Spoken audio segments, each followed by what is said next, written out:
El consumo blanco ario del norte está acercándonos a la extinción de la humanidad. Entonces, los problemas políticos y de inestabilidad de nuestros países crecerán. Crisis climática que será respondida por el norte como en Palestina. No los van a invitar, no les van a permitir la entrada, ametrallarán y usarán campos de concentración. That brings me to what Trump is now vowing over the weekend, and this should be known so you understand what we get from Trump tomorrow night at the debate might not be this extreme. He might even run right away from this, but to his base, with that programming, he is campaigning on what he says he will do, that he will order officials to go past what I just showed you the law is, that he will do, quote, bloody border enforcement, that he will have people, quote, killed immediately for returning to the U.S. border. Getting them out will be a bloody story. Should have never been allowed to come into our country. If you come back, you will be executed, you will be killed immediately. Not going to be easy, but we'll do it. Y va de nuevo mi tono. Mexicano bandido, todo el barrio prendido. Siempre ando bien cuido, siempre poniendo ruido. Mexicanos al grito de guerra, yo defiendo mi tierra. No me dejo de nadie, yo cuido a los míos, mi raza se aferra. Soy mexicano, esa es mi bandera, yo la levanto por donde quiera. Verde, blanco, rojo hasta que muera. El barrio prendido ya quemó afuera. Soy mexicano, esa es mi bandera, yo la levanto por donde quiera. Verde, blanco, rojo hasta que muera. El barrio prendido ya quemó afuera. Me voy tendido, me voy empinando mi bote. Un poco mareado por la bebida y el borlote. Me tiene hasta la riata la gente con su mitote. Pero me despreocupo, me pelan todo el garrote. Me para la chota, ya es por mi apariencia. Que hay tantos delitos, que hay tanta demencia. Yo no cargo nada, no más mi presencia. Pinche puerco joto, atente a las consecuencias. Si no topa el poli en breve nos para en la calle. No puede salir uno conmigo porque ya hay detalle. No quiere que conteste, quiere que yo solo calle. Quiere mi dinero pero que chinga su madre. A la dica este sistema nos quieren ver abajo, pero tumbar gente quien les dijo que es trabajo. Puro chingar al indio, váyanse mucho al carajo. Loco no me rajo, lo bueno porque se armó la alianza más pesada del país. Todo el mundo ya conoce las rimas de estos MCs. Pa' ponerme más feliz, unos paisas de hachís, mis paisas en el gabacho bien truchas con la polis. Loco en Guanajuato con los ojos bien tumbados, de cote con el quesada, rifando por todos lados. Atento si prendo un blunt en cabina cuando grabo. Represento Nuevo León junto a mi carnal el Davo. Cuando voy pa' Jalisco el pasado está olvidado. Con el perro de la C bien grifo, pedo y enfiestado. Chécate mi banderón unido como había soñado. Bien bajado ese balón, compa Lefty bien bajado. Puro hip hop mexa hasta que amanezca. Pásenme un mezcal y que no se apague la yesca. Ya saben que aquí andamos pilas pa' lo que se ofrezca. Si escribo estas rimas es pa' que se enorgullezca. Verde marihuana, blanca cocaína, roja la sangre que escurre de una nueva herida. Yo salí de la ruina, nunca se me olvida. Con disciplina y respeto sigo en siempre la movida. Ando bien high, la vida es un freestyle. Disfruta lo que hay, vivo entre el bien y el mal, carnal. Crazy life todo el día, viendo live. Pinto tu barda con spray, lo que canto es real. Azules y rojas las sirenas que me persiguen. No suben pa' la virgen, salen todos cuando chifle. Mi barrio no lo pisen, que andamos todos grises. Maldito policía, no quiero que me revises. Prende la mota en canala o en hitter. Ando con mi flota y el dealer. Tenemos lo que se te ofrezca, tú nada más pide. Me dijo mi madre que de la envidia me cuide. Soy mexicano, esa es mi bandera, yo la levanto por donde quiera. Verde, blanco, rojo hasta que muera. El barrio prendido ya quemó afuera. Soy mexicano, esa es mi bandera, yo la levanto por donde quiera. Verde, blanco, rojo hasta que muera. El barrio prendido ya quemó afuera. Ya, ábranse cabrones, llegué el mexicano partiendo sin necesidad de palancas. Todos jugamos en la misma liga, yo soy titular, tú ves desde la banca. Disfruto cada cosa que me pasa, colaboro y mi carrera se levanta. El mismo cabrón que antes no tenía nada se la pasa viajando y dice que canta. Por eso eso me caga enfermarme de la garganta. Pero aguanta, traigo mata natural y humo de planta. 2, 3 cabrones dando lata y yo haciendo más plata. De esto la vida se trata y pa' que sepas no es barata. MC da bolos desbarata con cada escalón que sube. Yo tuve la suerte de hacerme fama en YouTube. Hay 2, 3 raperos de antaño que me bajé de su nube. Los mandé pa' su casa y de premio hasta les pagué el Uber. Si alguien me tira es porque sabe bien que domino el negocio y quiere de mi parte. No quiero darlas de grande, pero si me tiras la neta me toca humillarte. Soy capitán, llevo el estandarte. Somos muy pocos los que hacemos arte. Este flow si es de Marte, tú dale like y comparte. México lindo y bandido, diario a Diosito le pido que me cuide a la familia si un día el cora ya no late. Estoy bendecido porque me cuidan los míos. Orgullosamente me exatamos locos de remate. Jaque mate, no hable de volar si viene gateando. La cosa por la frontera se pone violenta, no importa el rango. Toda la raza jalándole duro, si hay algo seguro es la muerte en donde ando. Sudor y la sangre en la frente, los de alzada controlando. Se roban la atención, ya saben quiénes son. Vatos locos con sazón como el de un corridón. No quiera tomarme el pelo si ando todo pelón. Levantando la bandera, viva México cabrón. Es el perrito de la selva. La bandera con un águila, Simón, mi tierra es esta. Me vale si mi piel o si mi acento les molesta. Acá jalan horas extras, nunca duermen la siesta. Están los que van pa'l jale y los que la viven de fiesta. Otros que en el pintón se tatúan de corazón. 3 colores en el pecho, morirían por su nación. Aunque su puto gobierno los puso en la situación de no terminar la escuela y terminar en la prisión. ¡Viva México, ladrones! ¿Qué hubo, les presidente? Ya saben que por mí policías chinguen a 20. Y ahí están mis 20 pa' la cagua. Aguas, que es tierra caliente de Chiapas hasta Chihuahua. Wow, wow, wow, yipi yo, yipi yucas. Buenas, Montequín, Aguas, Tijuas y San Lucas. San Luis Potoyes, Mataulipas, La Puebluca. Dime si o no, loco, acá tienen lo que buscas. Soy mexicano, esa es mi bandera. Yo la levanto por donde quiera. Verde, blanco, rojo hasta que muera. El barrio prendido ya quemó afuera. Soy mexicano, esa es mi bandera. Yo la levanto por donde quiera. Verde, blanco, rojo hasta que muera. El barrio prendido ya quemó afuera. Puro hip hop mexa, perros, 2023. Ey yo, ey yo. Somos la santa carnal. Ey, Los machilones de la plaza. Oye, DJ Dundeca en los scratches. Desde alzada, mi perro. No saben quién soy o sí. Oye.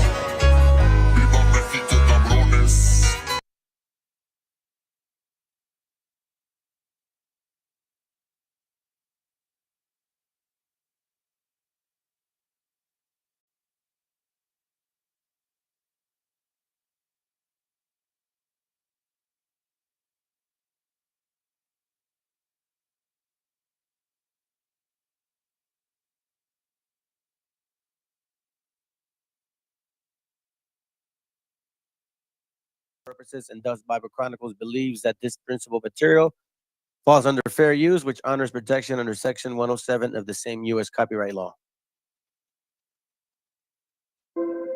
Copyright disclaimer.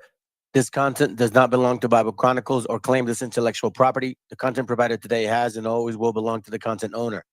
Bible Chronicles does not have any affiliation with the owner of this property. As mentioned, Bible Chronicles did not intend to make use of any material for the purpose of harvesting gain. However, Title 17 of United States copyright law states material and use can only be done when it's for theological or general educational purposes, and thus Bible Chronicles believes that this principal material falls under fair use, which honors protection under Section 107 of the Isaiah U.S. chapter copyright law. 58 and verse 1. Cry aloud, spare not, lift up thy voice like a trumpet, and show my people their transgressions, and the house of Jacob their sins.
Llaman a real.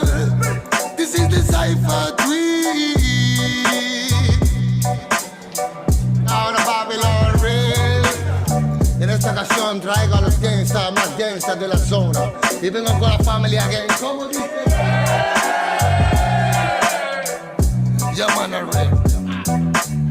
Traigo el mensaje puro y crudo para el momento. No palabras vanas que rompen los sentimientos. Lucharé y derribaré los muros del lamento. Pídeme pues te daré los sueños que están muertos. Nunca el demonio dio mensajes de amor, pero tampoco los dio el ángel que nos abandona. Quizás miremos diferente el reloj, pero tu cielo es el infierno donde el amor murió. Political violence, criminal physical redemption hasta cacaca del baile. Typical style, musical fraile. Mucha es la promesa en la que se han llevado el aire. Love, love, love. Siente verdad como doy mi corazón. No more, no more, no more. It's a reggae cypher. Feed the world. What time is it? Es de reventar el beat. Floaty tangle in the street. Reggae music on the hit. Romperemos las barreras que crearon para ti, pues llegaron los señores y la paz de nuevo aquí. What time is it? El de reventar el beat. Floaty tangle in the street. Reggae music on the hit. Romperemos las barreras que crearon para ti, pues llegaron los señores y la paz de nuevo aquí. Fue que me brotaron alas y ganas de volar. En las buenas mi terreno lleno, en las malas solar. Un muro que decorar, mis hermanos me sirven de guía, mi estrella polar. Guarda los hilos, me duele hasta respirar. Solo quiero ver verdad. Sigo buscándome lejos de lo que piensas. Más fácil de lo que crees, el esfuerzo trae recompensas. Vale la experiencia si es intensa. No tires de la cuerda si está tensa. Miraban al ocaso con tristeza. Las estrellas devolvían con grandeza su mirar. Nos vimos floreciendo en la maleza. La belleza de las piezas y comienzan a encajar. El de reventar el beat. Floaty tangle in the street. Reggae music on the hit. Romperemos las barreras que crearon para ti, pues llegaron los señores y la paz de nuevo aquí. What time is it? El de reventar el beat. Floaty tangle in the street. Reggae music on the hit. Romperemos las barreras que crearon para ti, pues llegaron los señores y la paz de nuevo aquí. 51, 52, con un micro de bambú, más vueltas que Passepartout. Me siento en la old school. It's magnetic kung fu, it's a reggae magnatur. Por las almas sonrientes que acompañan a Zazú. En bambalinas y balú, son rimas de menú, no salidas de velour, pero cálida y del sur. Homie, always lonely, but I feeling like a gangsta. 52, 53, a mí sí me ves venir, por eso me llaman King, ese fue mi devenir. De marchar o seguir, nunca tuve que elegir, la music me eligió a mí, no tengo nada más que decir. Saifa, Puniga, Loba, Grimble, Fire, Killerman, Smoker, to stop feel like a Rasta, child metal, Kimanes, original a reggae Saifa again. Interna en la villa del pingüino, de los que alinean la antena y los que se encuentran dormidos zarandean tus emociones cual barril de vino, cosas feas quizás en tus ideas, pero aquí no, yo no atino, disparo sin mirar a todo aquel vampiro que el diente quiera hincarme, bro. Si lo digo, no es para pensar, sino para aclarar lo que de siempre estás pensando. Acaba el tan magnífico, imposible de torcer metal, so start my friend, reggae warriors again, making connection after connection, a new world, reaching the freedom from them, me more, many boy represent this game. What time is it? Es de reventar el beat. Floaty tangle in the street. Reggae music on the hit. Romperemos las barreras que crearon para ti, pues llegaron los señores y la paz de nuevo aquí. What time is it? Es de reventar el beat. Floaty tangle in the street. Reggae music on the hit. Romperemos las barreras que crearon para ti, pues llegaron los señores y la paz de nuevo aquí. Falta presentación si existe nivel. Sobreviviendo en Babilonia escribí al papel mis problemas cuando al final pude entender que para ser feliz solo tienes que querer. Y Solamente hay una vida y es para vivir. Busca siempre una alternativa para seguir. No dejes nunca que te digan que no es así. Y prende un poco de sativa para estar chill. Ey, superando ansiedades con el humo de gancha. Manchas de un pasado trágico en la cancha. Seguimos siendo fuertes, su mierda no me engancha. Mientras otros esperando a que lleguen en lancha. No matter where you come, no matter where you come from. Solo importa que prestes atención a este sound. Desde the original, kill a man al mando. Oh na na na. Yo soy un warrior, sonido legendario. Disfruto cada segundo cuando me subo al escenario. Tengo fuego en los labios, sigo cual mercenario. Pasos de gigante y cora revolucionario. Siento que es necesario, suena el reggae en los barrios. Para que cale el mensaje y para salvar a los más sabios. Entre mi imaginario, quemo cheques bancarios. Si vienes con la mala vibra, mejor bro, cambia tu itinerario. Ya, ya, ya, ya, ya. Cuando ruge el león suena la música real. Venimos con el ya, ya, ya, ya, ya. Sonido de guión es el sonido original. Ya, ya, ya, ya, ya. Reggae de corazón es el que se hace en unidad. Ya, ya, ya, ya, ya, ya, ya, ya. What time is it? De reventar el beat. Reggae music pan de hit. Romperemos las barreras que crearon para ti. Pues llegaron los señores y la paz de nuevo aquí. What time is it? De reventar el beat. Reggae music pan de hit. Romperemos las barreras que crearon para ti. Pues llegaron los señores y la paz de nuevo aquí.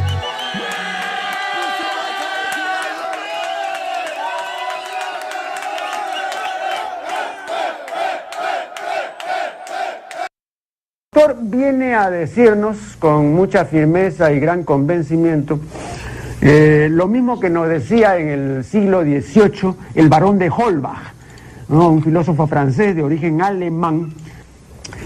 Si nos remontamos al comienzo, entonces hallaremos que la ignorancia y el temor crearon a los dioses. La fantasía, el entusiasmo o el engaño los adornaron o desfiguraron. La debilidad les rinde culto, la credulidad los conserva, la costumbre los respeta y la tiranía los apoya para que la ceguera de los hombres sirva a sus propios intereses.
Okay, here we go.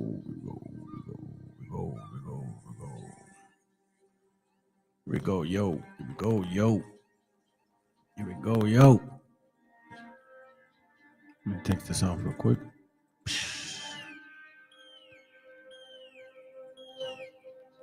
See, hold on.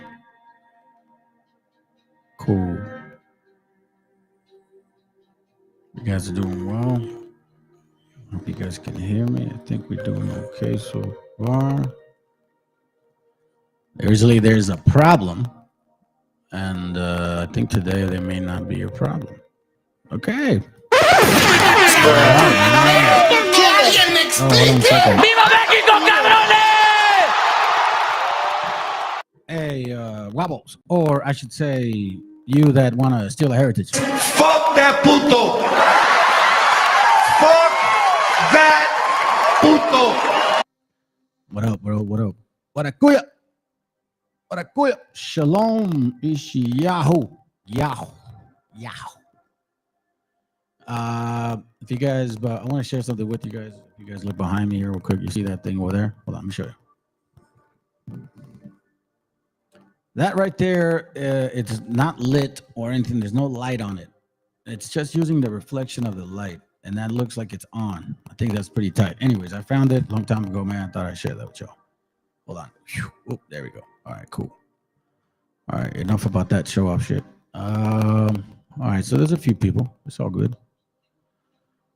Let's get this going. Let's get the show on the road. Topic of the day. Boom, right here, okay? This is a topic. This is a topic, and why am I going to talk about it? Well, because, you know, it's come to my attention. If you really think back at what occurred in 1492, the history that was taught to us, what we were told, how it was supposed to be, supposedly, right? And apparently, supposedly, that they accidentally found this land and they wanted to just to convert the heathen. Nobody knew. Yo no sé nada, right? Yo no sé nada. I don't know nothing. All I know is we were kicked out. We wanted to find new land, and we're Europeans, and then we're kicked out of Europe, by the way. Remind yourself of that. They're Europeans, but they're kicked out of Europe. Does that make sense? So you got to be mindful of that, right? And then that there's this randomly showed up to this island over here, supposedly, and somehow they were surprised. Okay.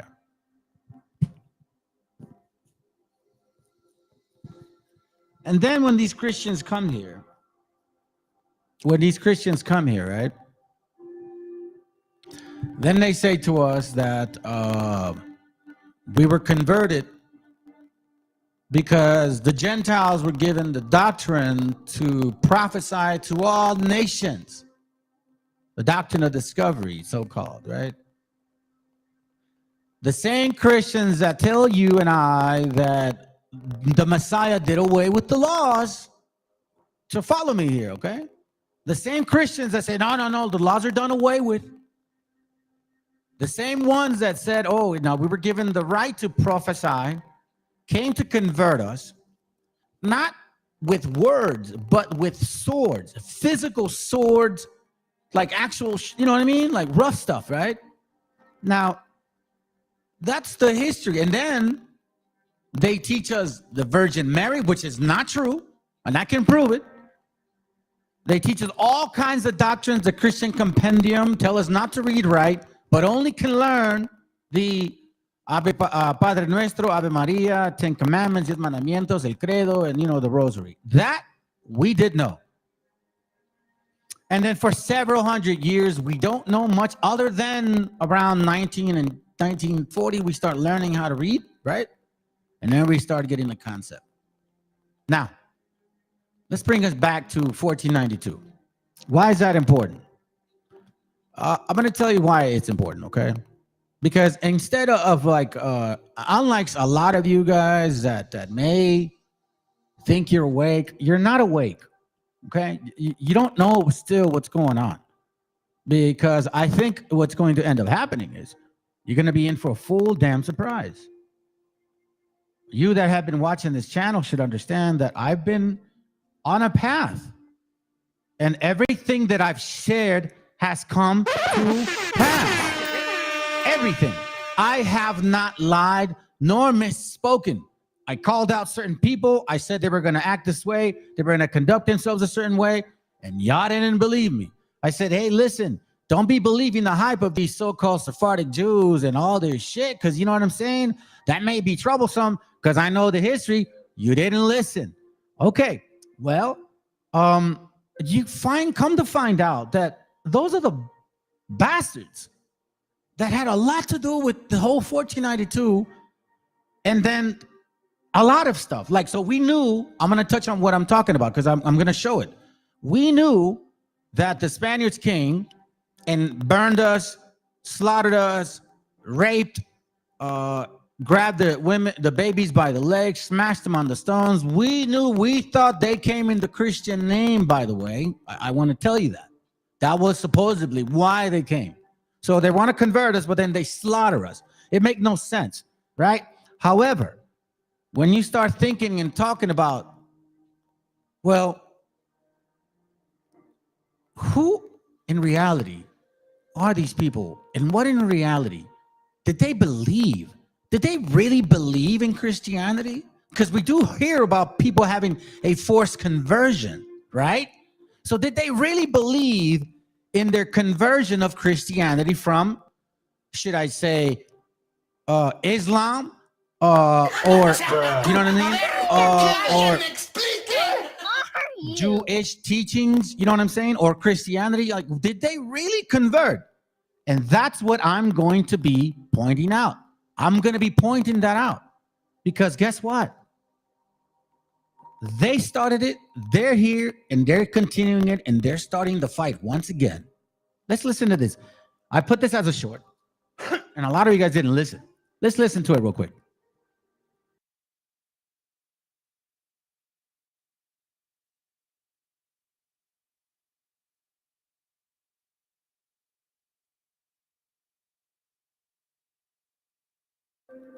Hey, oh, hold on a second. Let me turn this on.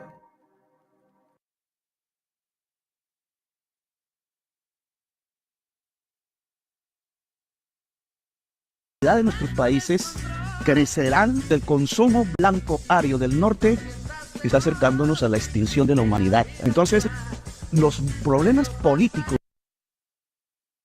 y de inestabilidad de nuestros países crecerán. Crisis climática que será respondida por el norte como en Palestina. No los van a invitar, no les van a permitir la entrada, ametrallarán y usarán campos de concentración. That brings me to what Trump is now vowing over the weekend. And this should be known so you understand what we get from Trump tomorrow night at the debate might not be this extreme. He might even run right away from this, but to his base, with that programming, he is campaigning on what he says he will do, that he will order officials to go past what I just showed you the law is, that he will do, quote, bloody border enforcement, that he will have people, quote, killed immediately for returning to the U.S. border. Getting them out will be a bloody story. Should have never been allowed to come into our country. If you come back, you will be executed, you will be killed immediately. Not going to be easy, but we'll do it. Okay, so for you guys that didn't catch what that was, okay, what you didn't catch what that, I'm sorry, let me see if it's working. Okay, cool. So what you didn't catch was that Petro, this man here, they had a Latino or Latin international community gathering. Him, AMLO, a lot of presidents in Latino America gathered together. They were talking about the problem at hand, the problem that has been going at hand since 1950. Okay, in case you don't know, millions of our brothers and sisters have been dying because of the necessity of a drug need. You understand what I'm saying? So he's talking about that. Now, he's also saying, listen, the end is going to be the consumption of these people. And eventually, it's going to be the detriment of that country. So even though that it'll be a detriment, they'll still be a little bit more favored in regards to the economy. However, it's going to cause a lot of chaos over here in the so-called exodus. And I believe that what we're seeing with the Palestinians is going to be exactly happening to what's going to happen to us. They're not going to let them in. They're going to be under stress. And they're going to want to do what? They're going to shoot. They're not going to embrace them. They're going to shoot them. And they're going to kill them. Listen to what he's saying. I'm not saying it. He's saying it. This is a president, by the way, who is an economist. He looks at the economy, or at least he's a president with the economy mentality, which means he looks at graphs, history, and future. He looks at what seems to occur often, and he seems to see this occurring. It's common sense. It don't take an astronaut to figure that out. Listen to that. Pay attention. El consumo blanco ario del norte está acercándonos a la extinción de la humanidad. Entonces, los problemas políticos y de inestabilidad del consumo blanco ario del norte está acercándonos a la extinción de la humanidad. Entonces, los problemas políticos y de inestabilidad de nuestros países crecerán crisis climática que será respondida por el norte como en Palestina. No los van a invitar, no les van a permitir la entrada, ametrallarán y usarán campos de concentración. They will get shot and they will use concentration camps. And I'm going to show you. Let's go. That brings me to what Trump is now vowing over the weekend. This should be known so you understand what we get from Trump tomorrow night at the debate might not be this extreme. He might even run right away from this, but to his base, with that programming, he is campaigning on what he says he will do, that he will order officials to go past what I just showed you the law is, that he will do, quote, bloody border enforcement, that he will have people, quote, killed immediately for returning to the U.S. border. Getting them out will be a bloody story. Should have never been allowed to come into our country. If you come back, you will be executed. You will be killed immediately. Not going to be easy, but we'll do it. And I'm stressing this out because of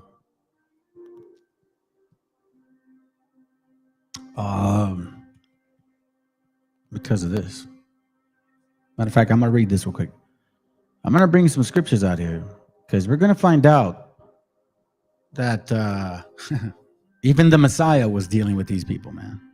It's amazing the stuff that, like that video I showed the other day, these Khazars, when you think you know something about them, man, they just they surprise you even more.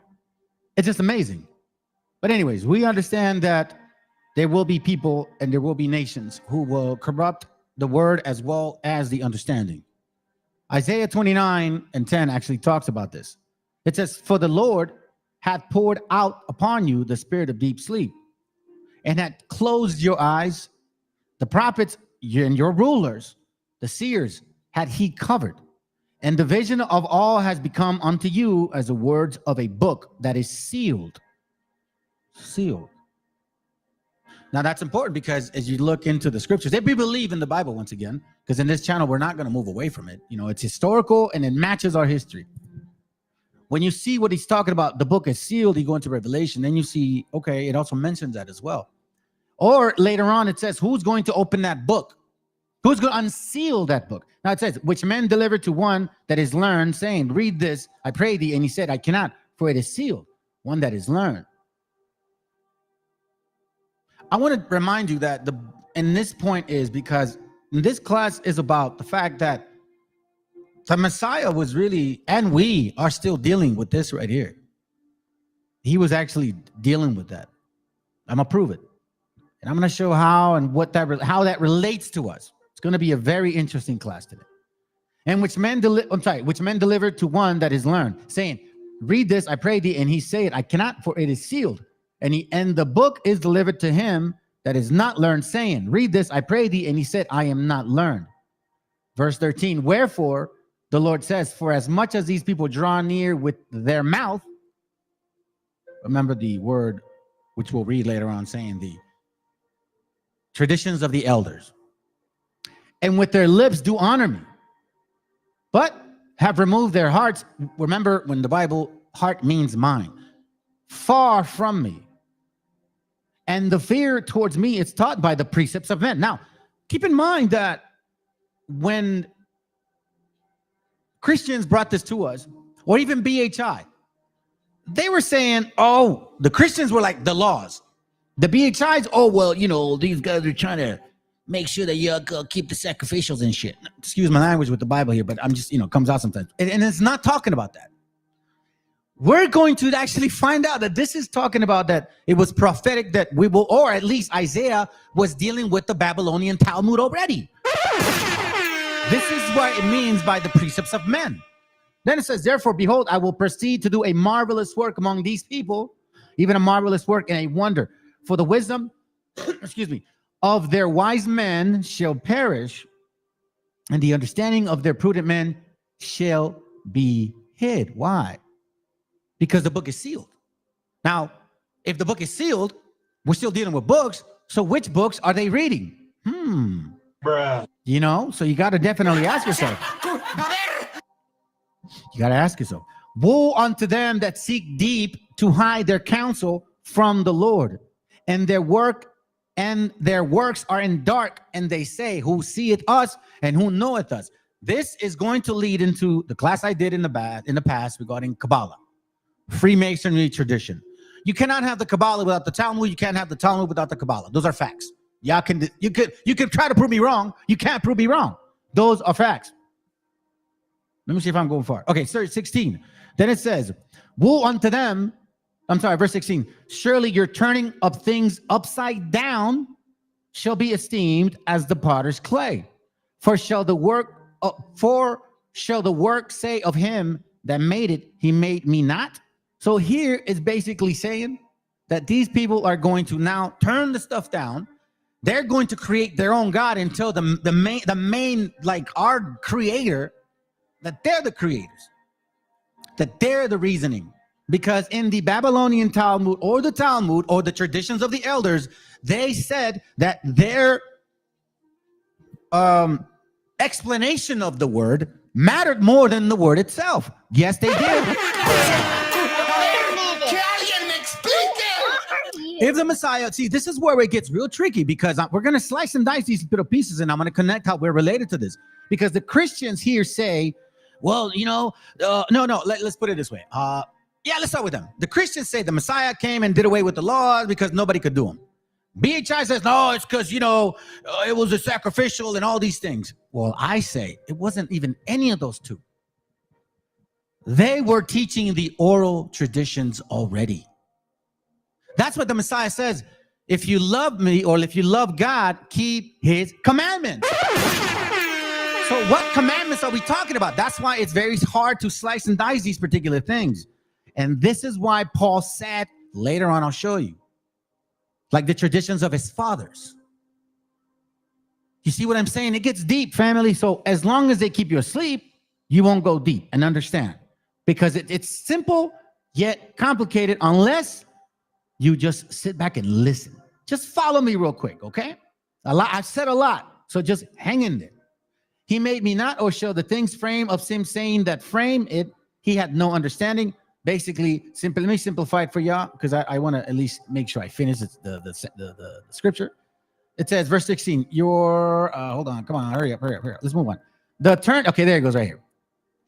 They turn everything upside down, which is more important, the potter or the clay? Can something you have made say, you didn't make me? Or can it say, you don't know what you are doing? You see what I'm saying? Turned it upside down. Now they're the God. Now they're the creators. They're the ones that give understanding. Why is this important, Pamela? Because guess what? Man, check this out. See, racism. Good for this. Racism, right? Racism is not unique. And in case you guys don't realize, racism, or I should say, Carl, give me a second. Where's the video? First of all, let me know if you hear this, okay? Because sometimes I have problems. Let me know if you hear this, okay, fam? Let me know.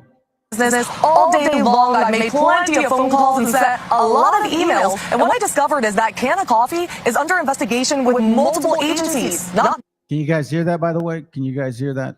Please let me know so I don't continue to go and play it and then you guys can't hear me. I want to make sure the sound is good with the actual video. Can somebody just let me know, please? So real quick, yes or no? Don't take that long. If not, I'm just going to play it. Ready? Dead. All right, here we go. So it's all going to connect, please. You know me, man. And if you guys have I hope you slept well, because we're going to be here for quite a bit. I worked hard, and I have to honor the Most High.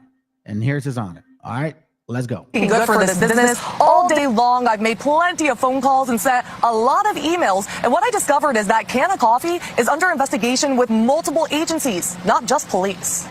The victim, Gregorio Amundaray, tells Fox 5 he's never experienced such hostility while picking up an order. Me siento triste, deprimido. Gregorio says he's sad. He moved to America from Venezuela for a better life, all to support his family. I don't give a verdict. After seeing this aggressive encounter circling around on social media, Uber says they removed the business from the app and sent Fox 5 this statement. We are absolutely disgusted by this behavior. Uber is proud to help people from many backgrounds find work in their communities, and hate has no place on our platform. According to the Alcoholic Beverage and Cannabis Administration, Canna Coffee was formerly known as Mary J's Exotic in May. Back then, it was accused of illegally manufacturing, growing, and selling marijuana. The agency sent this warning letter explaining possible consequences if they don't comply. In an email to Fox 5, the D.C. Department of Licensing and Consumer Protection reveals after conducting inspections at Canna Coffee in May and August, the business was issued 2 notices of violation. The department says they take allegations of illegal activity seriously and are actively monitoring the situation. However, because the investigation is active, they won't provide further comment. Meanwhile, that berating is an ongoing case. D.C. police are reviewing this simple assault as a potential hate crime. Rescued him from a brutal beating. Fox 7's Christy Fajardo spoke to both of them. She's live in Lenox. Christy. Yeah, Alex, both men know what it is to struggle, and Juan Diaz here knows all too well how dangerous it can be to sell flowers on the street. You'll usually find him here at the 105 and Hawthorne Boulevard, where twice in the last year he's been attacked. This time, though, he's grateful that someone didn't stand by and watch it happen.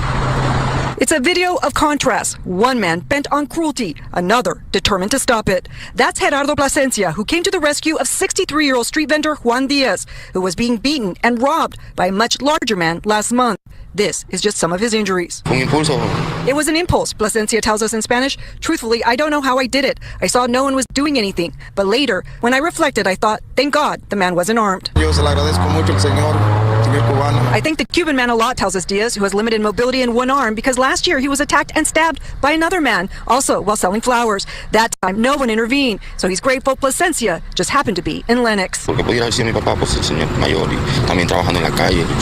could have been my dad, an older man working on the street, struggling to get ahead, Plasencia says. He tells us he arrived in Los Angeles from Cuba in July, and since then, he's also been robbed. All his documents stolen. He now lives in a tent and is working odd jobs. I'd like to give him something because I was outmatched, Diaz tells us, adding he's been looking for Plasencia, so we arranged for them to speak by phone. Diaz thanked him repeatedly and apologized for not being able to find him to return the favor. But Plasencia responded, "It's not necessary. I did it from the heart." And Diaz, despite the attack, is back out selling flowers, although now he's accompanied by his daughter. He tells us he's been working since he was 6 years old and has become a friend of mine, Lieutenant Governor Mark Robinson. Thank you, Martin Luther King on steroids. You are Dr. Martin Luther King on steroids. That's how good you are. Martin Luther King times 2. That you would portray a black man just because he's in the GOP as a Klansman. And being as detrimental in the black community as a stick of dynamite Chuck from the Ku Klux Klan. We have to cherish Mark. He's a star. You have to cherish him. Called to be led by men, not the veto, David. I absolutely want to go back to the America where women couldn't vote. You're a very popular guy, Mark. There's no reason anybody anywhere in America should be telling any child about transgenderism, homosexuality, any of that filth. If there's a movement in this country that is demonic and that is full of the spirit of Antichrist, it is the transgender movement. The next governor of North Carolina, Mark Robinson. You got a friend in me. Mama, I will put one of y'all in a motherfucking bag, boy. I swear to God, I had my first body at 18. Well, y'all better get a fuck on y'all weak as a mother, but we live a lifestyle y'all don't know shit about. See, all this internet shit y'all doing, I just go back and forth with y'all for entertainment, but on some real shit, I really put one of y'all weak ass Mexicans in a fucking body bag, on God. Remember Alternative Facts with Kellyanne? They did the same thing. She wasn't saying you make up fictions and pretend they're facts. You bring other facts to bear in the debate that are being ignored. And that's what he was saying. And I think it was in that interview where Dana Bash says, the police have gone through 11 months of recordings of calls, and they've only found 2 Springfield residents calling to complain about Haitian migrants. 2 Springfield residents calling to complain about Haitian migrants. 2 Springfield residents calling to complain about Haitian migrants taking geese from ponds. Only 2. Remember when Trump tested out this absurdly false and bigoted talking point while speaking to a room full of New York's richest people? Well, a lot has happened since then with a ton of misinformation. about immigrant communities spreading like wildfire and anti-immigrant xenophobia and racism reaching a fever pitch. Which brings us to one of the key architects that laid the groundwork for the hostility to fester, grow, and become so normalized over the years that the Dems have conceded the entire issue to the Republicans. That person is this monster, Stephen Miller. Stephen Miller. And Stephen Miller primarily has been targeting families from Africa, families from Latin America, and mostly people who have broken no laws, asylum seekers, refugees, restricting green card access. For Stephen Miller, this is not about national security. This is not about keeping out criminals. This is about re-engineering the ethnic flows into this country to keep brown and black families out. At one point, Stephen Miller recommends that they do a story about this book called Camp of the Saints. It's an incredibly racist book. Depicts the end of the white world. That's how they put it, the quote, end of the white world, as a result of an invasion of refugees. And it's filled with extremely degrading descriptions of migrants. Author and reporter Jean Guerrero, who wrote a whole book on Miller's white nationalist worldview and the disastrous effects it has on the groups it targets, has been sounding the alarm for years about the sinister roots of Miller's views on immigrants and immigration, calling out Miller for who he truly is. So let's introduce you to another media member willing to take on Miller's disgusting beliefs head on. Say hello to Jose Maria Del Pino, a Chilean journalist, reporter, and Washington, D.C. political correspondent for Colombian news outlet NTN24 and Chilean outlet T13. While in the spin room after the debate between Kamala Harris and Donald Trump, Del Pino confronted Miller about Trump's claim about Venezuela's crime rate and how he is weaponizing his base against anyone who they perceive to be an immigrant. And things went off the rails almost immediately. The crime rate in Venezuela is down, I believe, a little bit over 60% over the last several years. Are you trusting the official figures from the Venezuelan dictatorship? Let's put it this way. If you're a dictator of a poor country with a high crime rate, wouldn't you send your criminals to our open border? That wasn't my question. Are you trusting the figures of the dictatorships? Those are Maduro numbers. I am believing that it is in the interest of a criminal dictator to let his criminals out of their jails and come to our country. This is precisely why it's so important for media members to hold these people accountable for the lies they're spreading in real time. Miller knows he has no evidence to back up his outlandish claims, so he has to resort to anecdotes and stereotypes to make his argument. The facts are the dead bodies. The facts are... You said that Caracas has a lowest crime rate than the USA. The facts are the mutilated bodies. The facts are the people in the morgues that are dead. I was asking you about Caracas and the numbers in Caracas. Are you trusting the numbers of the dictatorship? I am trusting the fact that Kamala Harris is letting illegal immigrants into this country who are raping and murdering children. I had been very respectful. Why are you jelling? Do you know? Miller's yelling because he relies entirely on playing into the racism and xenophobia already present in Trump's voter base to stoke fear and paranoia. And he knows all too well that they will believe and parrot whatever he says. I trust a ruthless dictator will empty his prisons and send their criminals to our country. So you trust his numbers? The most dangerous gang in Venezuela is you trust Nicolas Maduro? I trust that he does not want his criminals to be... So you believe in his numbers? I believe he's sending his criminals to our country. Are Venezuelan gangs in this country or not? Yes or no? What yes are the figures that you say to say that in Caracas the number is lower than in the USA? Venezuelan gangs in this country or not? So you don't have numbers. Del Pino deserves so much credit for calmly dealing with Miller and cornering him with a question he knows Miller cannot answer, leading him to absolutely explode. Trust Maduro numbers? I trust the border agents in our country. And I am not saying that Caracas has a lower crime rate. Children are dead, and you are wasting my time. No, I am not wasting your time. I'm asking for facts as a journalist. Do you have any remorse for the dead children? Do you care at all about the dead children? Absolutely. Then that's what I want to leave you with, is that Donald Trump will was just asking for figures. Miller would not provide any figures to back up his claims and would continue screaming at Del Pino before going into a tirade about his white nativist immigration policy that will save children's lives, kick out gangs from public schools, and asserting that Harris is, quote, condemning our children to a life of misery, suffering, and death. This is what happens when the media knows how to do their job and is not afraid to meet these people where they want to fight. Del Pino, however... Wow.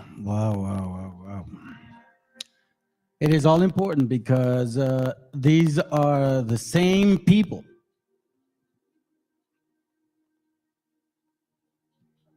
if you look at the Bible, right, for what it is, don't you realize that there are a group of individuals who took this book, said it's ours, put themselves in there. Then another group later on comes around and says, no, they're wrong. It's ours, and put themselves in there. Before we get into the actual history and how it connects with us, let me kind of give you a little history on how, who, and when, what we are dealing with. The Messiah was dealing with Pharisees and Sadducees and scribes who were keeping oral traditions, who were familiar with some type of Babylonian Talmud concept, which is why Paul says this here. Galatians, oh, I'm sorry, no, not 4:1, wrong one. It says from Paul, Galatians 1:1, from Paul who's called, I'm used to the King James, but you know I don't stick to that. It says Paul, an apostle, not of men, neither by men, but by the Meshiach and God the Father, who's raised him from the dead. And all the brethren which are with me unto the churches of Galatia. Grace be, where am I? Oh, shoot, man. Yeah, let me skip it. Hold on. Then it says here, but I certify you, brethren, that the gospel which was preached of me is not after man. See, Paul, when we read it in the past, you know, it's like it didn't mean much. But now when you think about what these Pharisees were teaching, oral tradition, it says here, gospel which was not preached of me, that the gospel which was preached of me is not after man, not the traditions of men, the oral tradition of what we hear in the Talmud, so to speak. For I neither received it of man, because at that time you needed authority. That's why when they spoke to the Messiah, they said, "In what authority do you teach the Bible?" Because at that time, here, I'm going to get into it, don't worry. But by revelation of the Mashiach. For ye have heard of my conversation in the time past in the Jews' religion. Remember that.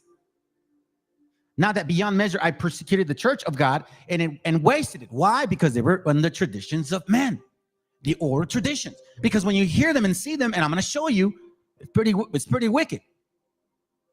And profited in the Jews' religion above many my equals in my own nation, being more exceedingly zealous of the traditions of my fathers. Right there. Why does he say it of his fathers? Right? Now, when you think of then, let's go back and then you say, okay, Mark 7:1. Is that read 1? Yeah. It says traditions and commandments. Then came together unto him the Pharisees and certain of the scribes which came from Jerusalem. And when they saw some of his disciples eat bread with defiled, that is to say, with unwashed or unwashed hands, they found fault. Now, pause for a second. Where in the Bible can somebody show me that the Most High said, hey, before you eat, you gotta wash your hands, my brother? Nowhere. It doesn't say anything like that. But yet here we see that there are mentions of traditions of men, of washing, come on, don't do that now. Of washing, what do you call it? Of washing your hands. Traditions of man, right? They found fault for the Pharisees and all the Jews because this was tradition of the Pharisees. Whatever the Pharisees did, whatever they said they did, right? For the Pharisees and all the Jews, except they wash their hands often, eat not, holding the traditions of the elders. Now, I question where is the traditions of the elders here? Why would it be traditions of the elders? We're not talking about the 70 elders here. We're not talking about Moses here.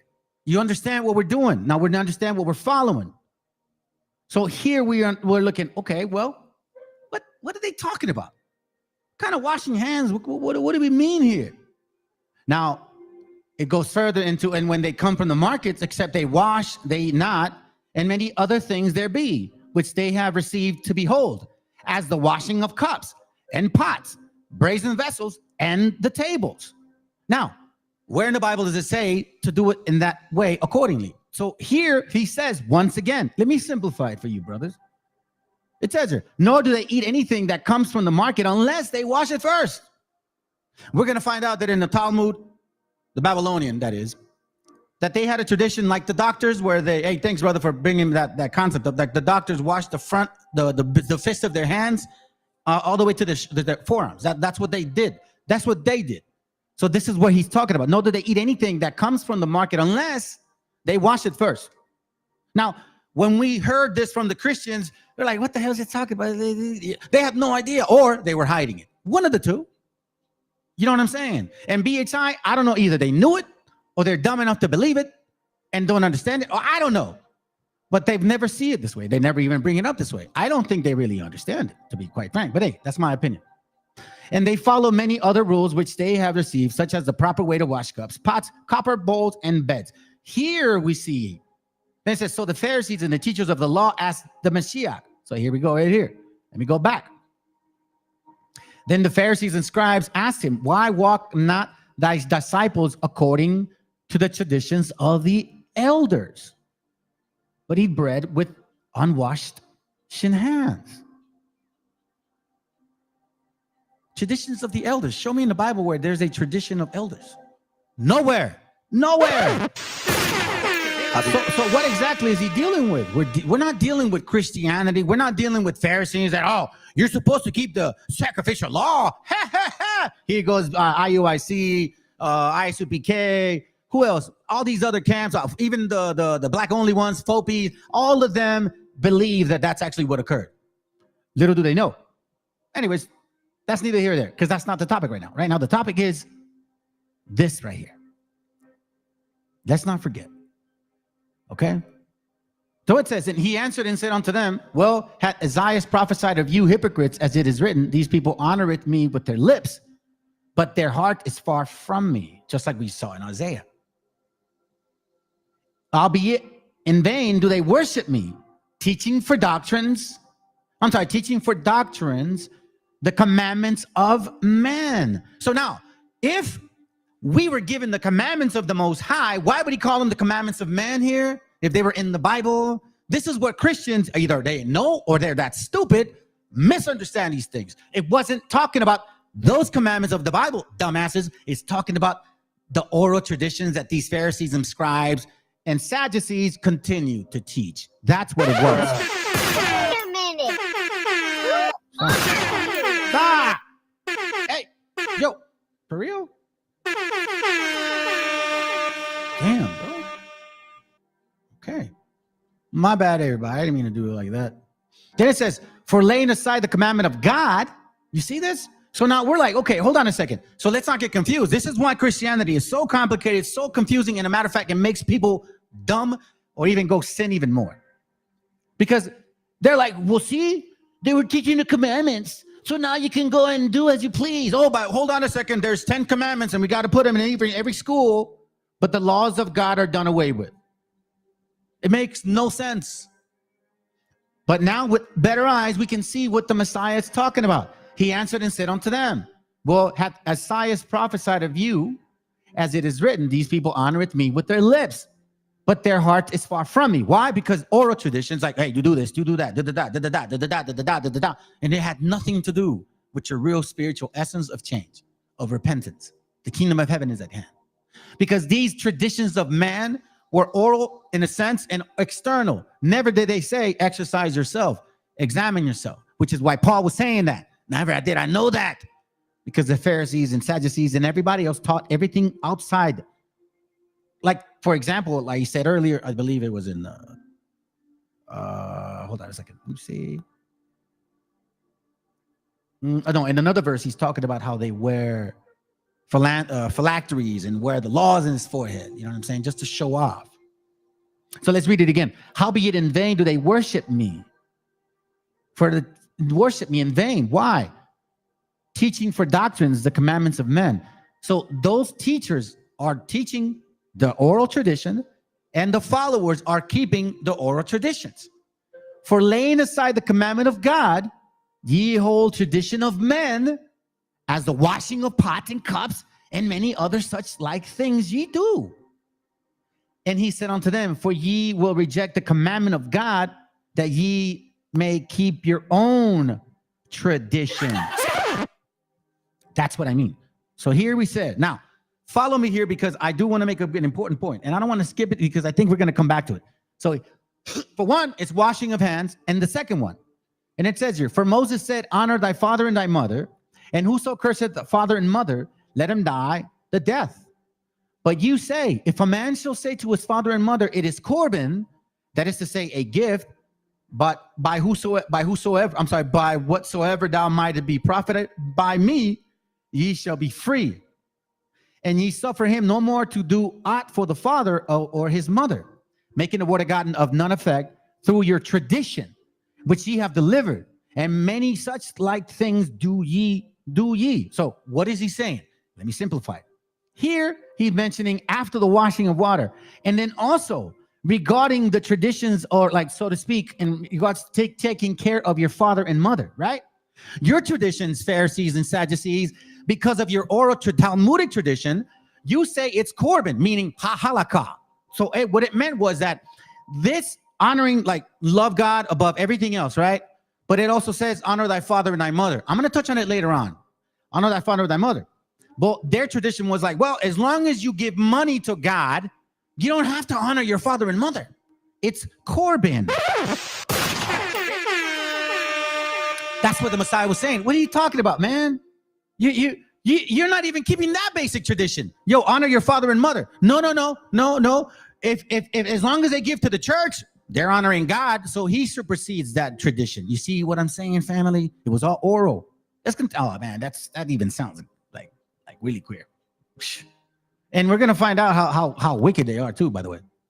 Matthew 15:2, it says, "Why do thy disciples transgress the traditions of the elders?" Here we see it again.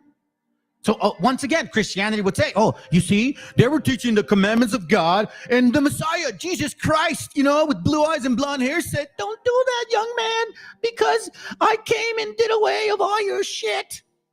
Go sin and be gay once more, or whatever. For they wash not their hands when they eat bread. That's one of them. But he answered and said unto them, why do ye also transgress the commandment of God by your traditions? Once again, for the God commanded, saying, honor thy father and thy mother. He that cursed father and mother, let him die to death. But you say, whosoever shall say to its father and mother, it is a gift, by whatsoever thou mightest be prophesied by me. Meaning what? Let's read it in this simplified form. But you teach that if, okay, here, I'll go for it. I'll go verse 4. I'm going a little fast, my bad. Let me slow down. Sorry, I get a little excited, family. I'm just glad to be reading the scripts again, man. I was working all week. Anyways, it says, Matthew 15:4, it says, for God said, respect your father and your mother. And if you curse your father or your mother, you are to be put to death. But you teach that if people have something they could use to help their father or mother, but say, this belongs to God, they do not need to honor their father. In this way, you disregard God's commandments in order to follow your own teachings. You hypocrites. How right Isaiah was when he prophesied about you. Damn, that's fire when you understand exactly what he's talking about. When you're not confused anymore and you're like, wait a minute, hold on a second. What is he? No, it wasn't anything about keeping or not keeping the commandments of God. It wasn't about necessarily all of that, man. It was a lot more than that. So now we go back to this, and here we start reading further. Matthew 7:8, you put aside God's commandments and obey human teachings, traditions of man, oral traditions, the Talmud, the Babylonian Talmud. We'll find out more. And the Mashiach continued, you have a clever way of rejecting God's laws in order to uphold your own teaching. Damn. You have a clever way, because that is a clever way. No, that's korban. That's halakha, because you know what? You're honoring God. So if you don't like your mom and your pops, the hell with them. Because guess what? As long as you're giving money to God, you're good to go. No, it don't work that way. For Moses commanded, respect your father and your mother. And if you curse your father and your mother, you are to be put to death. Once again, you teach that if people have something they could use to help their father and mother, but you say it is korban, which means it belongs to God, they are excused from helping their father and their mother. That's what it says, Colossians 2:8. Colossians 2:8 says. It's just so beautiful when you see it a lot more clear. Beware lest any man spoil you through philosophy and vain deceit. Now, why does he say philosophy? Because in this Talmud, they also do believe, whether you want to accept it or not, in the Kabbalah, which brings the Zohar, which brings the Sefer Jetzrah, whatever. the illumination, all of that shit, right? That's philosophical. And vain deceit. After the traditions of men, it wasn't talking about like those laws. Well, it's so beautiful now you see it. After the rudiments of the world and not after the Mashiach. For in him dwelleth all the fullness of the Godhead bodily, in him. So when he says the kingdom of God dwelleth in you, exercising all of these, washing your hands and keeping this and tit for tat, it don't mean nothing. If you ain't, listen, we see these Talmudic practitioners doing pedo shit. You know damn well that's true. I'm not lying. I don't lie, man. I'm not lying. You can see it you can even see it for yourselves. Ando de trabalenguas ahora, my brothers. Let's move on. Psalms 26:6, it says, I will wash my hands in innocence. So will I compass thine altar, O Lord. You see, they literally took this in literal sense. Just like Christians. Baptism. They took it in literal sense. Go shower yourself and God saves you. You see the confusion? When you're not an Israelite, when your DNA does not have this in you, you will be completely confused. And it has nothing to do with color, family. Even though a lot of people will say you got to have woolly hair or you got to have blue eyes. They're wrong. Isaiah 4:4. Let's read it. And when the Lord shall have washed away the filth of the daughters of Zion, and shall have purged the blood of Jerusalem from the midst thereof by the spirit of judgment and by the spirit of burning. You see, washed away. You see, when you're burning in spirit, that means you know you did wrong. That's what it means. When you love somebody and you did them wrong, your spirit burns. You know that you need the recompense. You need to make up for that. That's why you redeem. That's why it's the redeeming. Let me continue real quick, man, so I can get through this. We got to make these important points because I may come back slowly on this, but I'm trying to emphasize. Mark 11:27. It says here, and they come again to Jerusalem, and he was walking in the temple. There come to him the chief priests and the scribes and the elders, and say unto him, by what authority doest thou these things? And who gave thee this authority to do these things? You see this? By what authority? Once again, the authority is saying they come from the authority of the precepts of man.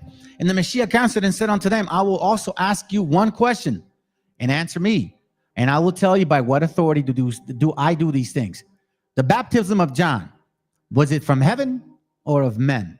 Answer me, he says. So here, it's pretty much like, okay, I'll answer you if you answer me.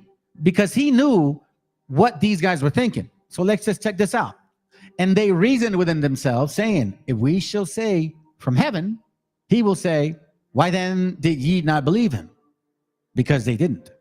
But if we shall say, oh, of men, they feared the people, for all the men counted John, that he was a prophet indeed. So see, he's like, they're stuck now. And they answered and said unto the Mashiach, we cannot tell. And the Mashiach answered and said unto them, neither do I tell you by what authority I do these things, which is very fair. But again, authority. That's the same way Paul felt. Like, what authority do you feel compelled to go do what you do? But what authority? Once again, we see it in Mark 23. Let's go back real quick and then we'll move on. Then spake Jesus to the multitude and to his disciples, saying, the scribes and Pharisees sit in Moses' seat. All therefore whatsoever they bid you observe, that observe and do. But do not ye after their works. You see? So here the Messiah, and again, we don't have a lot of clarity because this is all we have. But quite frankly, when you start seeing between the lines, you know what he's talking about. The teachers of the law and the Pharisees are authorized interpreters of the Moses law. So you must obey them and follow everything they tell you to do. Everything they tell you to do. Do not, however, imitate their actions, for they don't practice what they teach. You see, what are we talking about here? What were they doing? What were they doing? What other things were they doing? Now, here the people from listening to the Mashiach, he's saying, look, listen to the Moses, the word of Moses. But if you maybe see something that Moses ain't saying, don't follow their works. Because do not ye after their works. Now, we know here in the scriptures that works also means the application of the commandments or your actions, right? That's what it means. Or are we going to forget?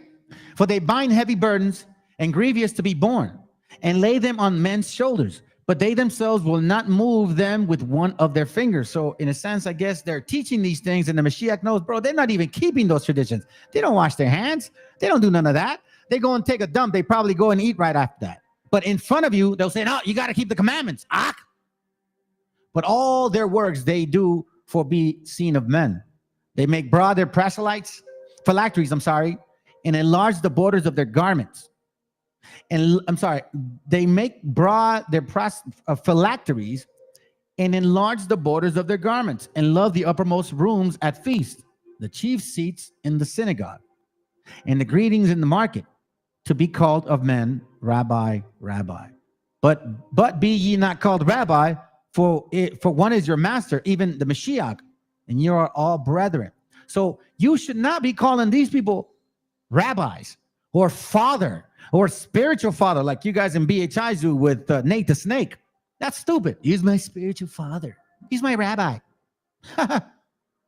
And call no man your father upon earth, for one is your father, which is in heaven. Neither be ye called masters, for one is your master, even the Mashiach. So it says here, but he that is greatest among you shall be your servant. So just because I may have a little bit of knowledge, that don't make me better than you, is what it's basically saying. And whosoever shall exalt himself shall be abased. And he that shall humble himself shall be exalted. Now, I'm gonna tell you this right now. I never say I'm the smartest, brightest. No, man. I'm humbled about this. Because where I come from, I shouldn't be here. I should be dead. But you guys who feel the great, I'm an expert. Don't mess with me because the Most High will mess with you. That's why you ain't doing shit now. You don't watch your mouth. Y'all think this is a joke. So now let's get deep into this stuff here. Sanhedrin. Who is these people? Who is these? Who is it, you say? Famous Trails. This is from famoustrails.com. Introduction of what is the Sanhedrin. Let's read this real quick. All right, let's get an understanding of what this is. Sanhedrins come from the Greek term Sunedrion, literally sitting together, meaning council. The Sanhedrin is both a Jewish judicial and administrative body. The Sanhedrin was composed of local elites, including members of high priestly family, scribes, religious experts, and lay elders. It probably operated under some sort of Roman oversight, at least with respect to its taxing. Ooh.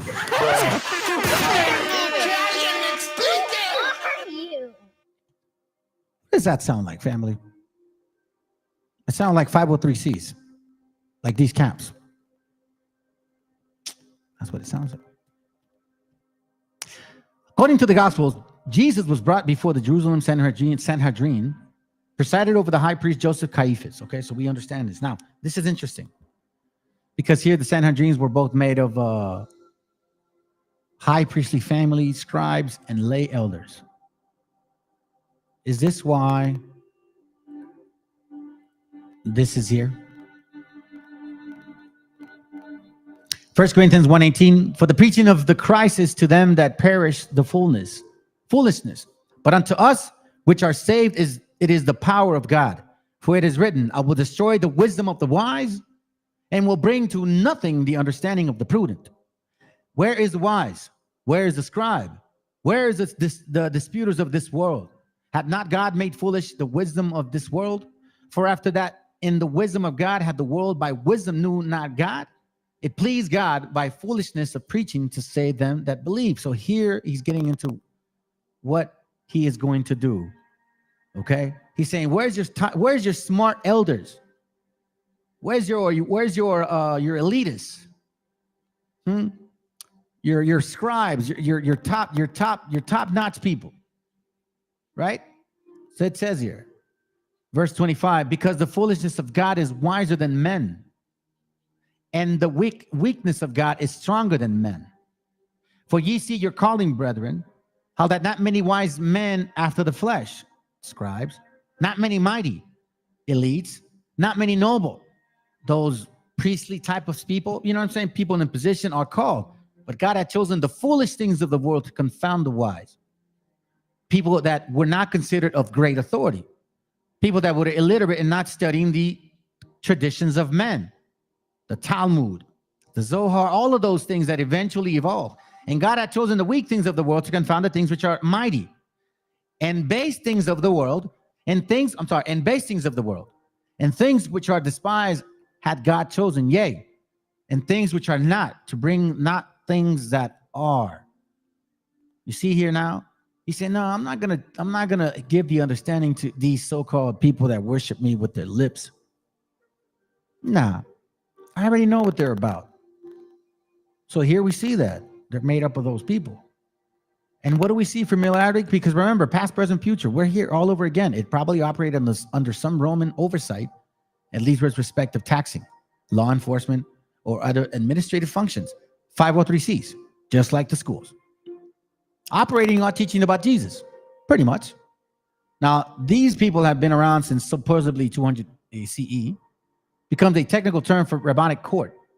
So now a tractate in the Mishnah prescribes the procedures the Sanhedrin is to use.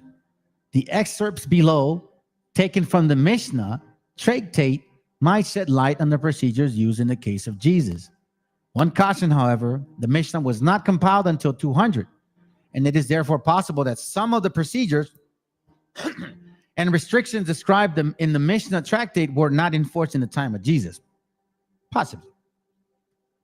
The Gospel of John indicates that the Sanhedrins turned Jesus over to Pilate because it lacked the power to impose death.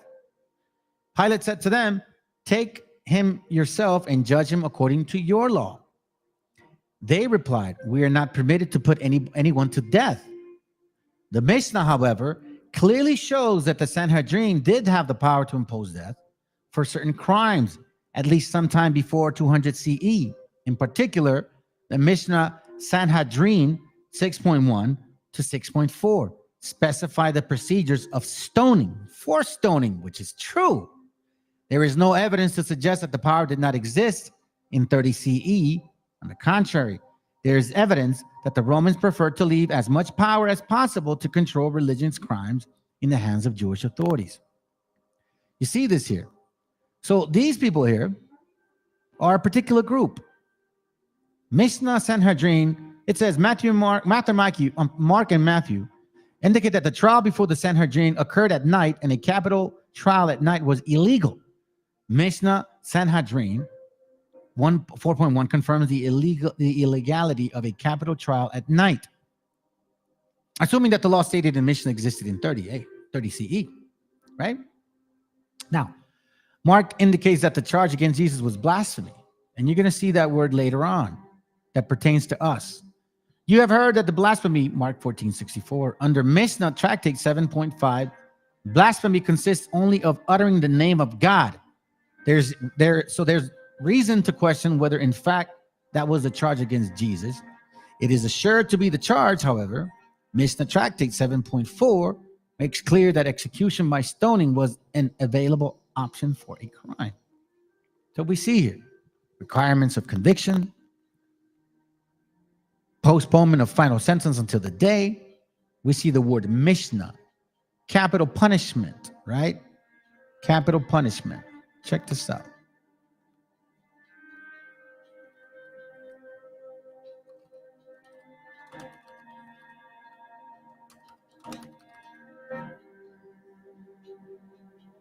It says here, the hand of the witness shall be first upon him to put him to death, and afterwards all the hand of all the people. All that have been stoned must be hanged. Check this out. None is hanged save the blasphemer and the idolater. You see that? Only the blasphemer and idolater can be hanged. A man is hanged with his face to the people, and a woman with her face to the gallows. A man is hanged, but a woman is not hanged. He hanged 80 men, 80 women. The reason I'm bringing this up too, it's because I mean, I technically was supposed to bring this up later, but I mean, now that I have it, I might as well bring it up. I don't want to forget. One of the things we're going to touch on is about hanging. Okay. So let's get rid of this here real quick. And let's move on. Oh, here it goes right here. That's what it was looking at. According to the account. Give me a second. Hold on a second. Hold on.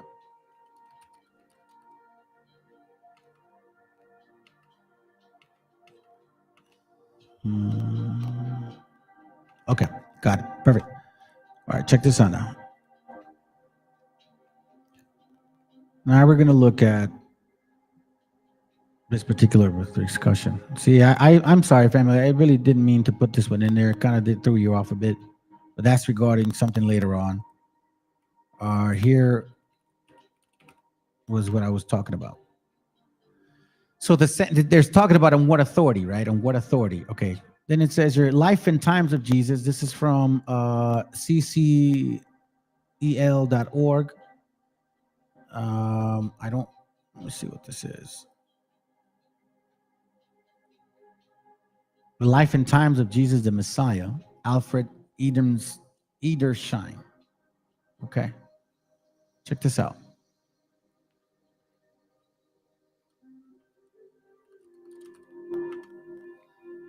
It says, let me go back. The question of Christ's authority. Okay. We just read that a little bit. So let's read that. For there was no principle more firmly established by the universal consent than that authoritative teaching required previous authorization. Indeed, this logical followed from the principle of rabbinism. All teachings must be authoritative, since it was traditional, approved by authority, and handed down from teacher to disciple. The highest honor of the scholar was that he was like a well-plastered cistern. Oh man, I can't lose that.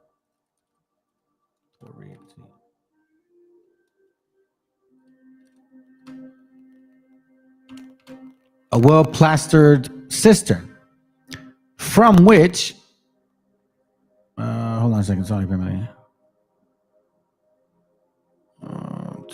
Okay, from which not a drop had leaked of what had been poured into it. The ultimate appeal is the case of discussion was always to some great authority, whether an individual teacher or a decree by the Sanhedrin. In this manner, had the great Hillel first vindicated his claim to be the teacher of his time and to decide the dispute then spending. Now, it's basically talking about the difference in regarding to authority. Who gave them the authority?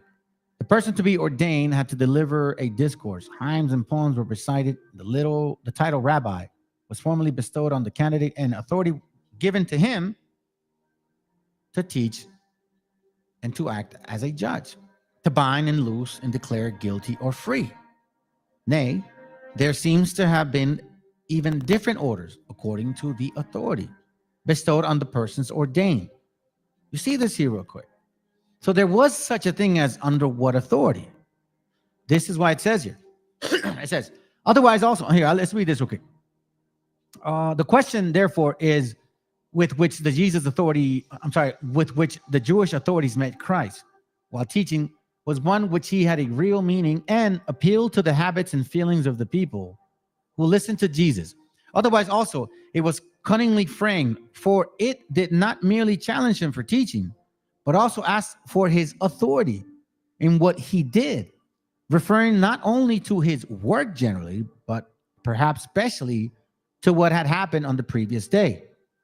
They were not there to oppose him, but when a man did as he had done in the temple, it was their duty to verify his credentials. Finally, the alternative question reported by St. Mark, if thou hast not proper rabbinic commission, who gave thee this authority to do these things? Seems clearly to the point of their contention that the power which Jesus wielded was delegated to him by none other than Beelzebub. You see that? Now, this is why I think when there's Christians came here, or these Talmudic Jews, which we'll get into, this is why I believe they said that we knew the laws because the devil taught us the laws. We were keeping the commandments because the devil gave us the commandments. Check this out. To the point in our Lord's reply seems to have been strangely overlooked by commentators. In his words are generally understood, they would have amounted only to silencing his questioners, and that in the manner which would, under ordinary circumstances, be scarcely regarded as either fair or ingenuous, meaning like not sincere. It would have been simply to turn again a question against themselves, and so in turn to raise popular prejudice. But the Lord's words meant quite other. He did answer their questions, though he also exposed the cunning and cowardice with which prompted it. To the challenge for his authority and the dark hint about satanic agency, he replied by an appeal to the Baptists. He had borne full witness to the mission of the Christ from the Father. So here we see how they're insinuating, right? Insinuating. Again, once more, under what authority? Under what authority? Under what authority? Let's continue. I think I've said enough on that. Now let's look at this real quick. I found it to be interesting because I was actually looking at this topic, and check this out. So is this the Pharisees' tradition that the Jesus rebuked in the Talmud? Mark 7:9-13. It says, all too well you rejected the commandments of God, that you keep your traditions. For Moses said, honor your father and your mother, and he who curses father or mother, let him be put to death. But you say, if a man says to his father and mother, whatever profit you might have received from one is Corban, that is a gift to God, then you no longer let him do anything for his father or his mother, making the word of God of no effect through your tradition, which you have handed down, and many such things you do. See? It says you're making the word of God of no effect through your tradition, which you have handed down. Here, Jesus appears to be citing specific halakha of the Pharisees, where they excuse a man from financially providing for his needful, elderly or alien parents in order to give it to Corban or at the temple. He was referring to the traditions. Jesus referred to as the traditions were orally transmitted. You see that?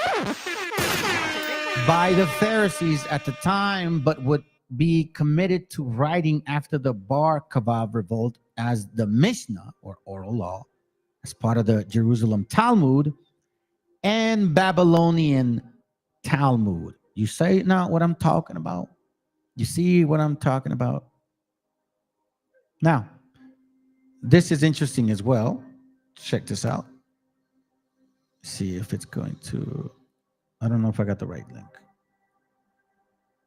Oh, I do. Okay, cool. I do have the right link.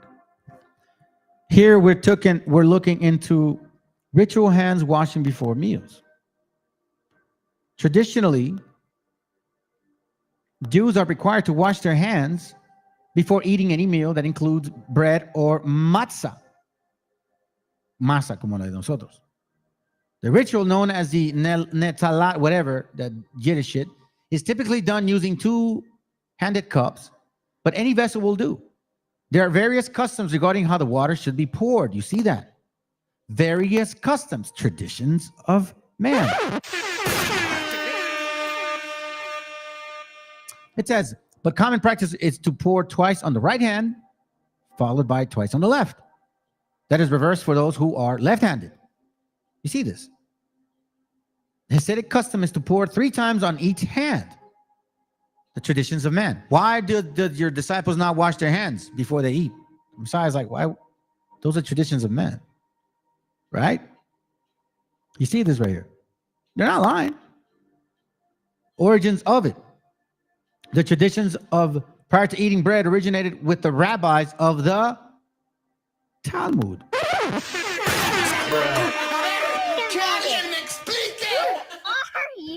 I have not been lying to you. the Talmud, the set of teachings and commentaries on the Torah that forms the basis of Jewish law.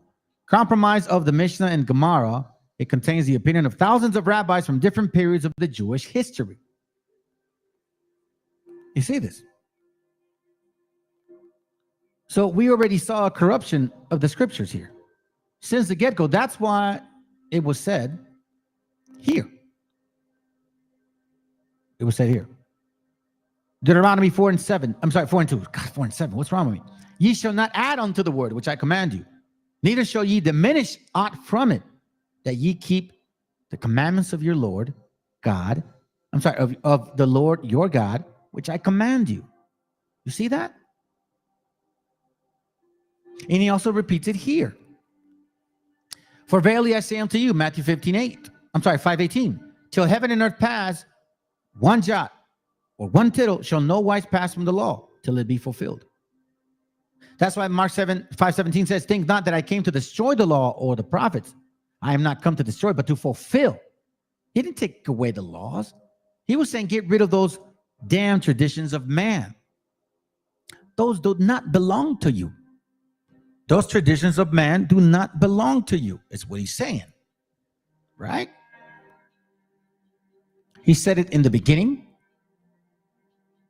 And then he said it in the end, in the middle, and in the end.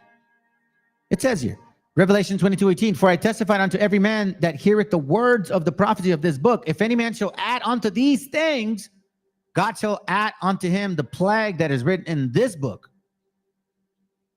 So he said it in Deuteronomy. He said it in Matthew. And then he says it in Revelation. What more proof do you want? Now let's go to the nitty gritty. Let's go to the nitty gritty. Check this out. I got right here the Babylonian Talmud right here. Okay. The Babylonian Talmud right here. You get some water real quick.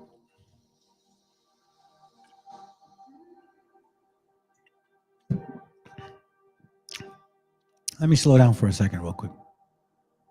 Give me a second, family. What do we got?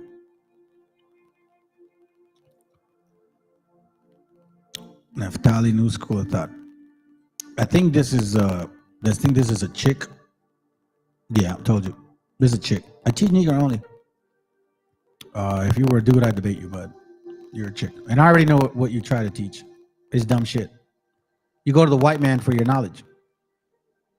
You try to teach what the white man said, calls us Canaanites and shit.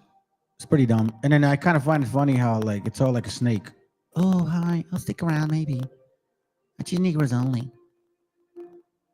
I've heard you talk. Trust and believe. You will get destroyed in this channel. You and Fopi. Matter of fact, bring your old daddy over here.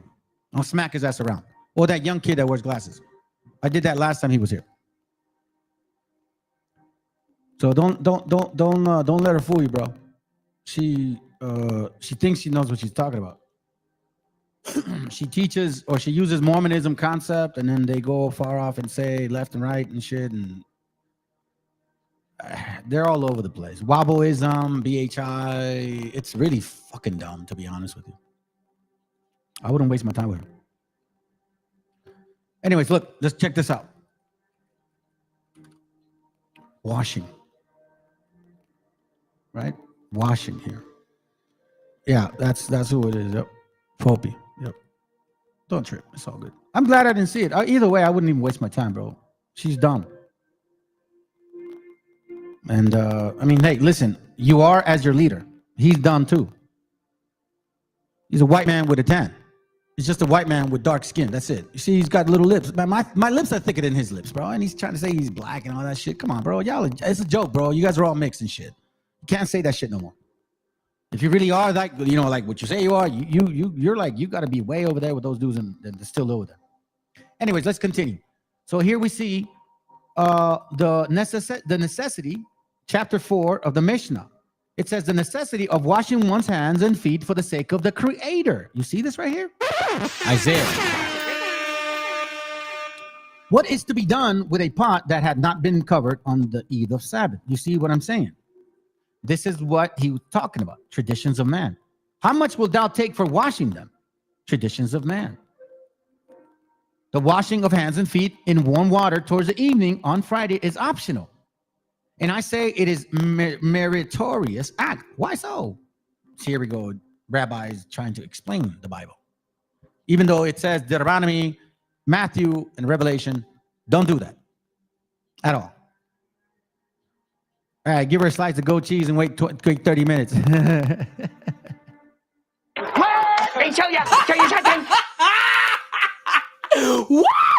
that shit is funny, dude. All right, let's continue. Let's see what else. All right, it says it refers to the washing of hands and feet with warm water. You see what I'm saying? The washing of hands and feet. The washing of hands and feet, the washing or drinking on a feast day. See what I'm saying? Washing with warm water. Now, we see here. Now, let's go to halakha. Halakha prevail according to ban, whatever. Concerning the corpse. Oh, he's talking about the law. Does halakha prevail? Meaning, the law. Does it prevail? All right. Let's see here. Sabbath. Okay. You can see that this halakha word is not a joke. It's here. Okay. And it's called Corbin.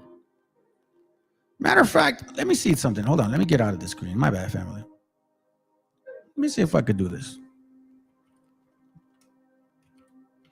Let's see if I can find it. Yeah, I can.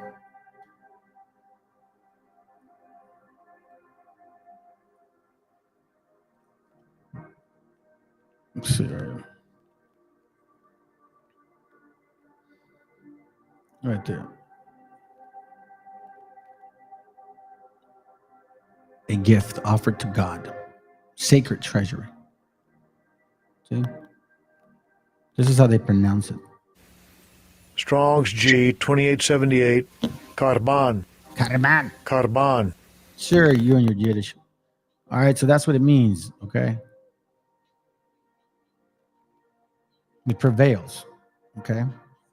So that's what he's talking about. Let me see if I can find it. It should be here quick.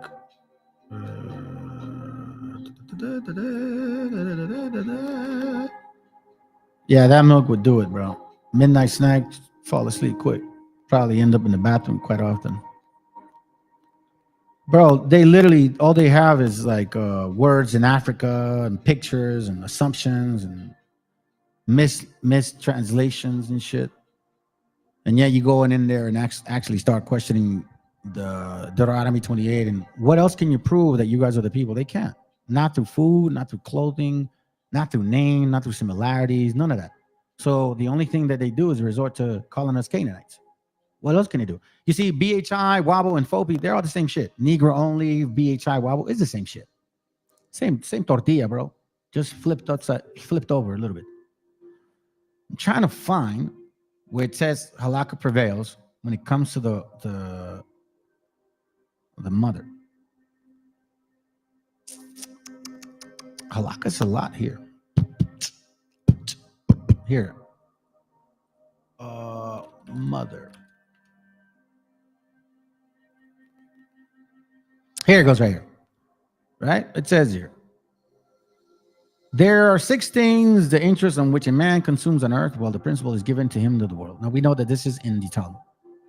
All right? So it says here, honoring father and mother, doing favors to neighbors, and, well, God, it may not even be this one. Hold on. It's funny. My bad, fam. Thought I had it.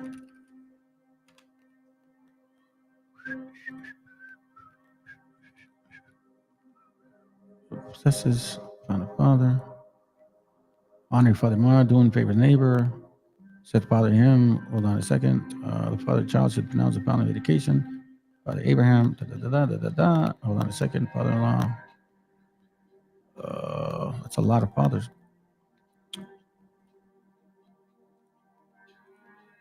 hang with you real quick. If not, I'm going to move on. Nope. Nope. Okay. Let me move on from this real quick. I'll give you another example. Give you one example here real quick. This is another one I have, okay? Just trying to make sure that it's engraved and you guys understand what we're dealing with. Talmud concept. This is important. See how much time. Okay, cool. Give it a second. It's a pretty big book. Big book. Big book. So it's the same one. Let me see where I got it.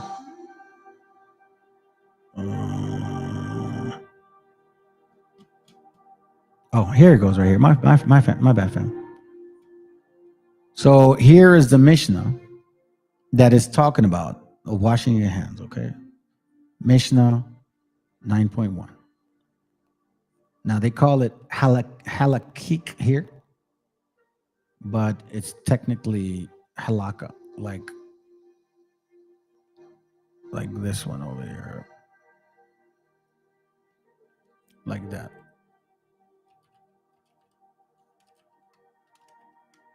Okay. That's what it means. All right. So don't forget.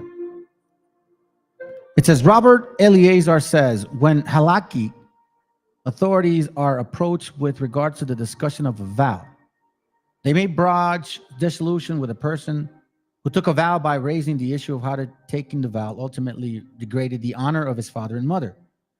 Asking him the following: had you known that your parents would experience public shame due to your lax attitude towards your vow, would you still have taken the vow?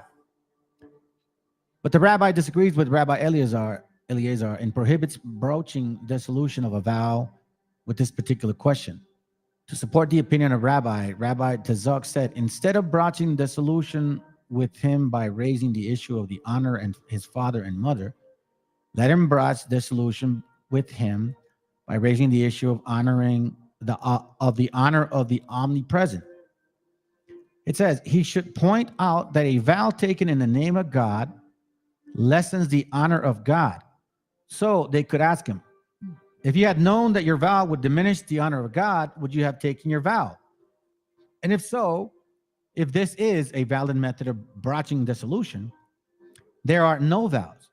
Nevertheless, the rabbi concedes to Rabbi Eleazar with regards to a vow concerning a matter that is between him and his father and his mother, that they may broach dissolution with him by raising the issue of honoring of the father and mother, as in this case, the extenuation is connected to the particular vow in a broader or more clear sense. It's saying that if you had known that it was going to break the commandment, would you have honored it would you have honored this to your parents before honoring it to the Most High? If you couldn't honor the word with the Most High? Well, no, of course not. You want to honor the Most High. Well, here's where it says, because of that, if you honor the Most High, you don't have to honor your parents anymore. That's what he's talking about. Honor father and mother, meaning Corbin. Okay. Now let's look into getting deeper into this thing here. What exactly does the Talmud say? Now, a lot of us are not aware that the Talmud in the 1500s was printed, and it actually really emphasized their beliefs of how they felt.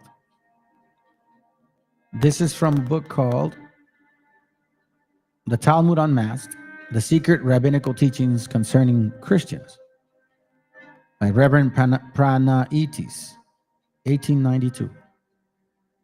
Okay. Let's see here. Here, the Talmud. The Talmud gets its name from the word lamud, thought, meaning the teachings. Now you guys can relate to the teachings of thought, right? You know, the emerald tablets. A lot of it comes from that. That's why the Babylonian is just it's like a dressed up new teaching. It's all interconnected because you see that in the Freemasonry books, and you know, you start finding the origins of it. Then it says, which teaching is called Talmud. I'm sorry, by metonymy, I guess. It is taken to mean the book which contains the teaching, which teaching is called Talmud. That is, the doctrinal book which alone fully expounds and explains all the knowledge and teachings of the Jewish people. As to the origin of the Talmud, the rabbis regard Moses as its first author. Bullshit. They hold that besides the written law, which Moses received from God on Mount Sinai on the table of stones, which is called the Torah, right? He also received interpretation of it, or the oral law, which is called the Torah Shebe'al Pi, whatever. They say that this is the reason why Moses remained so long in the mountain, as God could have given him the written law as God could have given him the written law in one day. Yeah, but he would have to explain it, don't you think? Unless it's the Matrix, he just plugged them in and said, and there you go. You know the Bible now. Anyways, Moses is said to have transmitted this oral law to Joshua. Joshua, in turn, to the 70 elders. These elders to the prophets, and the prophets to the great synagogue. It is held that it was later transmitted successively to the certain rabbis until it was no longer possible to retain it orally. Whatever may be said about this story of the rabbis, it is sufficiently known to us that before the birth of the Christ, schools existed in Palestine in which sacred literature was taught. See? You see that? This is why there's nothing new under the sun when it comes to these religions. Nothing new. Whatever religion you think it's new, been here before. The commentaries of the doctors of the law were noted down on charts and list as an aid to memory, and these, when collected together, form the beginnings of Jewish Talmud. In the 2nd century after Christ, Rabbi Jehuda, who, because of the sanctity of his life, was called the saint, the prince, realizing that the learnings of the Jews were diminishing. By the way, I want to remind you, we already know that Herod was already infiltrating. We already know that John Hyrcanus was converting Edomites. We know this already. So don't be surprised if more came or were in this time, corrupted it, and even more later on in 700, 800 AD. It continues. He collected all the lists and charts for them who took a book with what's called the Sefer Mishnah, or the Mishnah, and Deotorises, or secondary law. You see this? He divided it into 6 parts, each of which was divided into many chapters. We shall consider these later. The Mishnah is the foundation and the principal part of the whole Talmud. This book was accepted by the Jews everywhere and was recognized as their authentic code of law. You see this? For it was expounded in their academies in Babylon, at Sura, Pumbedita, and Nahardea, and in their academies in Palestine, at Tiberias, Iamenia, and Lydia. As the interpretations increased with the passings of time, the disputation and decisions of the doctors of the law concerning the Mishnah were written down, and these writings constituted other parts of the Talmud called the Gemara. These 2 parts are so disposed throughout the whole Talmud that the Mishnah serves first as a kind of text of the law and followed by the Gemara as the analysis of its various opinions leading to the definite decision. All the precepts of the Mishnah, you see that? All the precepts of the Mishnah, the precepts of men, following the precepts of men. Remember, it said that? Precepts of men. Precepts of men, I think that's how you spell that. Yeah, we just read it. Isaiah 29:13. Wherefore the Lord said, for as much as these people draw near with their mouth and with their lips do honor me, but have removed their hearts far from me, and their fear towards me is taught by the precepts of men. All the precepts of the Mishnah, precepts of men. Now we are starting to see how the Messiah was dealing with these people, dealing with this doctrine, dealing with these teachings, the Babylonian Talmud, the Mishnah, the Zohar, all of this does have a connection with the Emerald Tablets. Trust and believe it does. The Emerald Tablets talk about these 7 levels. The Mishnah, the Talmud, the Kabbalah, the Zohar all talk about the Sifrot, which has 7 levels. Don't be fooled. Now, check this out. Where am I going with this? Because here we see this. Jesus Christ in the Talmud. Part 1, the teaching of the Talmud concerning the Christian. First, we shall see that what the Talmud teaches about Jesus Christ, the founder of Christianity, and secondly, about his followers, the Christians. Let's see what they say. Many passages in the Talmudic books treat of the birth, life, and death of teachings of Jesus Christ. He is not always referred to by the same name, however, but is diversely called that man, a certain one, the carpenter's son. This is what pertains to us, family. The one that was hanged, the one that was hanged. Don't forget that. Okay? The one that was hanged. Concerning the names of Jesus Christ, the real name of Christ is Hebrew is Yeshua Hanatsri. No, it's not. It's Yahushua Moshe, Jesus the Nazareth. He is called Notsri from the city of Nazareth, in which he was brought up. Thus, in the Talmud, Christians also are called Nostrins, Nazarenes. Since the word Yeshua means Savior, or like Messiah, Meshiach means anointed Savior, the name Jesus rarely occurs in the Jewish book. It is almost always abbreviated to Jeshu, which is maliciously taken as if it were composed of the initial letters of the 3 words Inma Shmo Shemo Verik May, this name and memory to be blotted. May his name and memory be blotted. Wow. Where does it get that? Referencing here. The Jews among themselves do not say Jeshu, but Ishu, so nearly corresponding to the words of this course. When talking to a certain Jew about this some years ago, he told me that it not only meant this, but also Jeshu Sheker, liar, Oteba, and abomination, who would not be deeply horrified at this. This Jew lived in Frankfurt and at Hanover and had traveled all over the world. When he saw how this horrified me, his faith in Judaism began to weaken, for he was not adverse to the Christian faith and had often discussed it with me and Dr. Armando Polano. I also discovered here and there 2 other secret words from the Jewish Kabbalah. Ooh.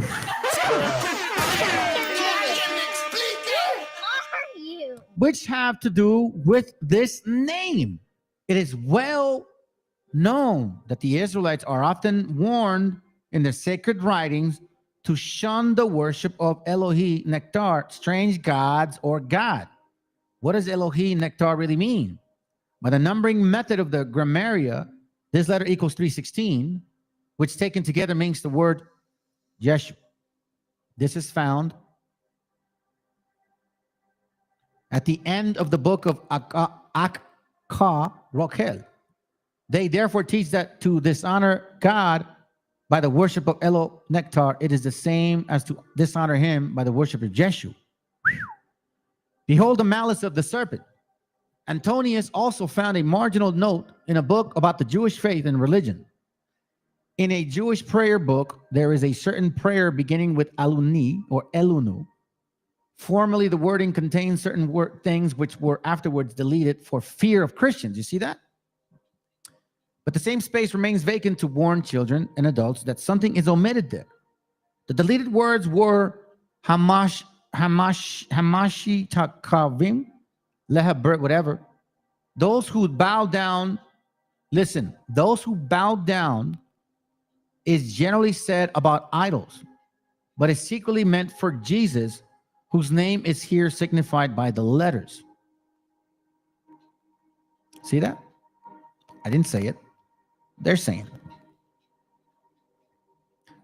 This is important to read because you're going to understand how this relates to us. He is also called Talui, the one who is hanged.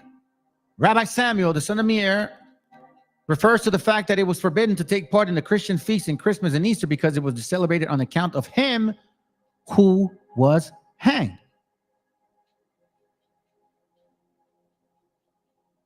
In the days of Constantine, who made changes of religion and placed the figure of the one who was hanged on this banner.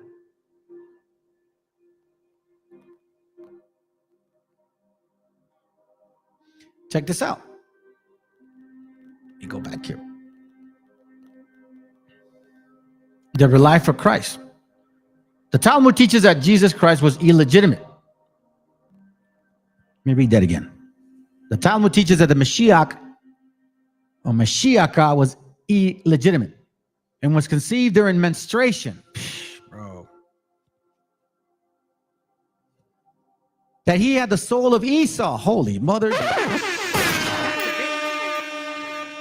Wow. But he was a fool, a conjurer, a seducer, that he was crucified, buried in hell, and set up as an idol ever since by his followers. Once when the elders were seated at the gate, two young men passed by. One of them he had head covered, and the other his head bare. Rabbi Eliezer remarked that the one in his bare head was illegitimate, a mamzer. Rabbi Josh Yehoshua said that he was conceived during menstruation. This dude, Akabi, the convert Akabi, however, said that he was both. Whereupon the others asked heathen Akabi, why did he dare to contradict his colleagues? He answered that he could prove that what he said. He went therefore to the boy's mothers, whom he saw sitting in the marketplace selling vegetables, and said to her, my daughter, if you will answer truthfully what I'm going to ask you, I promise that you will be saved in the next life. She demanded that he would swear to keep his promise. And the punk-ass Akabi did so, but with his lips only. For in his heart, he invalidated his oath. Then he said, tell me, what kind of son is this of yours? To which he replied, the day I was married, I was having menstruation, and because of this, my husband left me. But an evil spirit came and slept with me, and from this intercourse, my son was born to me. Thus, it was proved that this young man was not only illegitimate, but also conceived during the menstruation of his mother.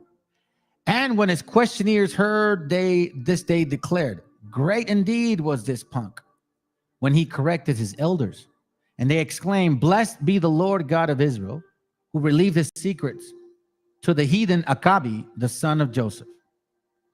That the Jews understood this story to refer to Jesus and his mother Mary is clearly demonstrated by their book Tolda, Yeshu, the generation of Jesus, where the birth of our Savior is narrated in almost the same words.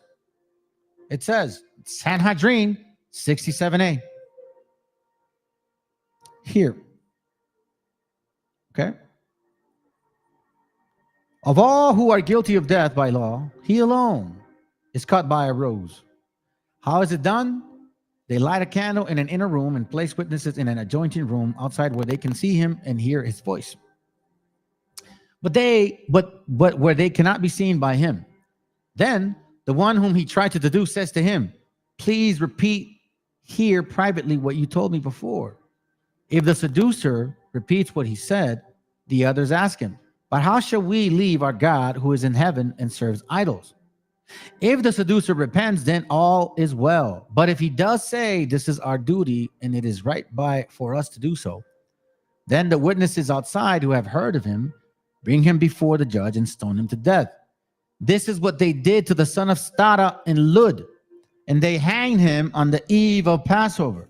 For this son of Stada was the son of Pandari. For Chasta tells us that Pandari was the husband of Staba, his mother, and he lived during the time of Paphos, the son of Jehuda. But his mother was Stada, Mary Magdalena, a lady hairdresser, who, in his set, is Pambati, deserted her husband. The meaning of this is that this Mary was called Stara, that is a prostitute, because according to what was taught at Pumbadita, she left her husband and committed adultery. This is also recorded in the Jerusalem Talmud and by Maimonides. You.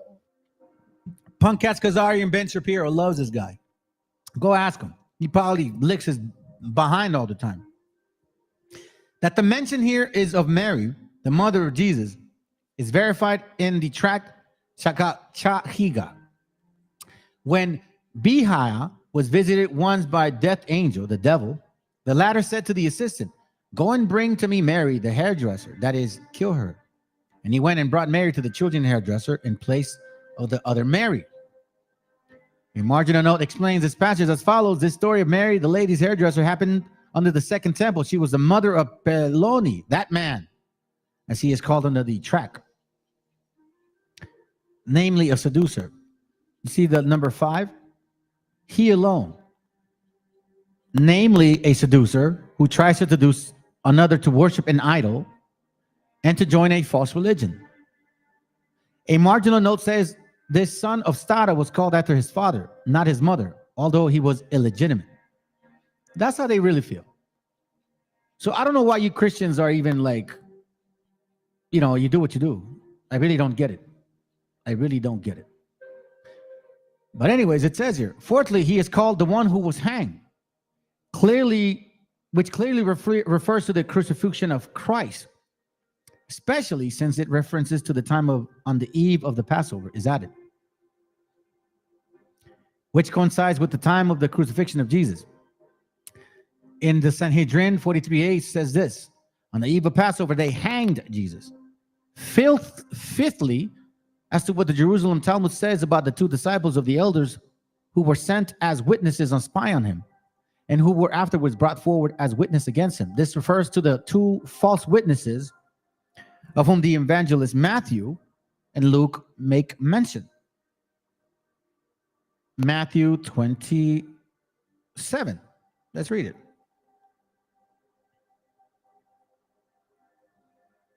Matthew 27, what? 63, I think? Yep. Matthew 27, 63. It says, now the next, verse 62, now the next day that followed the day of the preparation, the chief priests and Pharisees came together unto Pilate. Remember the Sanhedrin, saying, "Sir, we remember that the deceiver said, while he was yet alive, after 3 days I will rise again. Command therefore that the sepulchre be made sure until the 3rd day." Is that what they're talking about?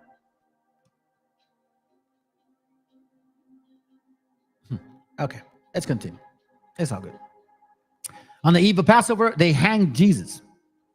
I want to emphasize this because we're going to touch on this. Why is it important? Because it relates to you, brothers and sisters.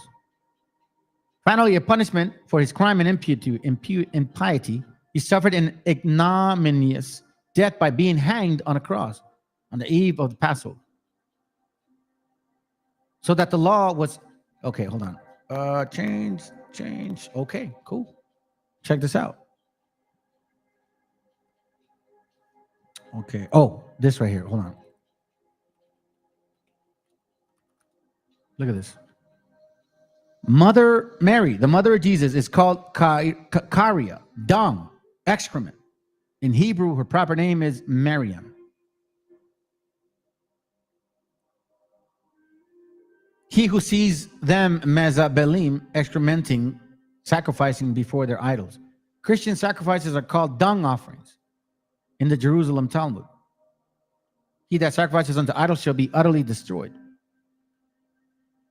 Tezer Ayarki, referring to Numbers 25:3, teaches that the Gentiles actually honor their God by excrementing before him.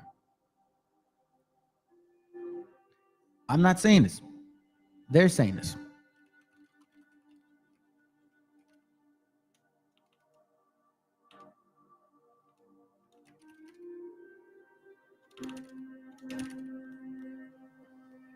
Check this out. Wagon Seal, Sada page 497 says that Boxtorf, in translating the word tifla as foolishness or vanity, did not go far enough. For this name, which is applied to a Christian church, really means a brothel or a whorehouse. Damn. You see, Christians, you see how silly they're making y'all? This is really, like, to me, bro, it blows my mind that you guys are that dumb. But then again, Christian churches, a place of Christian worship, is called Bet Tal Tifla, a house of vanity and foolishness. But no, it actually means brothel or a whorehouse. You love those Israelis that much?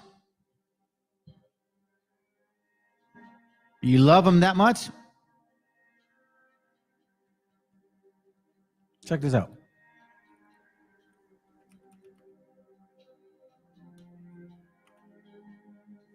Let me see if I have it. Give me a second.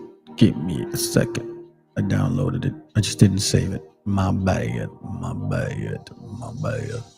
I got a lot to share, family. I hope you guys can stick around, man. This is deep stuff.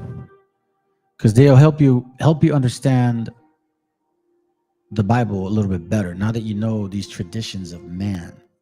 Their concept, their approach, what they're doing, what they're thinking, you know what I'm saying? They were teaching traditions of man. Okay?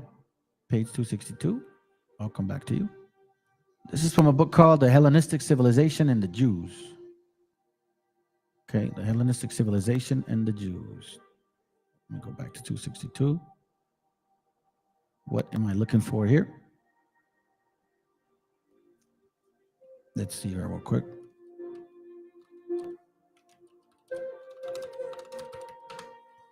We're going to see the Talmud mentioned several times.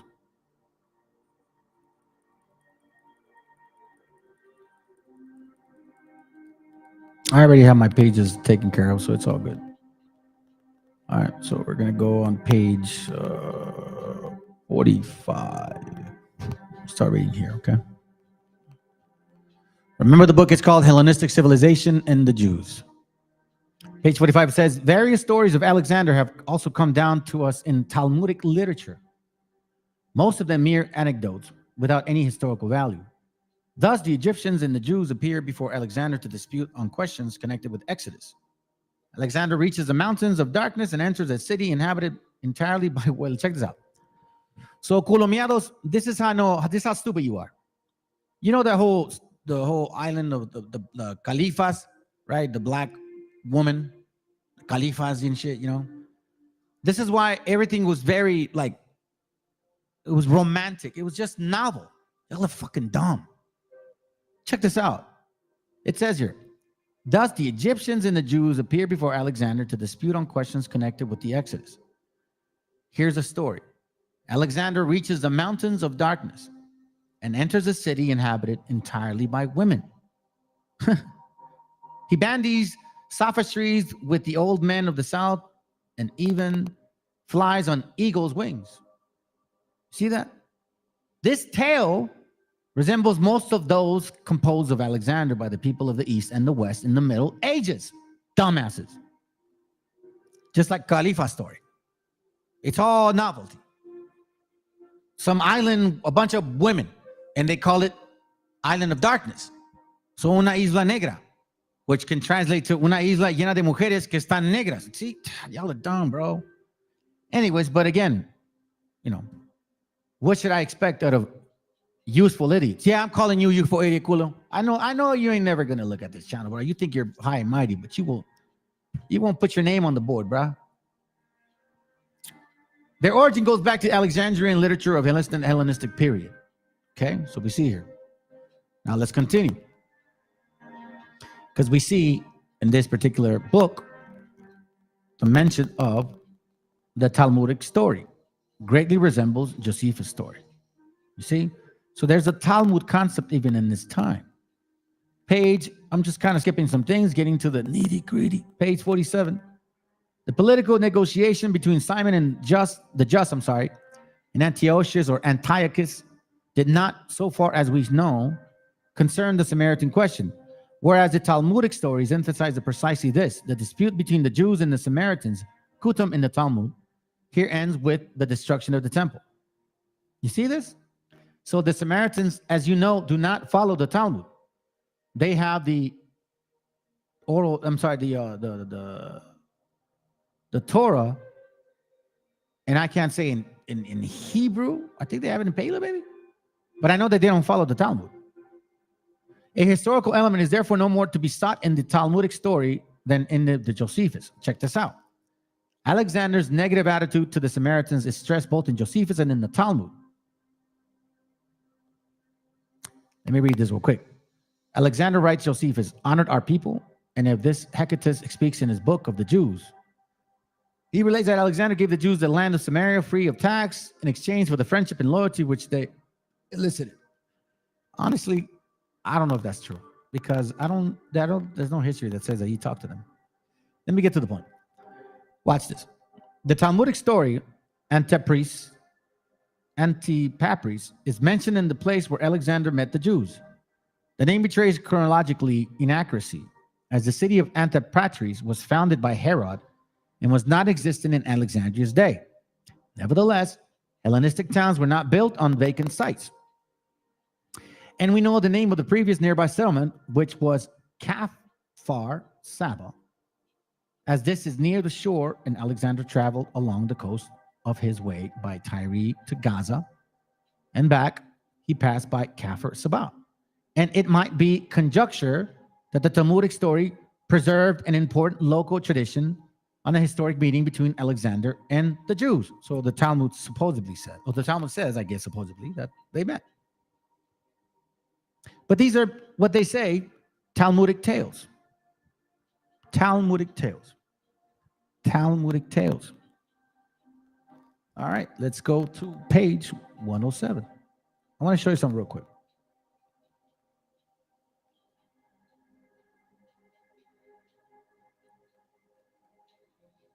I found his name in here and I thought it was interesting.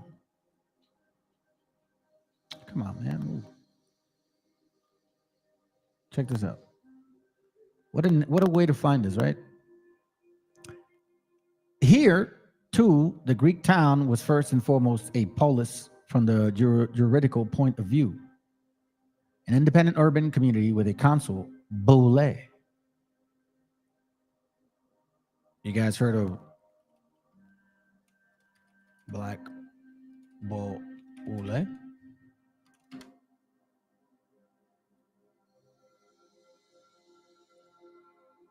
Interesting, right? The Black boule. Certified seller, they call it. Nah, not at all. This is you guys. I know it's a hard pill to swallow, but this is y'all. Right here. Y'all been working together ever since. This is why FOPI and all those black onlys and shit, they cannot comprehend the fact that they were working with the gringos. And now it's like a completely like oh my God, we never knew their languages. Shut your ass up.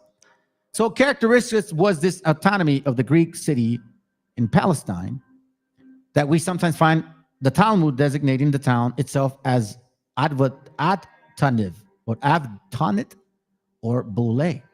Now, these guys have this name. Why do you think these Khazars don't say nothing? Come on, man. Can't fool us, bro. Y'all working together.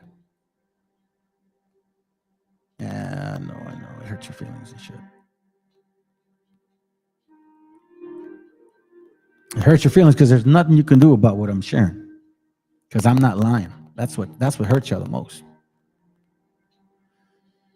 Let's continue here. It says, what was the character of the Pharisees and Sadducees under the Hasmoneans, and whether their late features may also be ascribed to the earlier period, are questions which still await solution.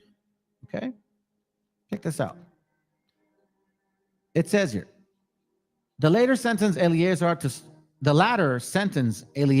to stripes, a sentence which Hyrcanus thought too light, for in his view it should have been that of death. The Sadducees, who had long hated the Pharisees, exploited the quarrel to alienate Hyrcanus from the Pharisees, proving to the king from the fact that they had not seen fit to punish him as he desired. I talked to a brother today, and he was pretty impressed on the fact that people in his work were this deceiving. And this is what you see, bro, if you're listening. You see the same thing. The Eleazar had expressed the opinion of all the Pharisees. Hyrcanus, enraged against the Pharisees, drew away from them and went over to the Sadducees. You see this? The same story is told again in the Talmud. So this is stuff that we can confirm. It's been talked about even back then. Check this out. Hyrcanus abolished all the laws which the Pharisees had given to the people. Let me go back. Let's read this. This is interesting, right? We're not in the position to judge how far its details are authentic. But the fact that the rift between Hyrcanus and the Pharisees is not itself a doubt. Josephus relates that immediately after the split, Hyrcanus abolished all the laws which the Pharisees had given to the people. Isaiah chapter 50. Who are you? Once again, oral traditions, the Babylonian traditions. The Pharisees had given many laws to the nations, and based on ancestral tradition, which had not been written in the law of Moses. Gotcha, bitch.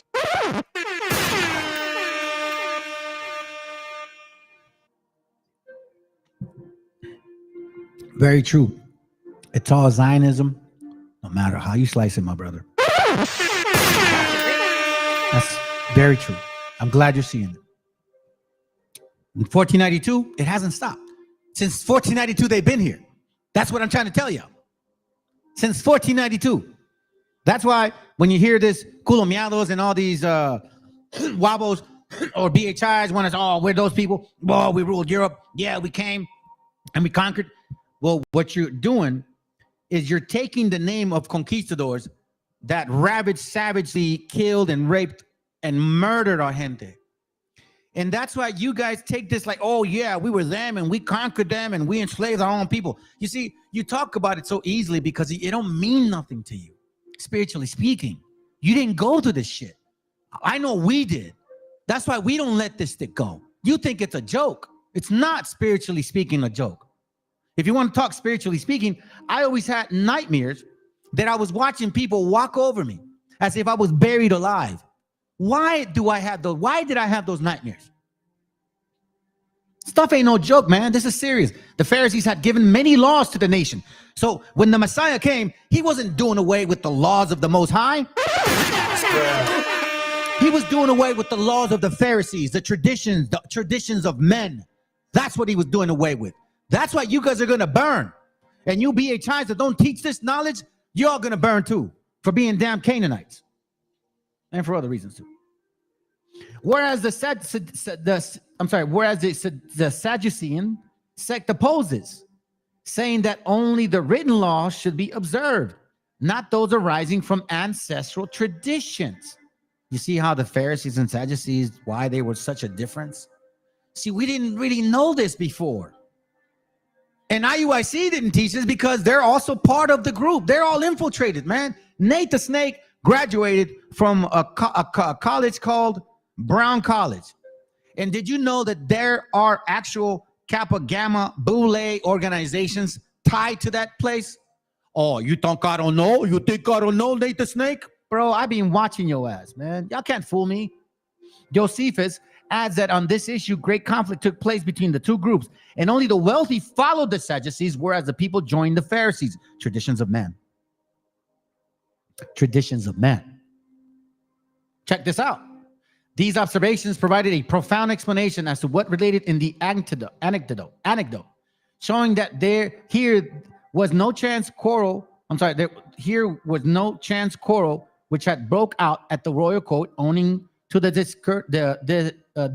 courtesy of a guest at a banquet, but the perpetuation of the ancient feud between the priests and the scribes, whose social character have discussed in previous chapters. Now, Christianity does the same thing. For example, the Ave Maria, Padre Nuestro, Ten Commandments, El Credo. Where does it say to do that in the Bible, Christians? Tell me where, Catholic people, where does it say to learn those in the Bible? Where are those prayers in the Bible? Who are you? You can't answer that. Let me continue. What did the Pharisees demand of Hyrcanus?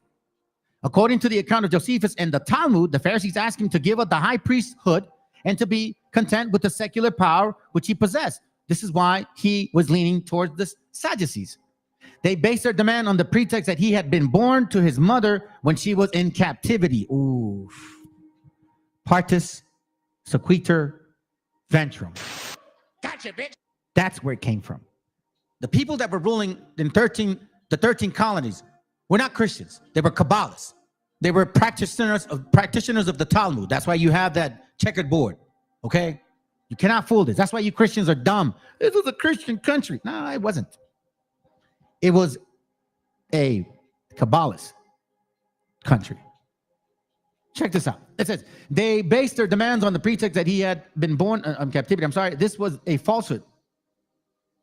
This was a falsehood. So now we see here, there's a war between the Sadducees, Pharisees, and Hyrcanus.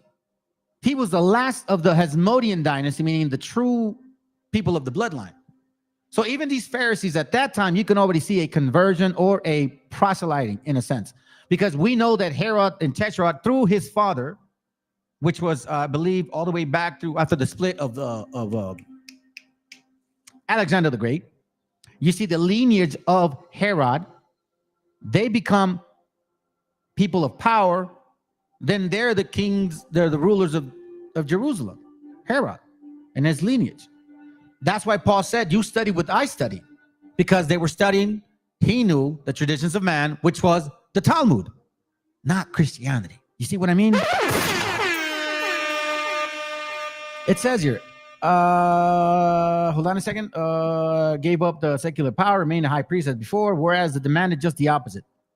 Otto Witzer also argues that the Pharisees could not consent at the high priesthood he be held by men whose hands were stained with blood. But the law of Moses had never prohibited offensive war against idolaters, however cruel, while the forcible Judaization of the Palestinian population, which had been carried out by Hasmoneans. You see this? So we see a struggle, and we see a constant what? Who gave these people particular traditions? Hold on a second. Let me go back.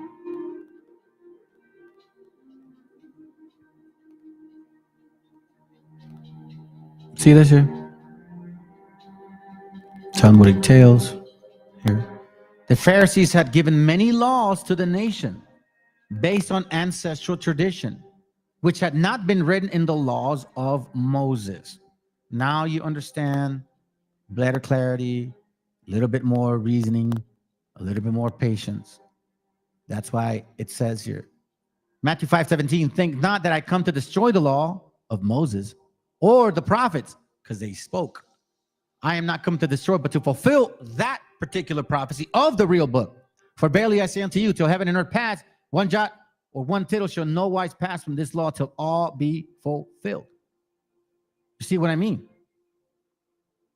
This is why it's important to understand jot and one tittle. Jot and one tittle. Go back to this. Deuteronomy 4:2. Can't add to the word, right? Revelation 22:18 says the same thing. You can't add to it. You can't add to it, right? But they do. They did. The Pharisees did. Traditions of man. This is why you see the confusion.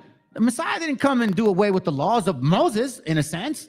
Only the sacrificial. What he was also getting rid of was all those traditions, external, which did no good for you, because there was no examination. There was no repentance. It was just tradition. And once more, you cannot add to the word of the Most High. So now we see that the Messiah was dealing with the Pharisees, which is why he kept saying traditions of man, traditions of man, traditions of man. You see the Pharisees, Mark 7:1, then came together unto him Pharisees and certain scribes, which came from Jerusalem. And when he saw one of his disciples eat bread with defiled, this is to say, with unwashed hands, they found fault. For the Pharisees and all the Jews, except they wash their hands often, eat not, holding the traditions of the elders. Where in the Bible does it say to do that? You don't see it in Leviticus. It talks about cleanliness regarding the dealing with sexuality, the sexual part, or the cleaning, or whatever it may be, right? But it doesn't talk about anything in regards to you washing your hands. We see this in the Talmud.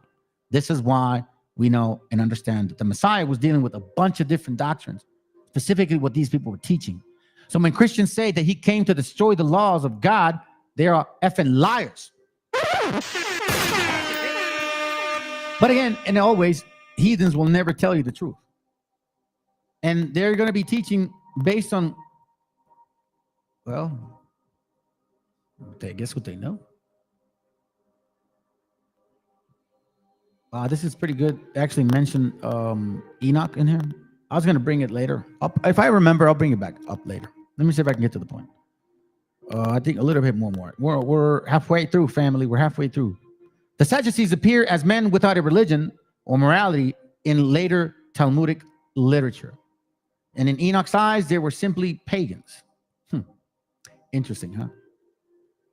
Let's see what we got. All right, let's continue. Next book.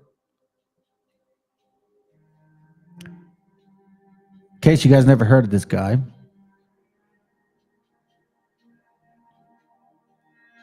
Give me a second.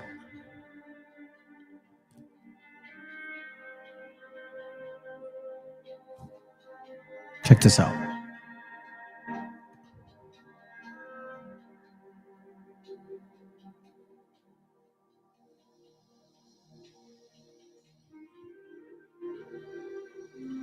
Taking a little while, sorry. In the meantime, let me download this real quick.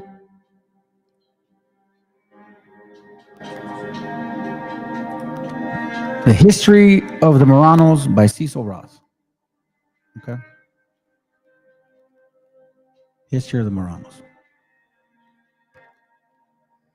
The History of Marranos. Let me get to a point here real quick. I'm going to show you something. They're all connected, family. You'll be surprised. It's amazing, man. The Jews and the Moors. You motherfuckers. You dirty bastards. And yeah, the Moors were light-skinned and swarthy. The Jews were also light-skinned and swarthy. Yep.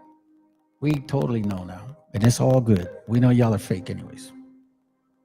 The real Israelites have finally woken up. The heyday Inquisition. Give me a second. I'm trying to look for something real quick. Let me see if I can find it.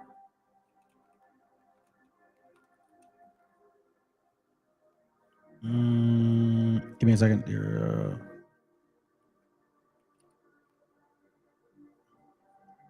There we go.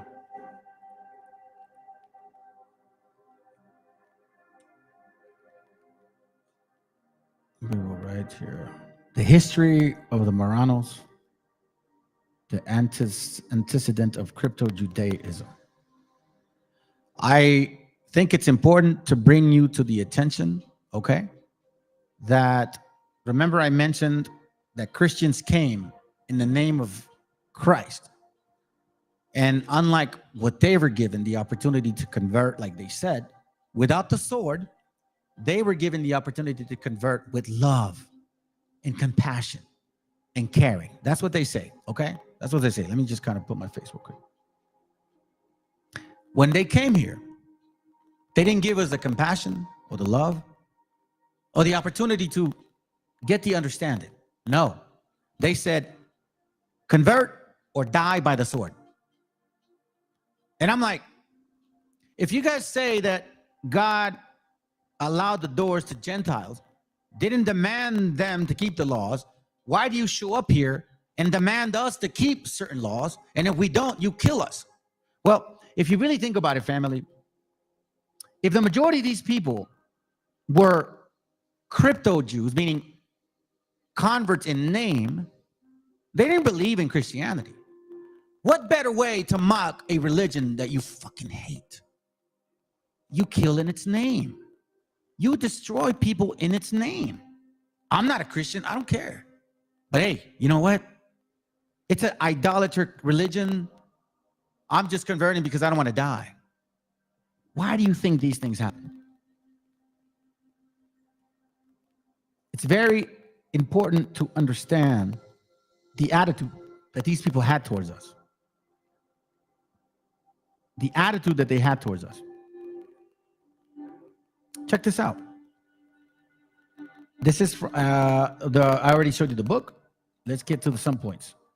Traditional Jewish law, in fact, made special provisions for cases when observance of ceremonial practices became impossible because of compulsion, or in the time of persecution.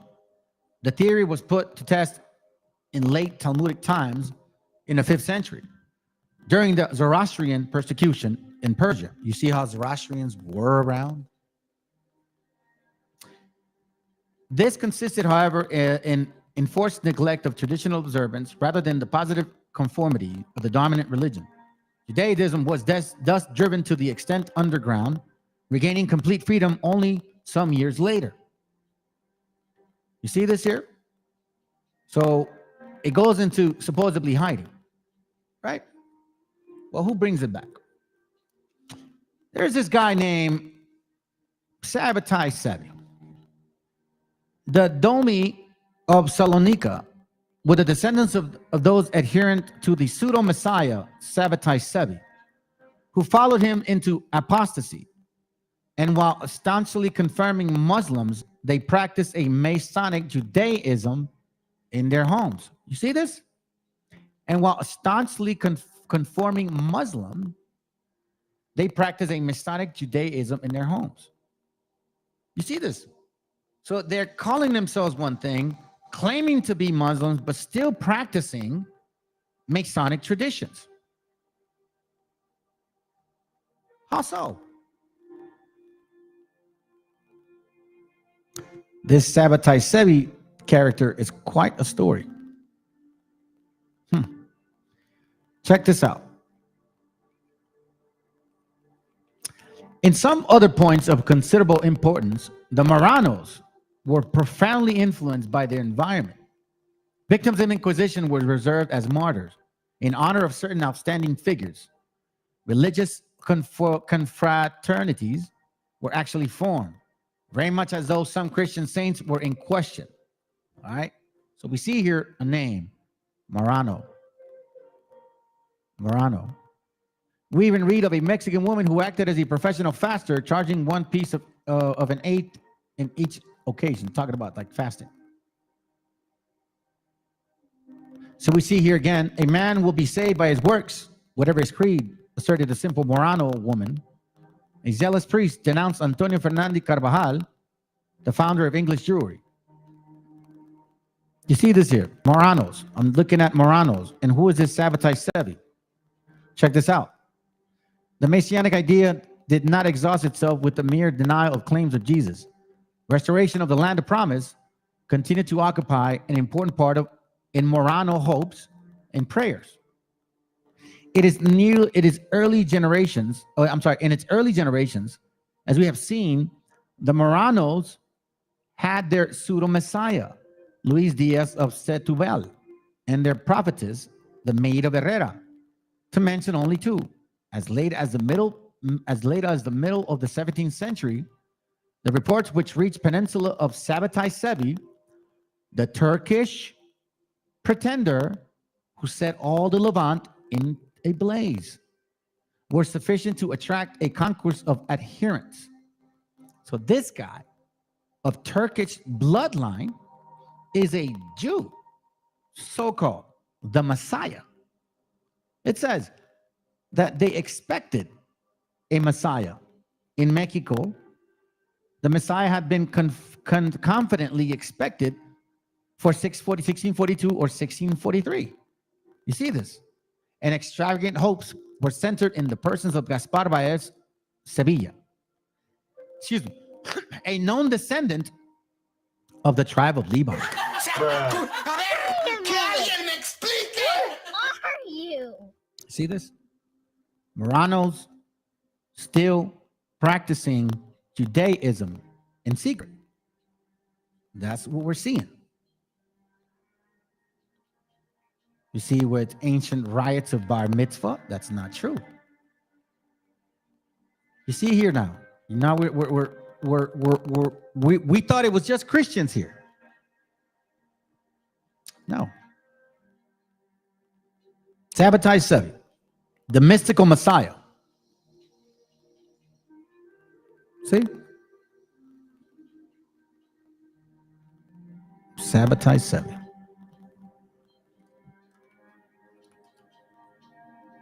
See? What are we looking at here? Let's check this out. Remember the name Marrano. The cultivated force of this criticism left Sholem portraits of Sabbatai Sevi and the Sabbatean movement considerable open to the amendments. Over the ensuing decade and a half, number of monograph presents both new data and new interpretation. Perhaps the most sufficient was Yosef Yahim Yerushalmi, study of Isaac Cardoza, the older brother of Sabbatean prophet Abraham Miguel Cardoza. You see these names? Where's that dirty water that thinks that, he's a Sephardic Jew? Stupid ass. Sholem had used Abraham Miguel Cardoza to demonstrate that there were a basic converge between the mentality of the Marranos and that of Sabbateans. Really? It says here, let's see what I'm looking for. I'll read here. Here in the empire, by far great majority of Spanish Jews, the main bearers of the Sabbatean movement, had settled.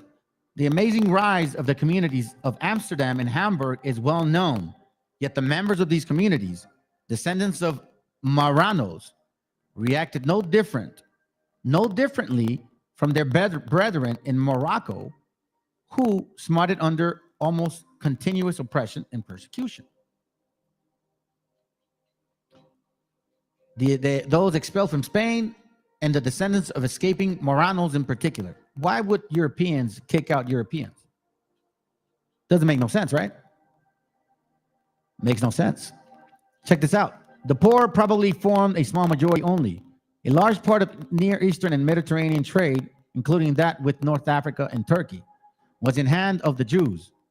Prominent among the latter was the Marrano element, and it is the Marranos who everywhere appear among the leading supporters of the movement. Sasportas and other anti-Sabbatinian assiduously overlooked this fact for obvious reasons. It was, after all, so much easier to denounce the rabble, whereas admonitions of the part played by wealthy and respected group of former Marranos would have been very awkward. You see this? Marranos, right? Marranos, como puercos and shit. Why am I emphasizing this? It's a rhetorical question, by the way. Check this out. We see Marrano. We also see the Talmud. You see this? He taught the Talmud. Make no ifs, ands, or buts about it. He was all up in it. And these people were not teaching the commandments of the Most High. So we see here apocalyptic text, Midrashim, from the end of the Talmudic period to the Middle Ages, has been collected and edited. Somewhere in this page it talks about that. All right. Here. What we may ask, did the Messianic idea imply for the simple Jew whose hopes were nourished in addition to the biblical prophecies by a number of popular well-known legends and apocalyptic myth rashims? So now you know what that means. You see, here we see the Talmudic or Talmud constantly. Constantly. I'm not making this up. The Talmud has said that no converts would be accepted in the Masonic era. There will be no converts because no more holy souls would be left among the Gentiles, since, by definition, the Messiah could come only after the last sparks of holiness had been extracted from them. That's why they say what they say. Okay, so you see that here. The Talmud, right? Remember we saw the Kabbalah? See? So it goes hand in hand. If you have the Kabbalah, you're dealing with the Talmud. If you're dealing with the Talmud, you have the Kabbalah. Okay? Tradition and creation, new creation in the ritual of Kabbalist. Sholem. I'm not making this up, family. Look, 200 of those came up. Let me go back. We'll go from the beginning. The Messianic idea in the Kabbalah, Lurianic Kabbalah, again, the significance of it, the spread of it. You see?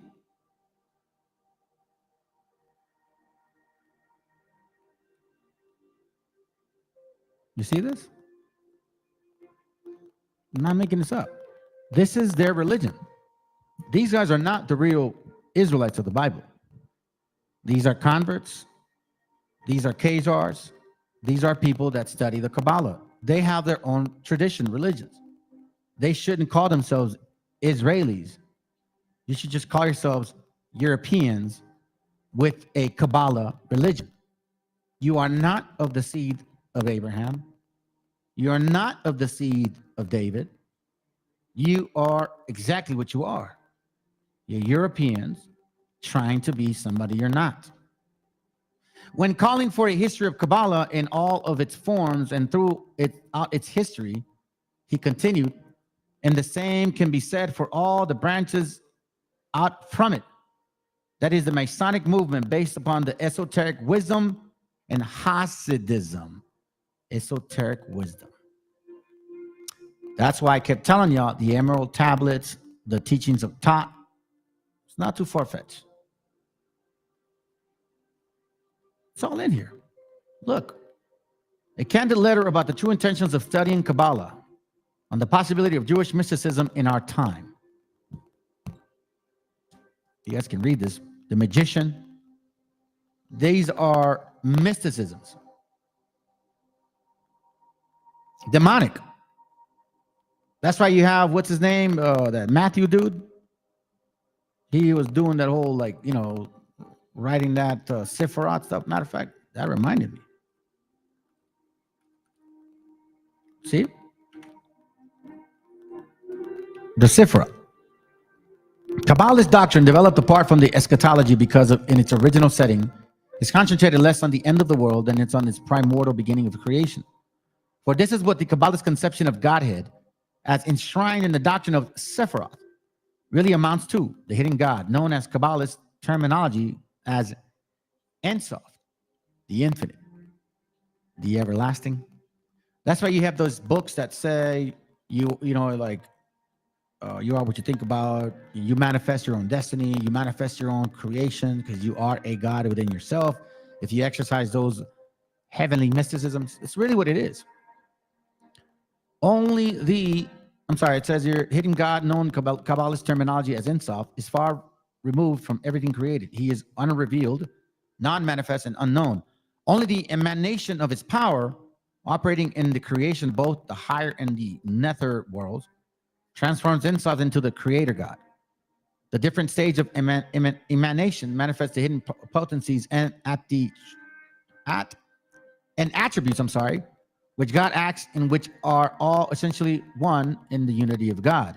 Even as the flames is bound to the coal, 10 such stages known as the Sephiroth constitute the inner life of Godhead. This is the tree, I believe, that we weren't supposed to take.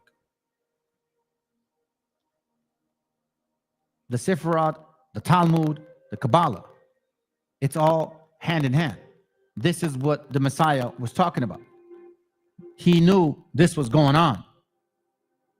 They weren't keeping the commandments like you thought they were. He didn't come, he ain't like, oh, he just wanted us to stop, you know, from keeping the laws. No, it wasn't any of that. It wasn't any of that. He literally was trying to save people's lives, man. I want to show you something. Let's get to the nitty-gritty now. I keep saying that shit. The secret relationship between the blacks and the Jews. Oh, yeah. Oh, yeah. Check this out.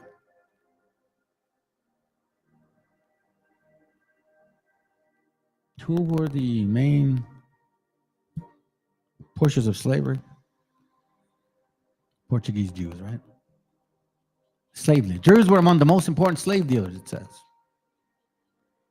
The principal purchasers of slaves were found among the Jews.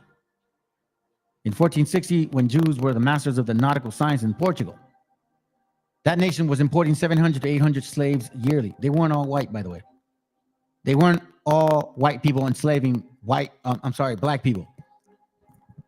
It was swarthy-looking bastards that were enslaving white and black people.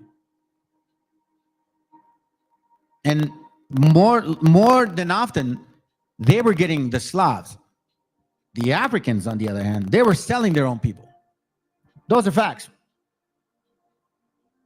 Jewish participation in the slave trade, particularly their trafficking of non-Jewish slaves, incited the moral indignation of Europe's Gentile population. You see that right there? So, if these Jews were being expelled, they had no power, pobrecitos and shit. Hold on a second. Sorry about that, family. I'm over here reading like that. If they had no power, pobrecitos and all that, how is it that they're trafficking slaves?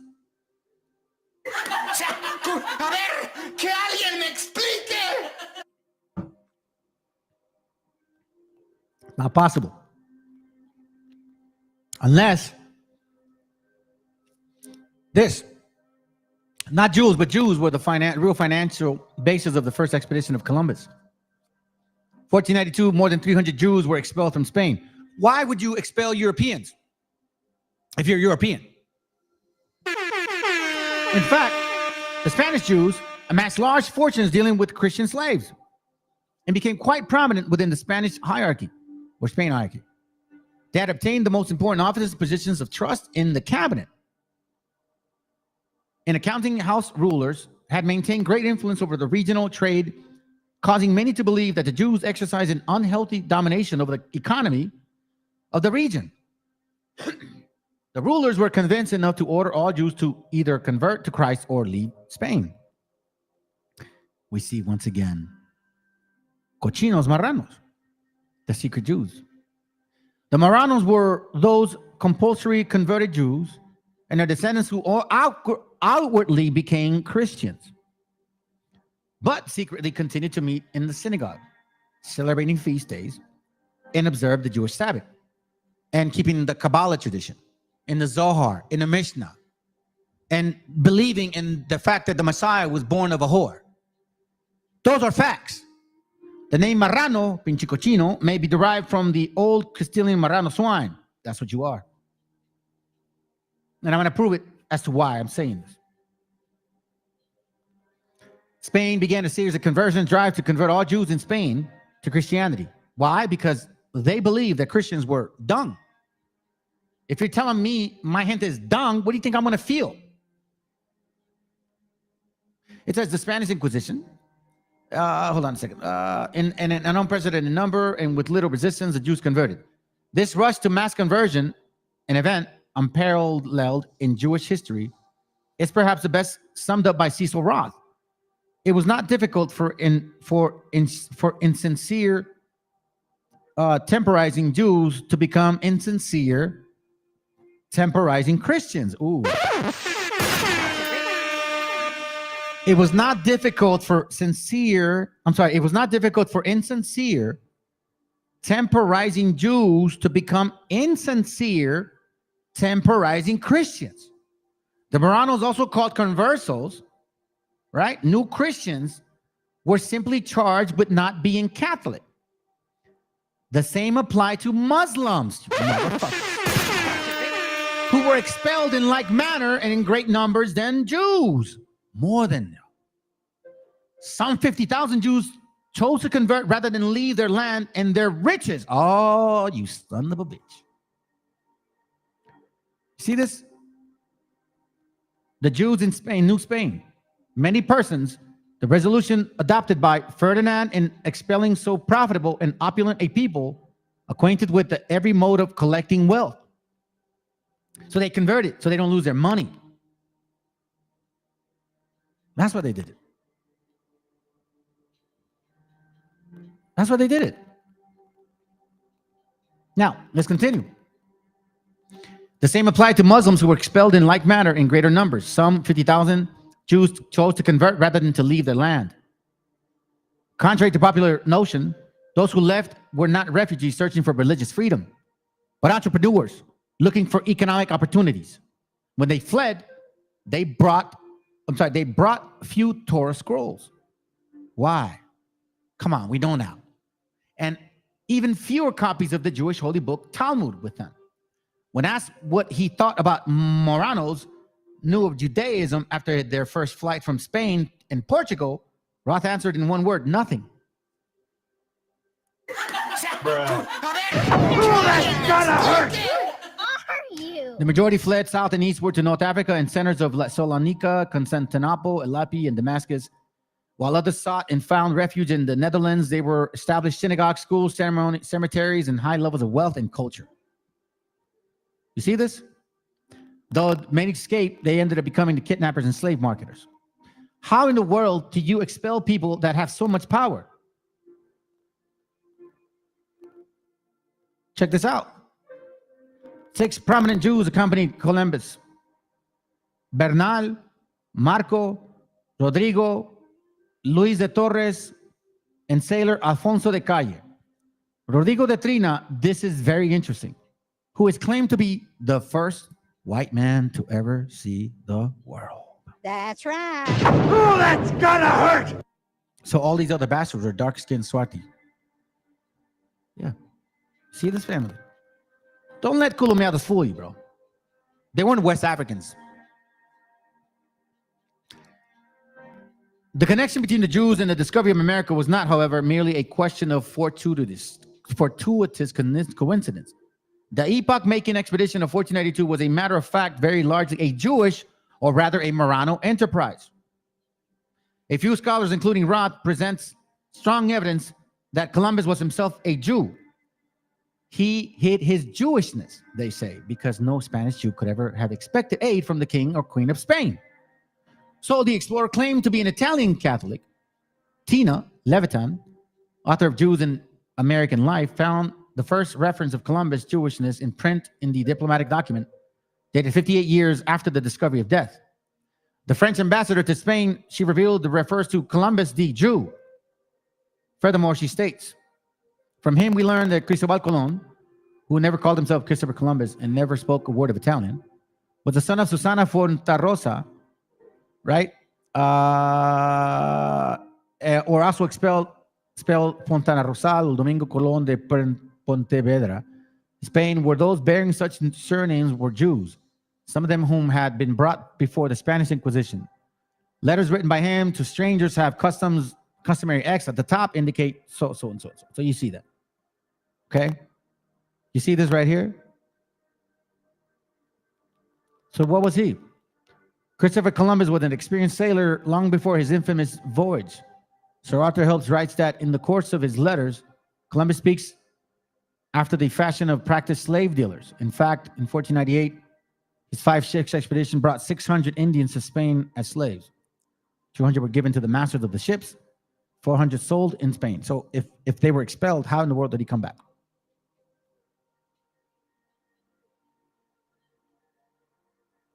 This is important to know because now you're getting to see Jews and Moors working together. Jews and Moors practicing and believing almost the same doctrine.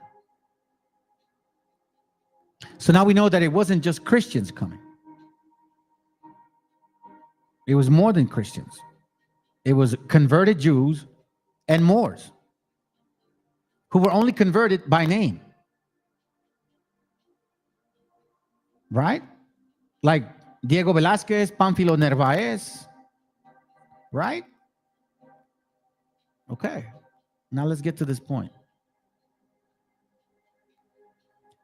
This is a very interesting understanding here, so I want to bring this up.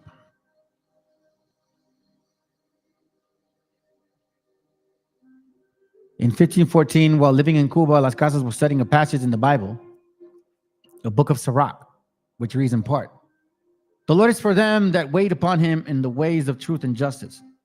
Las Casas was finally convinced that all the actions of the Spanish in the New World had been illegal and that they constituted a great injustice. He made up his mind to give up his slaves and encomienda and started to preach that other colonists should do the same.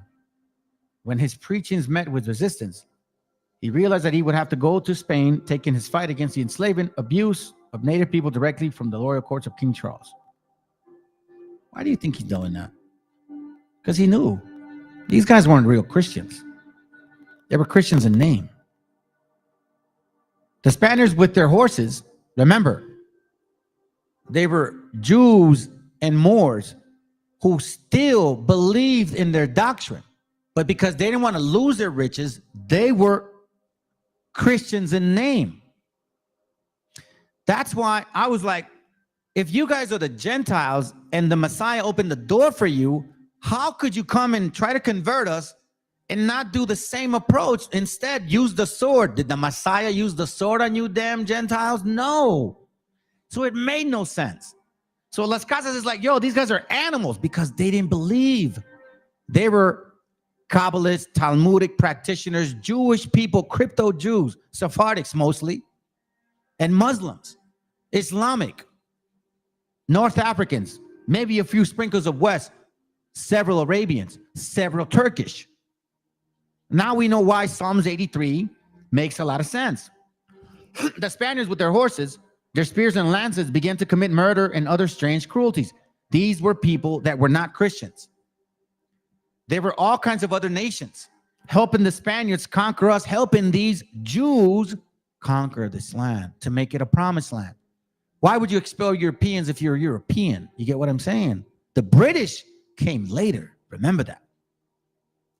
What did these bastards do? They entered into towns and villages, sparing neither children nor older men and women.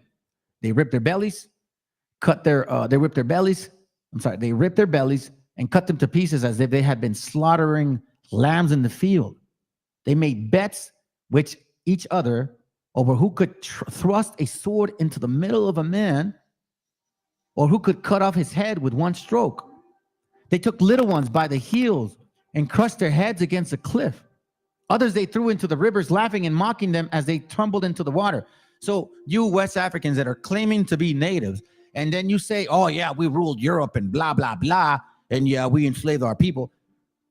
You don't know what you're saying. And that's why it's so casual for you, because that shit didn't happen to you.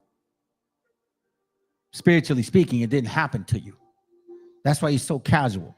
And this is how I know that you ain't Israelites, because you didn't even see this shit. You guys been teaching this doctrine for so many years, and you telling me I'm bringing out stuff that you guys never even heard of? Neftali, please do not ever come click on this link. I may leave you on for like 10 minutes and then I'll embarrass your chunky ass. I got no respect for heathens, man, especially when they try to call us other names that they are themselves.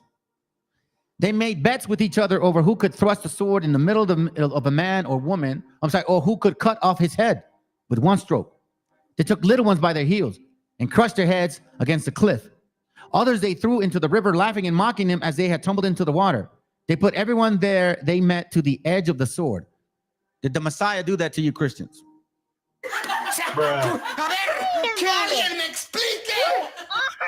Now, remember this whole time I told you about this right here?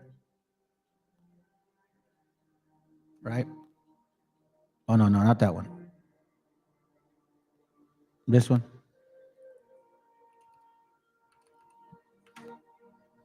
The one who was hanged? The one who was hanged? Remember that? Okay. See this? 2, 4, 6, 8, 10, 12, 13. He is facing all of them. You ever wonder why they did that? You have to wonder why. Here's why.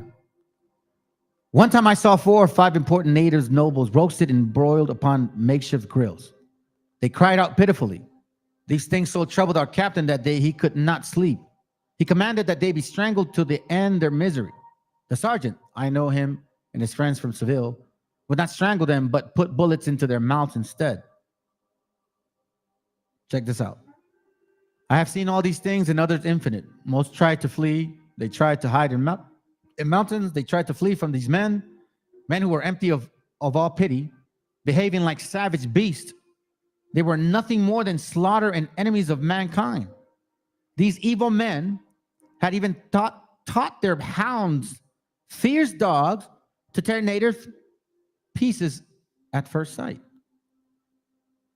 And when, although rare, the Indians put to death some Spaniards upon good right and law of justice, the Spaniards made an agreement that for every one Spaniard killed, they had to slay 100 Indians. You see this? These were Christians in name.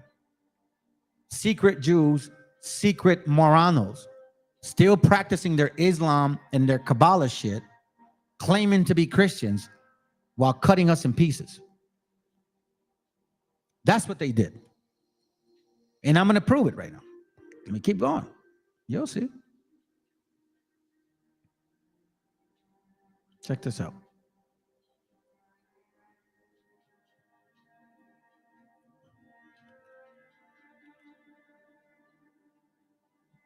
Look at this. They also did a lot of different crazy shit, family. This is probably going to hurt a lot of your feelings right here.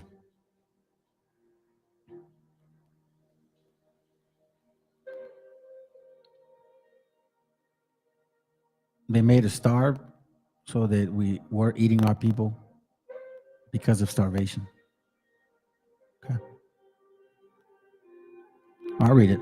With 50 men, they can all be subjugated and made to do whatever is required of them. Upon the arrival, the native population worked for hours to rescue the crew and their cargo. Despite the natives' kindness, Columbus's mind immediately went to how profitable enslaving the native population would be. They are evil, and I believe they are from the islands of Caribs, and they eat men. Describing them as savage and cannibals, he says. Dog-like noses that drink the blood of their victims. Columbus sailors were rapists and murderers, and I can prove it. I got books to show it. While I was in a boat, I captured a beautiful Carib woman, he says, whom the said Lord Admiral gave to me, and with whom, having taken her into my cabin, she being naked according to their custom, I conceived desire to take pleasure. I wanted to put my desire into execution, but she did not want it and treated me with her fingernails in such manner that I wished I had never begun. But seeing that, I took a rope and thrashed her well, for which she raised such an unheard of scream that you would not believe your ears. Finally, we came to an agreement in such manner I could tell you that she seemed to have been brought up in a school of harlots.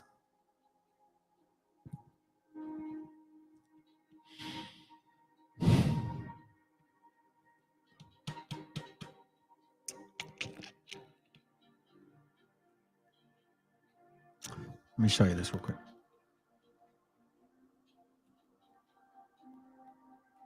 Check this out. This is from a book I have. It's called Los Conquistadores Psicópatas. Okay. Check this out. It's this book here.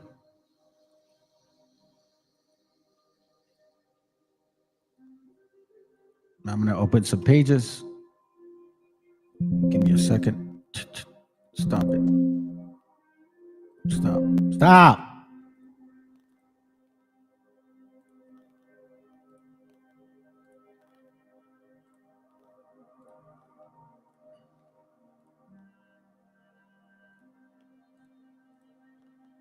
There it goes right here.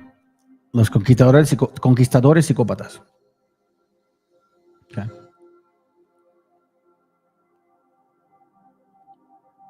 Page, I believe, 68. Cristóbal Colón, el primer psicópata que llegó a América. It's true. The first psychopath that came to America.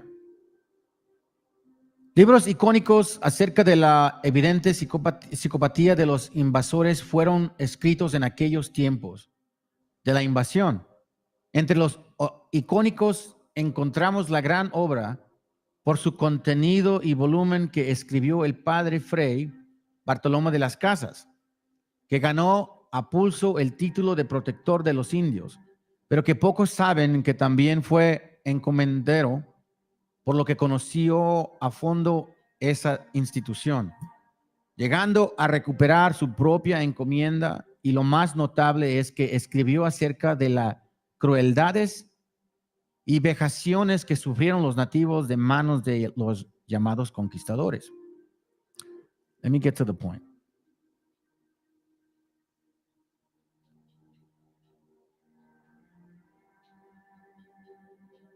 Give me a second.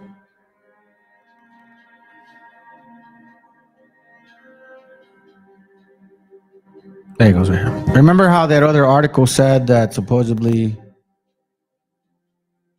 this one? He said that a woman, right? While I was in a boat, I captured a Carib woman, right? Okay. He said that.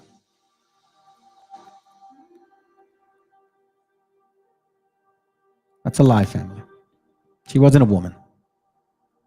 Okay? She was a little girl. And I can prove it on this book. Page, I believe it's 72. Okay? It says, la víspera de nuestro retorno a España, decepcionados al no haber encontrado oro, rodeamos los 4 poblados situados cerca de nuestro fondeadero y capturamos a 1,600 salvajes, hombres, mujeres y niños grandes también.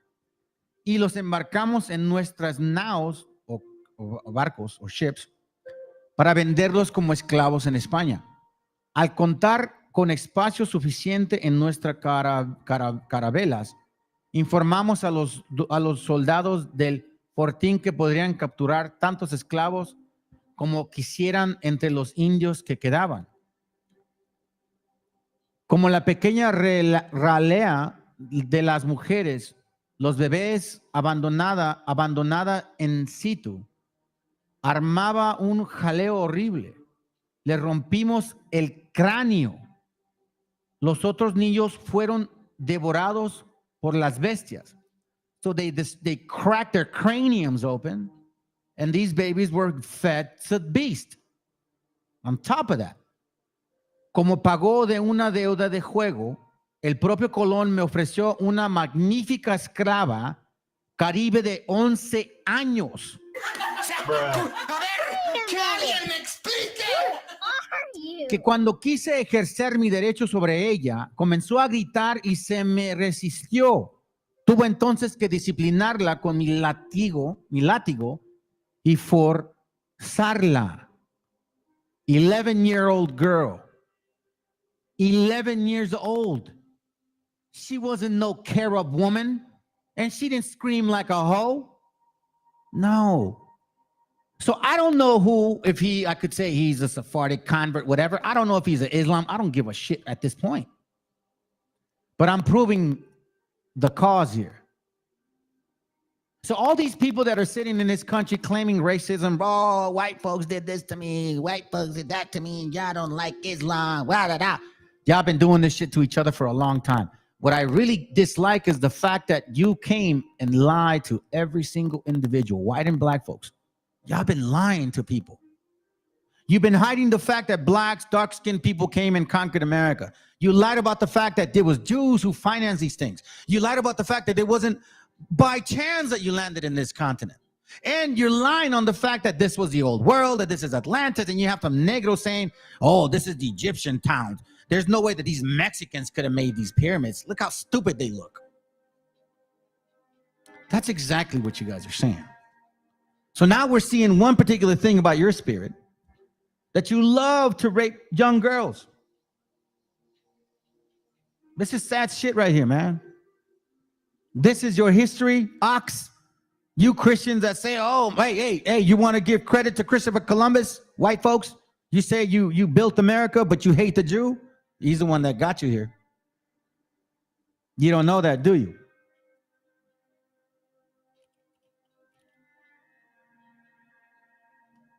Give me a second. Oh, I think I put it here. Let me see. Yep. Look, this is another book I have. Okay. Relaciones y Cartas de Cristóbal Colón, 1892. All right? We're going to go to page 313.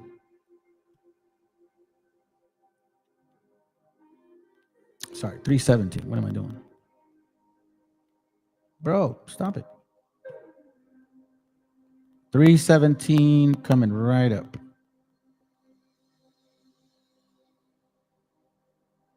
There it goes right here. Listen to this, okay? Por una mujer también se fallan 100 castellanos como por una labranza. Y es mucho en uso. Y haya fartos mercaderos que andan buscando muchachas. De nuevo, a 10 son ahora en precio, de todas edades, de tener un bueno. So let me translate this because it is somewhat complicated to read it too, and I had to translate it myself. Translate. Check this out. Okay. It says here, in Spanish, remember, I'm translating this book here. All right. Page 317 from Biblioteca Clásica, Relaciones y Cartas de Cristóbal Colón. Cristóbal el Culo. The dirty bastard. Okay. Okay, remember that. Give me a second here. Page 317. All right. Give me a second. 317, all right? So I don't want you to think I'm misleading you here. Look at the translation. It said, a woman also fails 100 Castilians as if a form of farm, and it is much in use. You see, one woman, hundreds Castilians, meaning they train her, and it is much in use. And it has already merchants favor who anchor, I guess, young looking girls from 9 to 10 are now in price. Of all ages, it must have a good one. Do you understand what that means? They were searching for 9 and 10-year-old girls, including 11, to run a train on them. Who likes to run train on women? Who made it popular nowadays? Are you going to run from that? Columbus provided native sex slaves to his men. In addition to putting the natives to work as slaves in his gold mine, Columbus also sold sex slaves to his men, some as young as 9. We just confirmed it. Columbus and his men also raided villages for sex and sports. 100 Castilians are as easily obtained for a woman as for a farm. And it's very general, and there is plenty of dealers who go about looking for girls. Those from 9 to 10 are now in demand.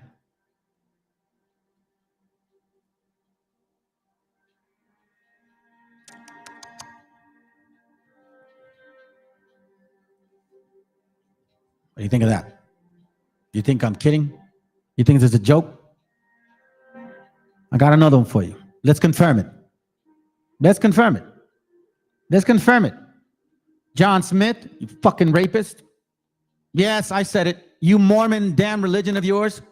Crappy ass shit. Dumb ass damn heathens, bro. I'm gonna show you what your boy did here. I'm gonna show you what John Smith did, what you guys are so proud of. Your white heritage. Let's go and enjoy your white heritage for a second. What did you do to Pocahontas? Oh, Pocahontas, huh? Yeah, I bring the fire. You did the same shit to Pocahontas. She was not even 9, 10 years old. 12 maybe. This is from the history and present state of Virginia. I believe that's 1775 maybe, some shit, I don't know. All right, let's go here. Page 14. By virtue of this present, Captain John Smith was sent by the London Company in December. 1606. Authorized by King James, who supposedly was a dark-skinned man, who authorized partial intervention, by the way. Okay? So we're talking about this punk ass right here. Let's look at this crackly history. While these things were acting in Bermuda, Captain Smith being very much burnt by the accidental firing of some gunpowder as he was up in a discovery of his boats. Oh, yeah. This is the page where they end up eating themselves. Let me just kind of side point here. So when you guys first showed up, right? When you guys first showed up, you couldn't take care of yourselves. So you ended up eating yourselves because you were too lazy. Okay. And yet for this, they continue their disorder, wanting their old provisions and neglecting to gather others, so that they who remained alive were near famished, having brought themselves to the pass. And the reason this happened is because John Smith got hurt, so he had to leave. He left for several months. That they durst not steer from their own doors to gather fruit of the herbs, or the crabs and mussels from the waterside, much less to hunt or catch wild beasts, fish or fowl, which were found in great abundance there. They continued in their scanty circumstances till they were at last reduced to such extremities as to eat the very hide of their horses and the bodies of the Indians they had killed. And sometimes also, upon a pinch, they would not disdain to dig them up again to make a homely meal of after they had been buried. Damn.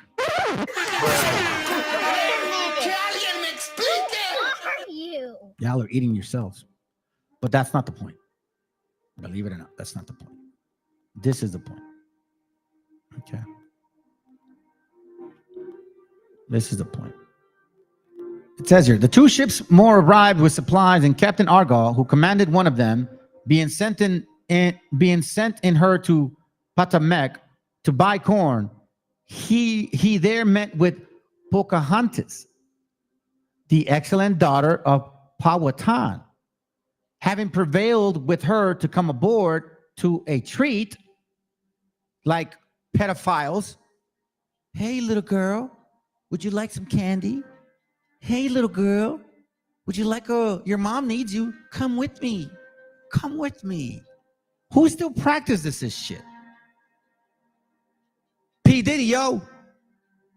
He detained her prisoner and carried her to Jamestown.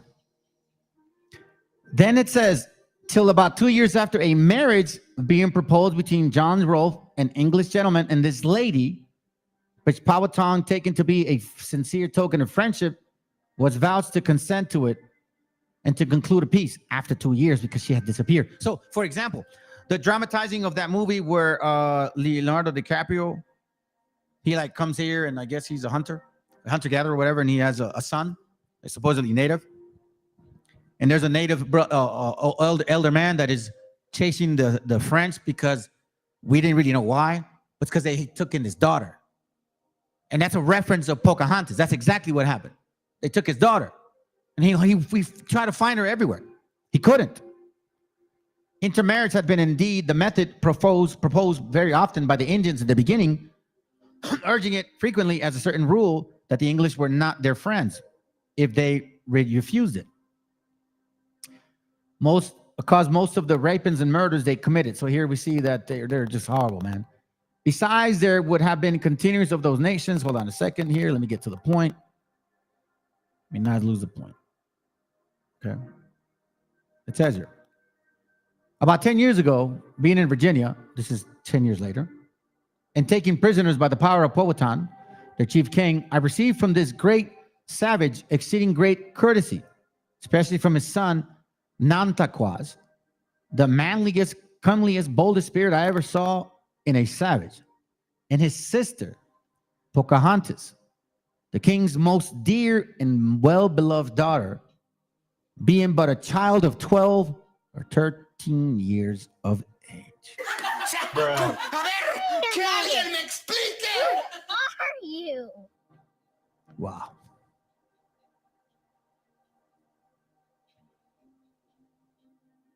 Wow. Then it says here, and this relief, most gracious queen, was commonly brought to us by this lady Pocahontas, Notwithstanding all these passages where consent, fortune turned our peace to war, this tender virgin was still not spared to dare to visit us, and by her own, I guess, fars have been so often appealed. You see this? So it was peaceful, but then it became a war when these white people, these wasp motherfuckers, stole Pocahontas. Then it became war. So I would say look up the movie from Leonardo DiCaprio. Leonardo DiCaprio. Native American movie. It's called not that one. Leonardo DiCaprio movie. It would probably be, what's the name of it? Hold on. I watched it several times, to be honest. I can't believe I don't remember. It's one of my favorite movies. DiCaprio movies in America. Hunting. Oh, The Revenant. The Revenant. If you watch the movie The Revenant, here, I'll show you a little bit of it. If you watch the movie The Revenant, you'll see what I'm talking about. It's kind of giving a sense of it, okay? Pocahontas was kidnapped. There was peace at one time. After she was kidnapped at a young age, supposedly 12 or 13, but we know damn well it wasn't that age. She was a lot younger than that. 9 maybe, okay? Because he's like, hey, little baby girl, would you like a little candy and come on my ship? She's like, sure, white man. You seem like a friendly dude. No. That's why I tell my daughter, don't do that shit. Don't trust these people. Listen in.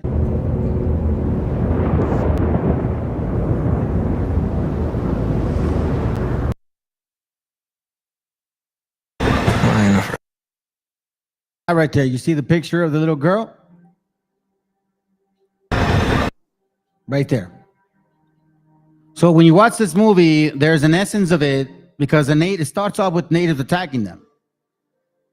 The essence of it is that eventually you'll find out that they're actually looking for his daughter, and these French people were just using her as just a hole, bro. Just a sex toy. They haven't changed since they've been here. What do you want me to tell you?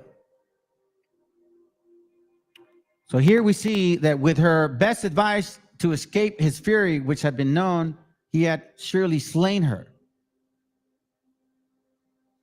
This is basically saying that he kidnapped his little girl. Okay, so it started the war right here.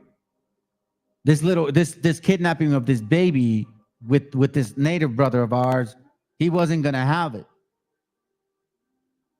That says here, at last rejecting her by various conditions, she was married to an English gentleman with whom the present she is in England, the 5th Christian ever of the nation, the first Virginian ever speak English, and had a child in marriage by the Englishman.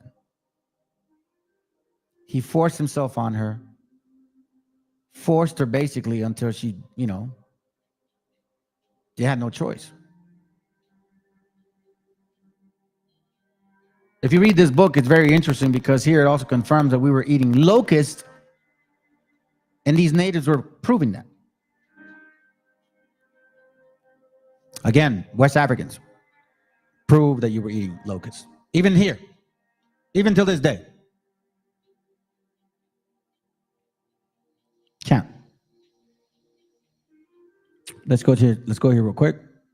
So now that we know a little history about their child abuse mentality, their ways of being, now we can understand and see that, hey, these people that came in the name of so-called Christ were not necessarily believers of their own Christian so-called conversion. So us native brothers that are so mad at the Bible because they killed our gente, that's Satan right there making you believe just that he, your creator, that's all you had in mind. Nothing else for you. Nothing else for you. Let's go to page. Let me see if I can find it. Let me see a second. Hold on.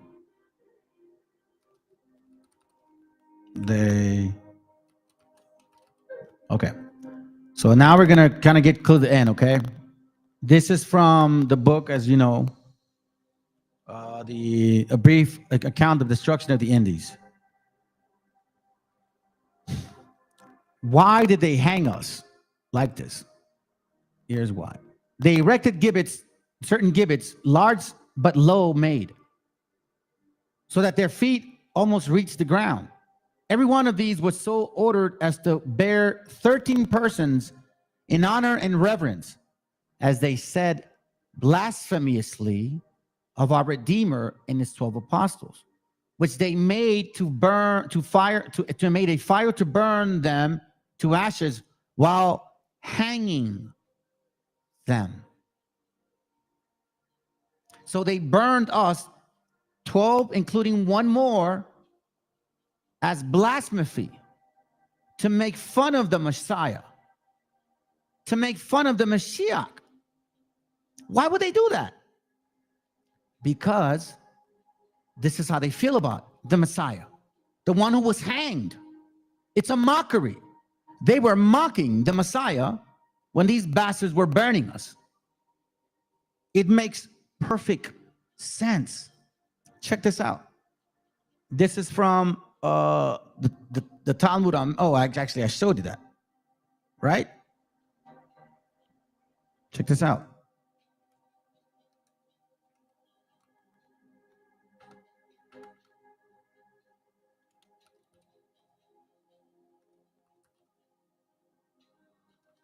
Give me a second.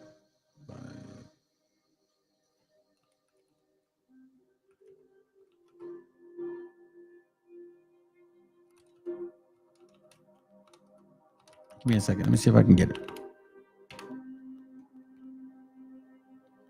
On the account of him that was hanged, in the days of Constantine, he made the religion the one who was hanged in a banner.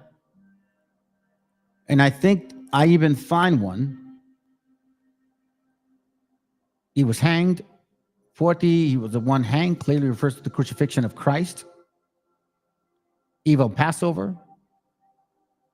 Right? So here we see that this hanging was a mockery. So I was like, why did they hang us? Why would they hang us 13 at all, like at once? Christ, who was hanged, or also dropped. By wild pigs, the author here means the Christians who eat pork and like pigs have destroyed the vineyard of Israel. Worshippers of Christ who was hanged.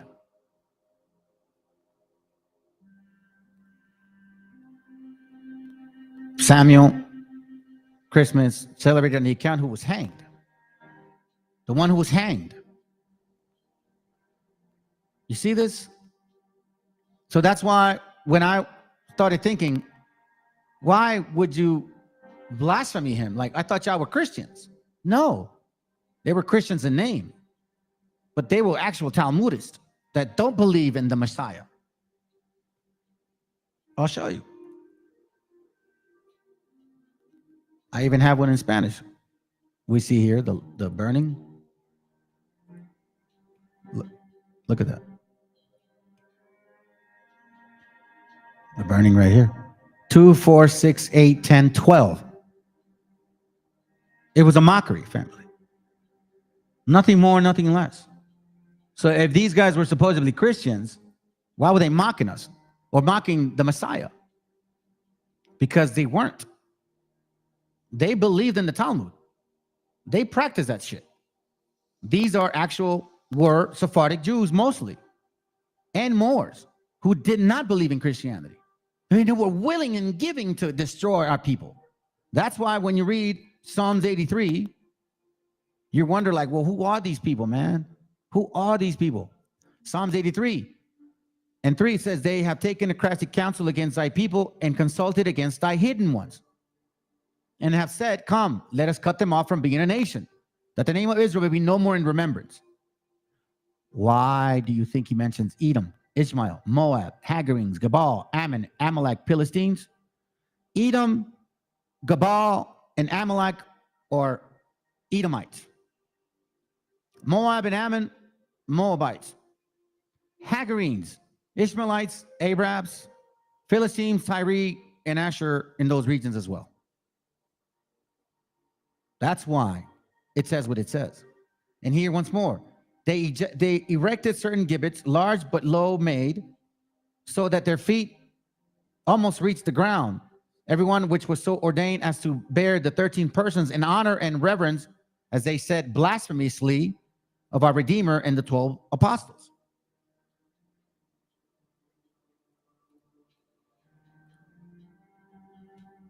Check this out.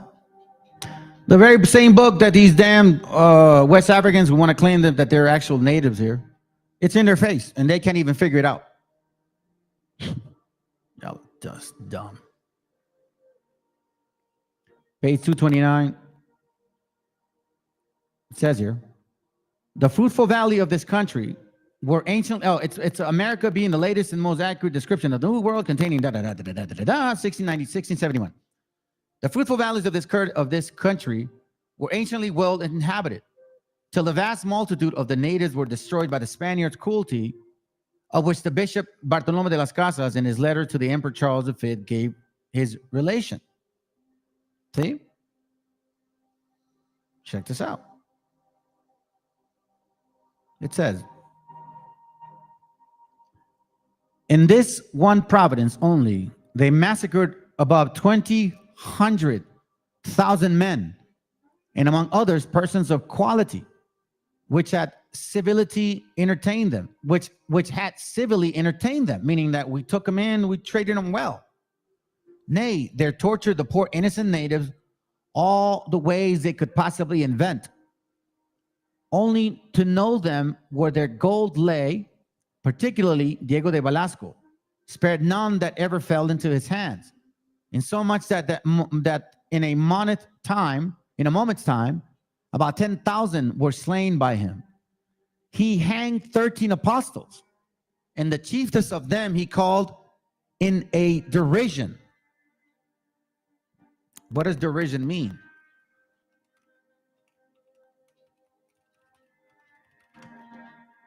It means in a mockery.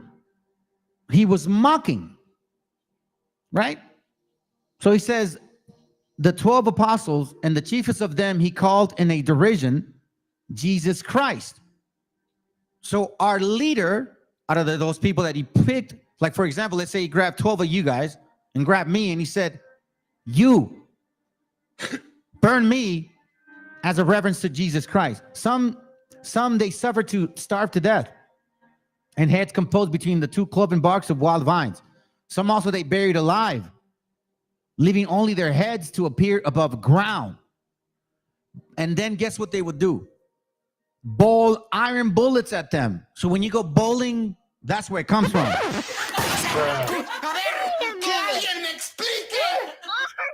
They would dig us in holes, let our heads hang out there, and they would throw bowling balls at our heads, bro. Talmudic converts, Jews and Moors. That's why I showed you the books of Jews and Moors. So you that want to be Sephardic Jews, you still want to be Sephardic Jew?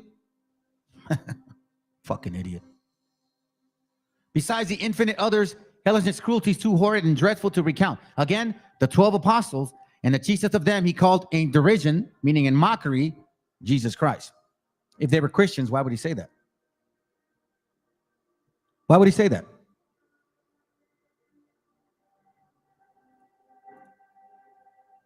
Let's go one more. I think I showed this one.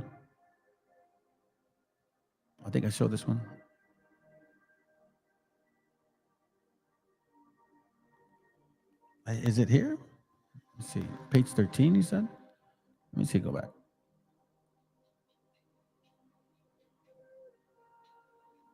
Give me a second. Let's see. Forward concerning women, concerning damage, purification. That's okay. I don't know what's in there. I've read you guys this book before. Okay. I read it to you guys before, and I hope, hopefully with new eyes and a new understanding of what this Christianity really meant and how it was infiltrated from the get-go, that even the very same Christians didn't even realize this shit. That's how dumb you guys are. This is from a book called A Little Matter of Genocide. During the 4th century, spanning between 1492, when Christopher Columbus first set foot on the New World, a Sephardic Swarthy Jew of Caribbean beach, fake by the way, in 1892, when the U.S. Census Bureau concluded that there were fewer than 250,000 indigenous people surviving within the country's claimed boundaries. A hemispheric population estimated between as great as 120 million was reduced by something over 90%. The people had died there in their millions, being hacked apart with axes, swords, burned alive, and being called apostles and messiahs in Christ as well. Trampled on the horses, hunted as game, fed to dogs, shot, beaten, stabbed, scalped for bounty, hung on meat hooks, and thrown over ships at the sea, which you usually see black folks in those movies. They'll never ever picture you there. It's meant to be that way, family. Worked to death as slave laborers, intentionally starved and frozen to death during a multitude of forced marches and internments. And in an unknown number of instances, deliberately infected with epidemic diseases like smallpox, which came from Africa. What do you want me to tell you?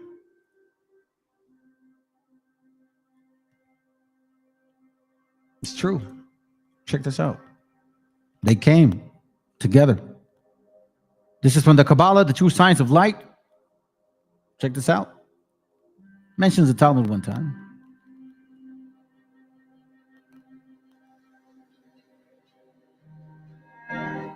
So it mentions it, right? I don't know if I want to read it. I kind of do, to be honest. And you know what? Let me just show you. Let me move on to this one because I have been taking a while. So this is called Judaism and Islam. The biblical and Talmudic backgrounds of the Quran and its contemporaries. Judaism and Islam. Let that sink in. Judaism and Islam. Okay? So the Jews and the Moors, when they came, it wasn't far-fetched. Talmud, once again. How many times do we see it? It's in here.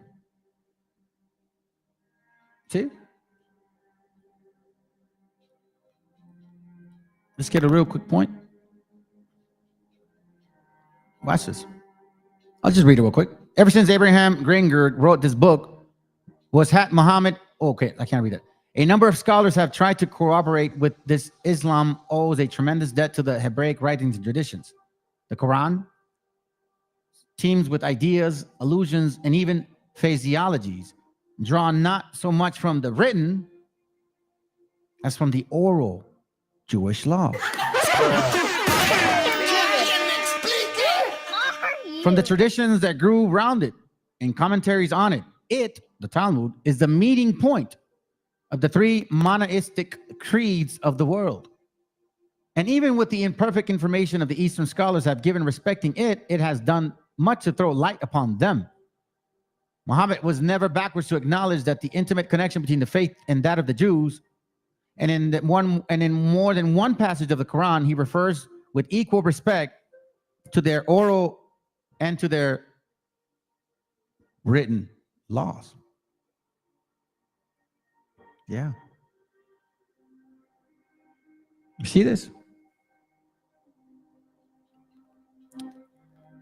It's not too far from each other. Muhammad, not Talmud. Muhammad and the Mohammedanians. I was going to bring that book out, but I'll just end up bringing up more stuff. Kind of repeating it. Al-Ha-Quran. Hafba'at ha-al-Talmud al-Ha-Quran. So we see that you guys have been mingling with each other for quite some time. This is why these guys subjugated themselves under this particular teaching.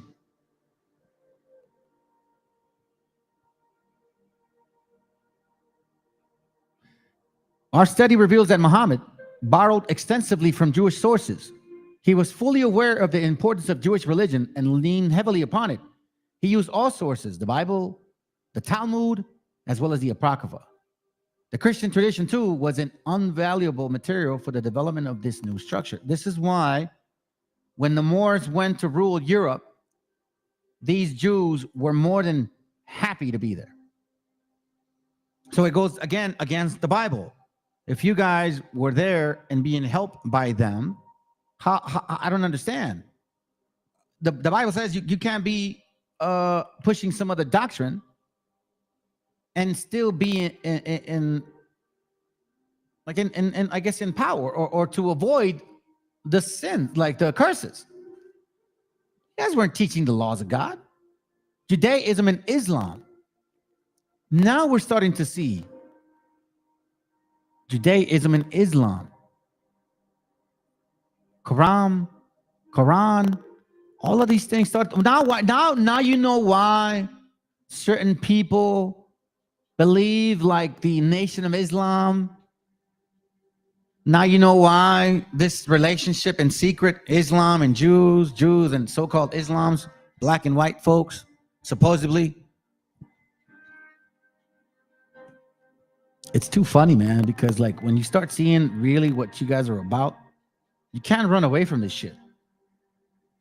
Check this out. The same opinion is maintained by Wildhausen and Smith, who feels that the impulse came from Christianity. However, no conclusive research has been done thus far to determine how much of Jewish and how much of Christian tradition went into the making of Islam. This gets interesting even more. Islam. Who is pushing Islam here in America, family? It isn't really white people, is it? This is from one of their African sources and shit. It's called Moranos, means Moorish Jews in Spanish, where the black Jews of Spain who ruled that country for 700 years with the black Muslims of Morocco, Senegal, and Nigeria. And they weren't all black, dumbass. They weren't all black. Like what you think, West Africans. I know it sounds like West African, but not you guys. You guys really didn't succeed in much. You were used mostly for, what do you call it? For warfare.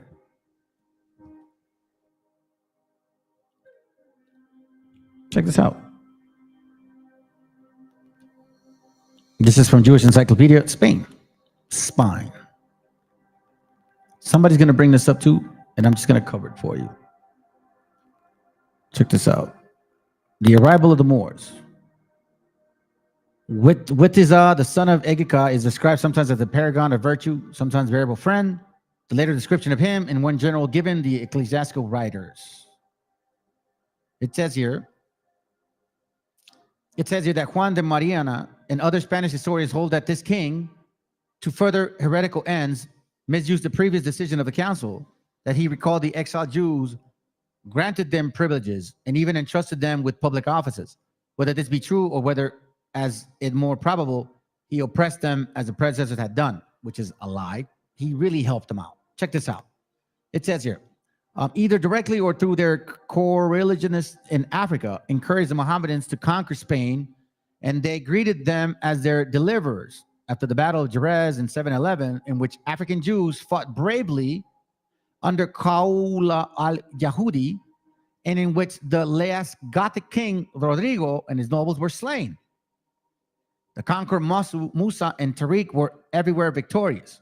You see this, right? You see this stuff going on? Okay. Sounds good. Arabs and Moors working together. The conquered cities of Cordoba, Malaga, Granada, Sevilla, and Toledo were placed in charge of Jewish inhabitants and who had been armed by the Arabs. See? It says a new era now dawned for the Jews of Pyrenean Peninsula, whose numbers had been considerably augmented by those who had followed the Arab conquerors, as well as by later immigrants from Africa. See this here? Let me get to the point. It says here, during Abd al-Rahman's reign, the Jews devoted themselves to the service of the caliphate, to study of the sciences, and to the commerce and industries, especially in trading in silk and slaves, in this way promoting the prosperity of the country. So now, do you understand who they were expelling from Europe? These guys weren't Europeans, family. Now you're starting to see it. Southern Spain became an asylum for the oppressed Jews of other parts. Bullshit. You guys weren't oppressed. When people started kicking your ass and you start complaining, kind of like now in America. Now that people are pushing back, now you're complaining. Now your butt hurt because some people actually push back.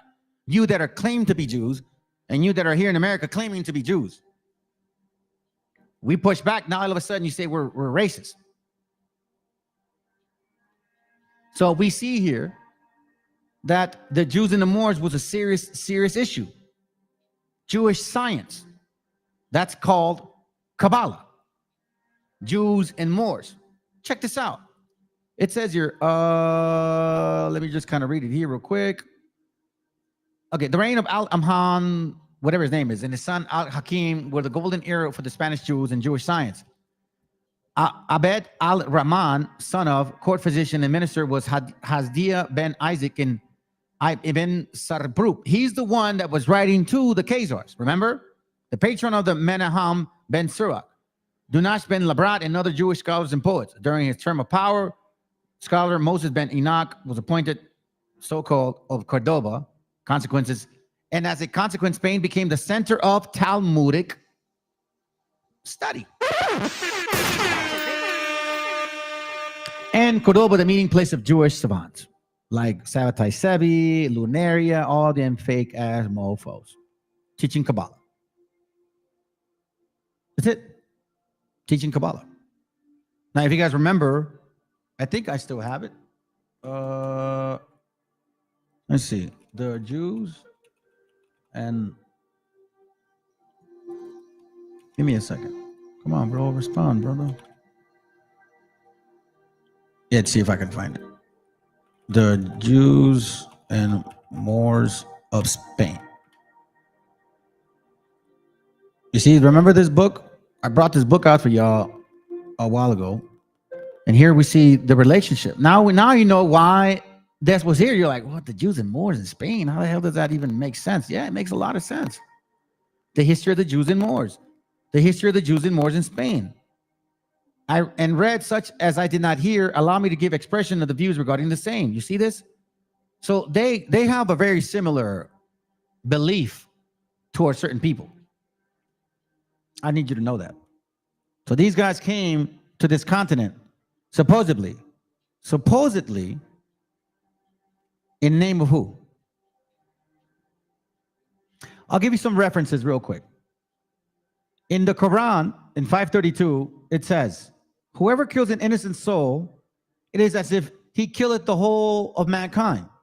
The interesting thing is that in the original Arabic, it explicitly said that it is an Israelite commandment. In the Talmud, whoever destroys a soul is considered as if he had destroyed an entire world. And whoever saves a life is considered as if he saved an entire world. A few other similarities from the folklorish, traditional kind will now follow. You see this? There we go. Quran 28:12. God forbids Moses from suckling from a foster mother in both the Quran and the Talmud. You see this? The Holy One blessed is he said, shall the mouth that will one day speak to me suckle from anything unclean? The Talmud said that. The Quran, it says here, describes Korah as exceedingly wealthy in the same way as the Talmud. Korah was one of Moses' people, but he betrayed them and oppressed them. We gave him so many treasures that the keys would certainly weigh down a company of men possessed of great strength. The Talmud says the keys to Korah's treasure's house was a load of 300 white mules, and the keys and locks were leather. Both the Quran and the Talmud tell the story of God raising a mountain over the Israelites. Check this out. The Quran 7:171. We raised the mountains over them as if he had been a canopy, and they thought that it was going to fall on them. Hold firmly to what we have given you. Then it says, the Holy One, blessed is he, raised a mountain over Israel as though it were a dome. And he said to them, if you hold to the Torah, all is well. But if not, you will be buried here. See? I wasn't lying, was I? I brought a lot of books out, man. Let me start closing these babies up. I'm going to go over something real quick.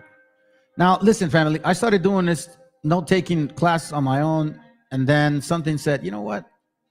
I'm going to get a picture of that so-called Swati bastard, Fernando Zargo,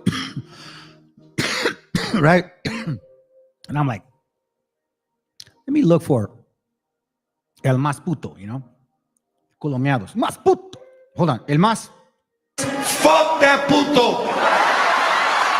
Fuck that puto. Yeah. So check this out. He confirmed it. And see, the funny thing is, Right? We're trying to put it all. this guy knew that these bastards were practicing Kabbalah. And you didn't consider following through? Let's listen to this goofy bastard. All right? We're almost done. About that. All right. What, Curimeo? That the actual colonists were Sephardic, Jewish, and Muslim Moorish people. I don't want to know that, Curimeo. Several of those aboard Christopher Columbus' first voyage in 1492, and famously even Columbus Colon himself, were of Jewish ancestry. He was a Portuguese. Okay. So he knew that, right? The Colomiados, the Kaiser himself, says that. Let's continue. Sephardi. The Portuguese Sephardic Jews were very dark complexion, remember? They were Jews or crypto Jews. All right? Moving on, says we document that Spain's loss was Britain's gain.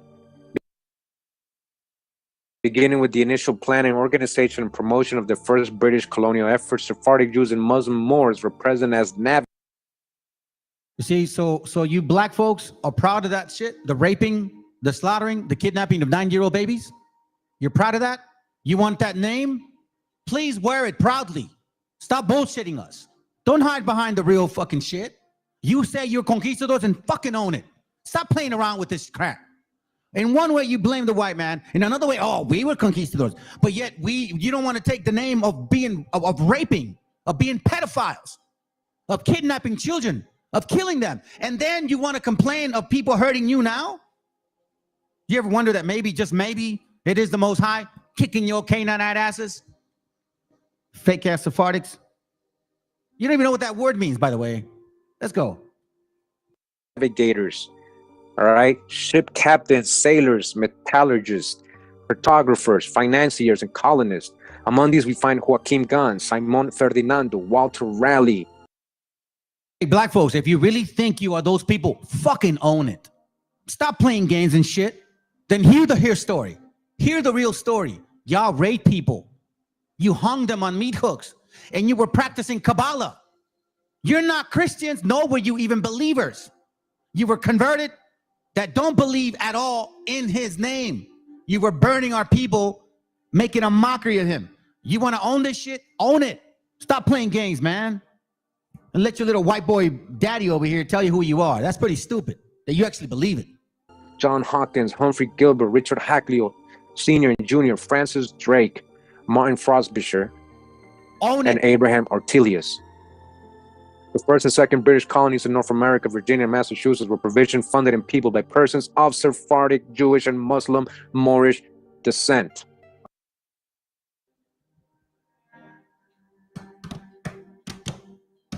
I find it so funny that they always use books that show dark-skinned conquistadors and then light-skinned natives, but they still think they were the natives here. So dark-skinned conquistadors that look like this kidnap and rape 9-year-old babies? You want to own that shit? I'll repeat once again. The first and second British colonies in North America, Virginia, Massachusetts, were provisioned, funded, and peopled by persons of Sephardic, Jewish, and Muslim Moorish. Hey, Dirty Water, you still want to be a Sephardic Jew? What about you, Kakashaw? You still want to be a Sephardic Jew? You still believe, guys? You guys still believe that you guys are raping children? That's your ancestry? I'm glad you're aware of it now. Descent. They lied to us completely. You guys got to break the spell. Break the spell right now, like straight up, like boom. Stop thinking white people. Straight up, they're telling you right here. They're not really telling you like that, how I'm telling you, but they're telling you. Break the spell. All right? Current genetic genealogical studies of the Appalachian descendants of these early colonists demonstrate that they carried DNA haplotypes, male or female lineages, and genes from Sephardic, Ottoman, and North African founders. Further, these early North American colonists often bore straightforwardly Jewish and Muslim surnames. Peace to everybody in the chat. Thanks for being here right now. Appreciate you guys. Since here, even in partially New York, white slave owners, all I knew about them is trying to do with slavery in Africa and bringing people from Africa over here. Turns out these Dutch West and East India companies were financed and funded by Moors and Sephardic Jews, was actually mainly helping their own people, whether it was Huguenots, Sephardic Jews, Protestants, anybody that was their people, moving around. And of course, they did also trade, right? Of course, they were enslaving Indians and whatever other person got caught in that circle. You mean black Indians? Idiot. But we know who the majority of these unfortunate souls were based on history, right? So we are going to generalize when we have sources, not when we are making up things. Look, Culomiados, the unfortunate shit about you is that you half-ass a lot of crap. You don't read thoroughly. You don't know how to read. You misunderstand words. Your pronunciation is horrible. You use stupidity like this. So now you're saying that these people were over there ruling, but then you say the black people here look like them. How stupid do you sound, Culomiados? How stupid do you sound? Matter of fact, let's continue, because you're just going to confirm my point. That's all I'm trying to do here. Let's go and listen to Mas Puto again. Here it goes right here. So here we see that it's not just that they were Sephardic. It's also that they were doing certain shit that they weren't supposed to be doing, right? See right here. Check this out. Friar Diego Duran. And in similar shut up, man. Illustration. I only speed up his voice, family, because I cannot stand listening to his slow ass. Listen, look at this. Watch this. Codex Azcatitlan. Okay, so they're right there. See, this is how stupid they are. You that believe them, okay? Because right here, we start seeing. So he uses a picture referencing a dark-skinned person, even though she's here too. So they're black natives and black conquistadors, black person supposedly, but a white-skinned looking one here. Is it making sense? Let's continue. And this is the Codex Azcatitlan. As you can see, there's a black knight, appears to be like a knight with Cortez. Been speeding it up and he's still talking slow. I'm telling you, family, I cannot stand this. Right, this is supposedly Juan Garrido. Or both of these servants may be Juan Cortez. So either could be Juan Garrido or Juan Cortez, which are both black conquistadors. I suggest, however, that it is just as likely that these portraits represent the fact that in the words of Sahagun's Florentine Codex, given by ecclesiastical writers, Lucas de Toy, Archbishop Rodrigo, Ambrosio de Morales, Juan de Mariana, and other Spanish historians hold that this king, to further heretical ends in Africa, encouraged the Mohammedans to conquer Spain, and that they greeted them as their deliverers. Right, so you're hearing this? So they're kind of saying that the Jews, at this point in time, it says here in 711, helped the Mohammedans take over Spain, and that's how the Jews were able to come back, because they had been exposed. The history here in Spain and Portugal, the Jews have been exposed a lot. Right, and these so-called Jews, right? We're going to see who they are as well. After the Battle of Jerez 711, in which African Jews fought bravely under Kaula al-Yahudi, so Jews fighting under Muslims, right? In which the last Gothic king, Rodrigo, and his nobles were slain, the Gothic king, the conqueror Musa and Tariq were everywhere victorious. The conqueror of the sciences, and to your friend after he did, just like this guy. It says, during Abd el-Rahman's reign, the Jews devoted themselves to the service of the caliphate, right? So the Jews were serving who? The Muslims, right? To the study of the sciences, and to commerce and industry, especially to trading in silk and slaves. In this way, promoting the prosperity of the country. So these Jews, right? These were Talmudic Jews, right? They practiced the Kabbalah and all those teachings coming out of the Hellenistic times of Greek, mixing our ancient paleo science that was in America, Atlantis, and hijacking it off. You see how stupid this stupid ass Paisa is, bro? You see how fucking dumb he is? This is why I don't like his ass. Look, he just smacks a bunch of Marranos, Moors, Black Conquistadors, Canaanites, Moabites. So whatever sticks to the wall. So black people that look like the people here were in Europe and in Africa. So they enslaved Africans and they enslaved the people in America here. And all those three people look the same. That's gonna hurt! How the hell does that even make sense? And where the hell is your traditional foods here in America? How come you don't have any of those traditions that culturally and historically speaking you should have? No, you don't. But let Colomiados confirm us once again. What were you guys doing? You came in what name? Our ancient paleo science that was in America, Atlantis/Atlantis, and hijacking it, Thoth, through Thoth and his teachings, and especially to trading in silk and slaves. In this way, promoting the prosperity of the country. So these Jews, right? These were Talmudic Jews. These Jews, Sephardic Jews, were Talmudic Jews.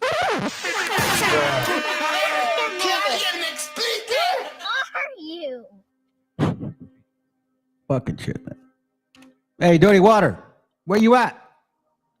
You really did a number. Well, I think that's probably the difference. On Homeboy, man. You literally destroyed his channel. You literally destroyed his spirit. Like, he don't even know what he believes nowadays. That shit is sad, man. That is really sad. Like, you actually made him believe some shit. He went and fell for it, and all of a sudden now he don't even believe anymore. Matter of fact, you got people that don't believe because of him. So, Dirty Water, you're just a demon. That's all you are. You're a total demon in disguise, bro. Unfortunately, I guess they didn't believe it, but they didn't know it. I don't know. Let me see what I got. So as you can see, let me see if I can bring something else. No. Now I just want to show this to you guys. That's it, and then I'm done, because I've been going for quite some time, and I showed you guys this before, anyways. So it's not a big deal. But let me show you these pictures. Check this out. Hold on a second.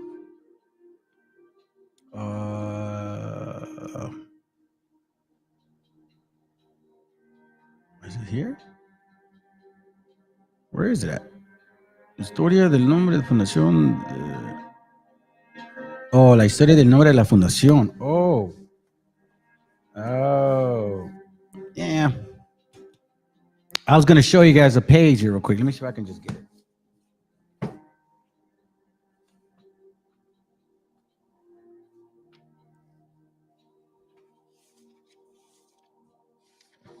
Here, I'll show you something real quick.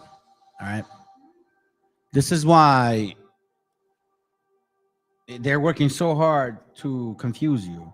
This is why these Kabbalist converts, fake Jews, were killing our gente and hanging us by 13s, making fun of our Redeemer. Oh, I know what I was missing. Give me a second, family. Where is it at? I think, oh man, I knew I was missing a book. Let me see if I can remember it. It talked about, oh, that's right. Okay. Check this out. Check this out. I think I have it here, okay? Let me see if I can get it real quick. Hold on. And we're almost done. Conquistador. No, I can't get it like that. If not, I'm gonna have to take a picture of it. I had it here. I thought I did. I thought I had it, man. Shoot. Give me a second, family. Gosh darn it, man. Fuck. I don't like this. I had it in my thoughts. I was gonna write it down. Hold on a second. Manches, way.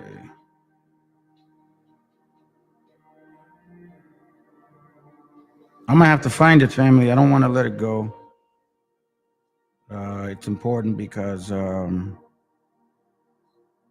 it has to deal with where is it? Where is it? Oh, here it goes. Is this it?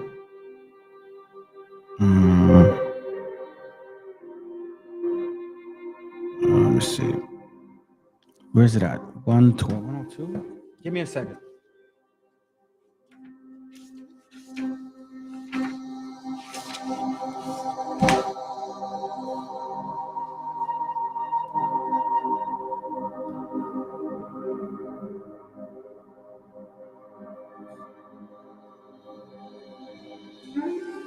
I have a book.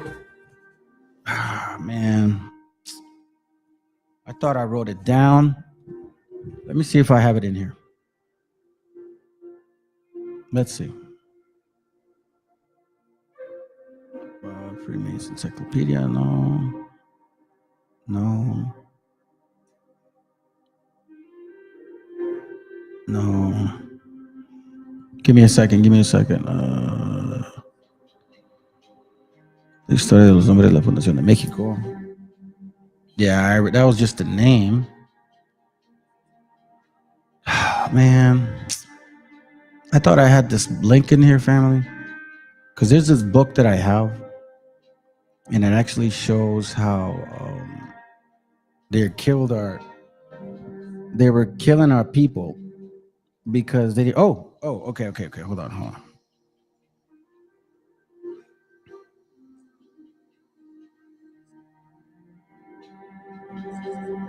Let me see something. I have this book. There it goes right here. Perfect. Okay. It's this one. Let me see. There you go. So in this book, okay, and I had showed this to you guys in the past about who brought this doctrine of what do you call it? The doctrine of the Virgin Mary. So in this book, which I showed you guys, I'm going to finish it with this and then a couple videos and that's it. Okay. Let's listen to this to confirm why they were mocking us, why they burned us and said, like, in remembrance to the Savior as a laugh. See, these guys were Talmudic. They didn't believe in the Messiah, but they knew who we were. Check this out. Los españoles no creyeron en lo que dijo Juan Diego respecto a la aparición, ni tampoco en lo que expresaba Juan Bernardino, porque para ellos los indios eran seres irracunales o judíos. You see that? Listen to what it says. Los españoles no creyeron en lo que dijo Juan Diego respecto a la aparición, y tampoco en la expresara Juan Bernardino, porque para ellos, los españoles, los indios, nosotros, éramos judíos. You see that? That's gonna hurt! Fuck that puto! So they were saying that they didn't believe that she appeared to us because we were Jews. Y se necesita que el Papa Paulo III lo sacara de su error por medio de su breve de 10 de julio de 1537, en el cual declaró que los indios eran seres humanos los mismos que los conquistadores. Fray Pablo Baument, español y franciscano de Querétaro, escribió que en el último tercer siglo del 18, que la causa de que los indios fueron tan maltratados por los españoles era la etimología de la palabra judía, porque antiguamente la G era una I latina y que la palabra judíos se escribía indios, que con el Transcurso del tiempo, la U se volteó y convirtió en la N. Y resulta indios, y decían los conquistadores, indio vuelta, la N de arriba abajo quiere decir judío. Y podemos azotar a los indios y exigirles todo el dinero que se pueda, porque son hermanos de los que crucificaron a Jesucristo.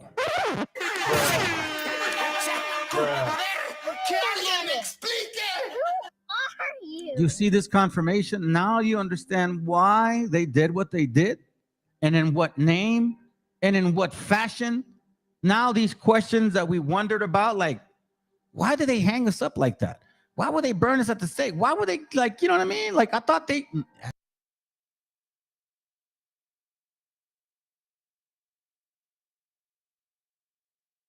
That's why, family. Because they were Talmudic believers. And they were only Christians in name.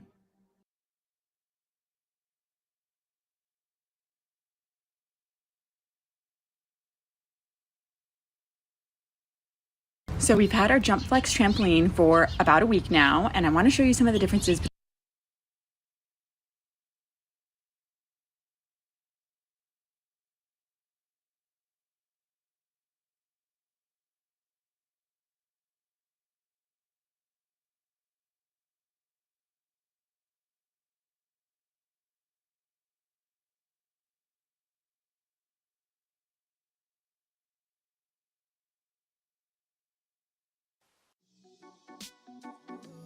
Se ve tan mal cuando miras a otro lado, los fantasmas del pasado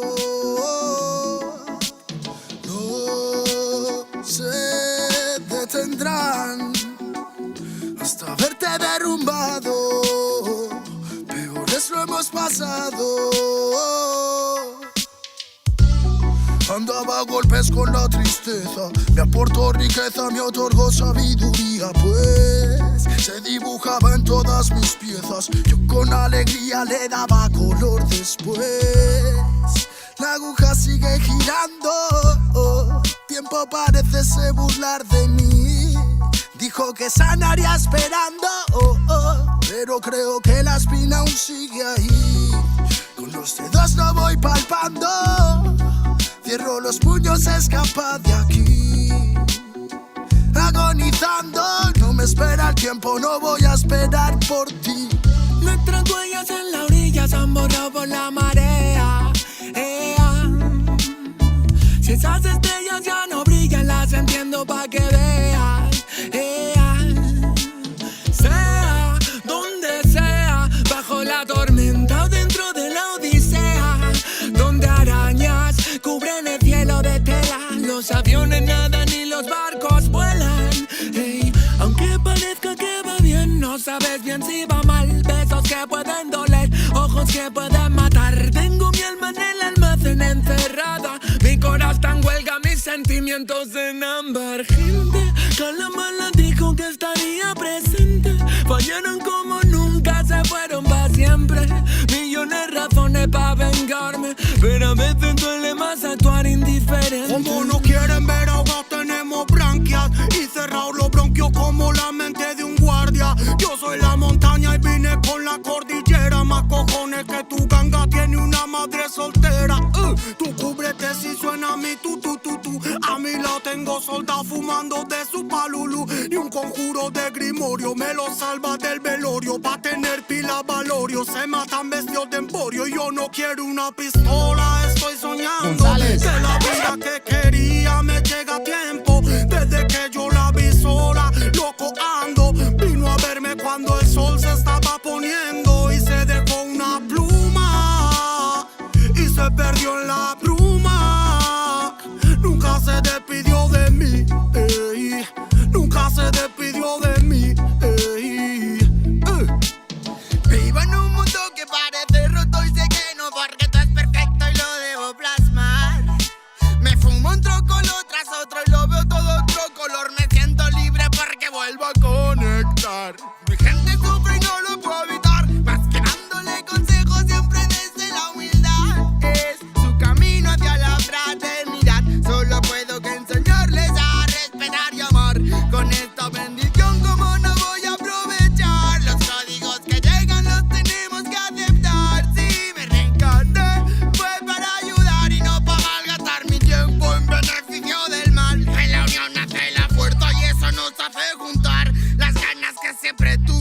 para iluminar a la gente que se le ocurra y la malla armonizar. Vinimos para dar fuego a la que no nos va a quemar. Arda y por dentro la llama, no puedo contener la ras. Churruscao el corazón, el armazón no puede llegar a pesarme más. Si abro la boca, tu tumba al suelo, me muelo a diario y sobrado de gas. Escupo risas perfectas, paladas de versos eternos, no mueren jamás. Cuando acabe mi condena, me vi muy solo y perdido.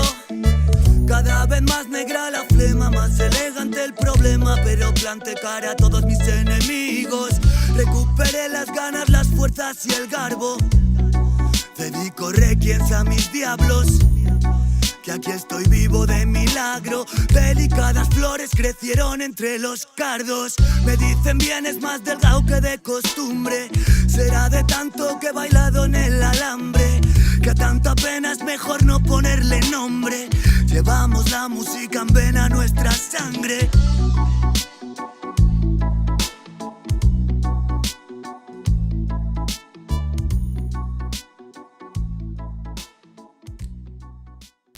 Declaraciones.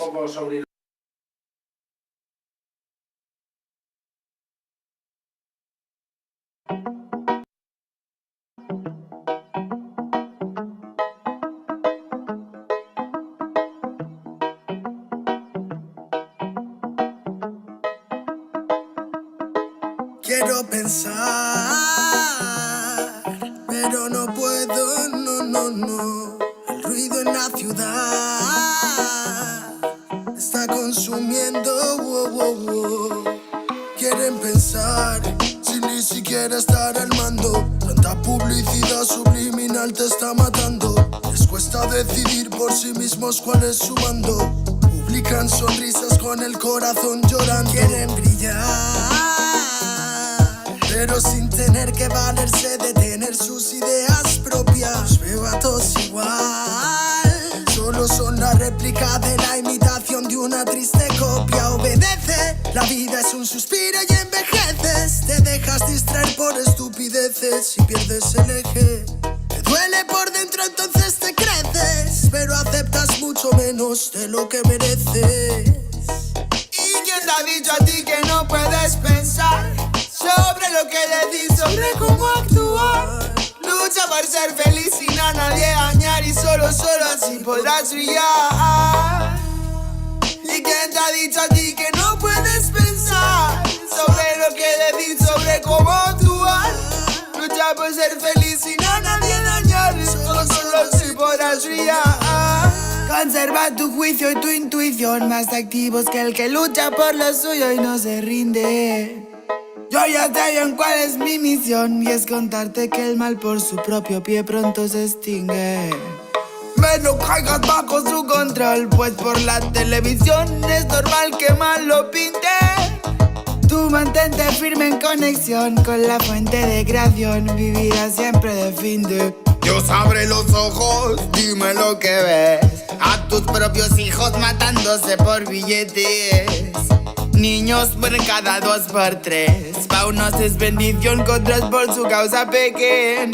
Y yo que intento ser un ser crístico, voy bendiciendo hasta los diablos. Piensan que es cierto el mensaje típico. Dicen que invento lo del engaño, y mientras lucho contra mis errores, demonios escucho, me ofrecen soluciones. Pero sé que hay un ángel que quiere que mejore. Me dice haz un trabajo interno antes de que lo ignores, antes que otra vez llores y se llenen los mares de pena y de dolores, ya que en mi mente no caben. La paz no va en un sobre, somos algo importante. Nunca te revelaste y por eso no lo sabes. ¿Y quién te ha dicho a ti que no puedes pensar sobre lo que decís, sobre cómo actuar? Lucha por ser feliz sin a nadie dañar, y solo así podrás brillar. ¿Y quién te ha dicho a ti que no puedes pensar sobre lo que decís, sobre cómo actuar? Lucha por ser feliz sin a nadie dañar, y solo así podrás brillar. Me desperté tan cansado, me sentía mal herido de todo lo que he pasado. No me quita lo aprendido, por dentro me he perdonado, pero casi no me olvido. desperté tan cansado, me sentía mal herido de todo lo que he pasado. No me quita lo aprendido, por dentro me he perdonado, pero casi no me olvido, no, no. Todos repiten lo que dice el referente. Discursos vacíos lejos de ser coherentes. De lo que no sabes será mejor que no inventes. Que investigues y no te dejes lavar la mente. ¿Y quién te ha dicho a ti que no puedes pensar sobre lo que le di, sobre cómo actuar?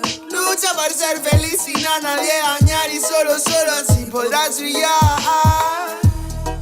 ¿Y quién te ha dicho a ti que no puedes pensar sobre lo que le di, sobre cómo actuar? Lucha por ser feliz sin a nadie dañar y solo así podrás brillar. Quiero pensar, pero no puedo, no, no, no.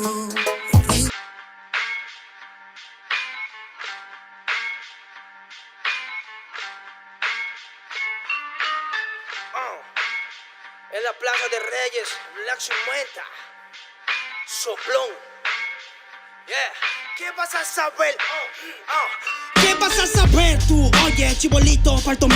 Pulpín de los pulpines, batería de Rapunzel, de rapeos, de raptos, de lagartos en cuartel. Cualquier la pega de cruel con un viejo coronel. Soy flojo, se me antojó dormirme en el laurel. Elevé mi level con un label y un Faber-Castell. Ya un papel, lo empape con sangre de todo aquel que se jura Nobel y no ve mis trenes en la riel. What's so man?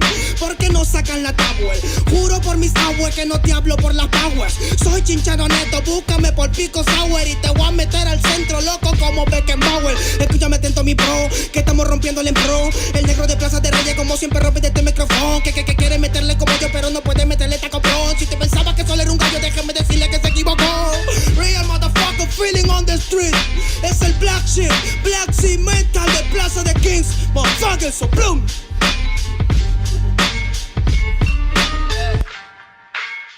Nero Luigi, man, desde Peña, a la victoria para que sepa. Incas Mo, it's money gang, gang, yeah, yeah, Yo también he llorado, gente. También me han desplazado por mi rasgo afrodescendiente.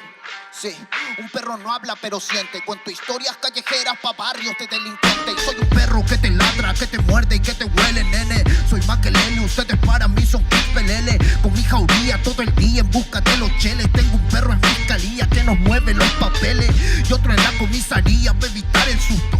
Muchas veces me han llevado por solo como luzco. Perdón, madre mía, si yo le causé un disgusto, pero en esta vía yo crecí rodeado de perros chuscos. Yo sé que me quieren ganar, yo sé que me quieren tumbar y no pasará porque soy de verdad. Está súper rafina la Dodo Style, metido en latina aprendiendo un quizá. Yo tengo el style, no mido la raza del perro, yo mido por la lealtad y yo soy leal. Yeah. La calle te enseña lo que no te enseña la universidad. Yeah. Saliste se peña aquí con una seña, te tiran para atrás. Yeah.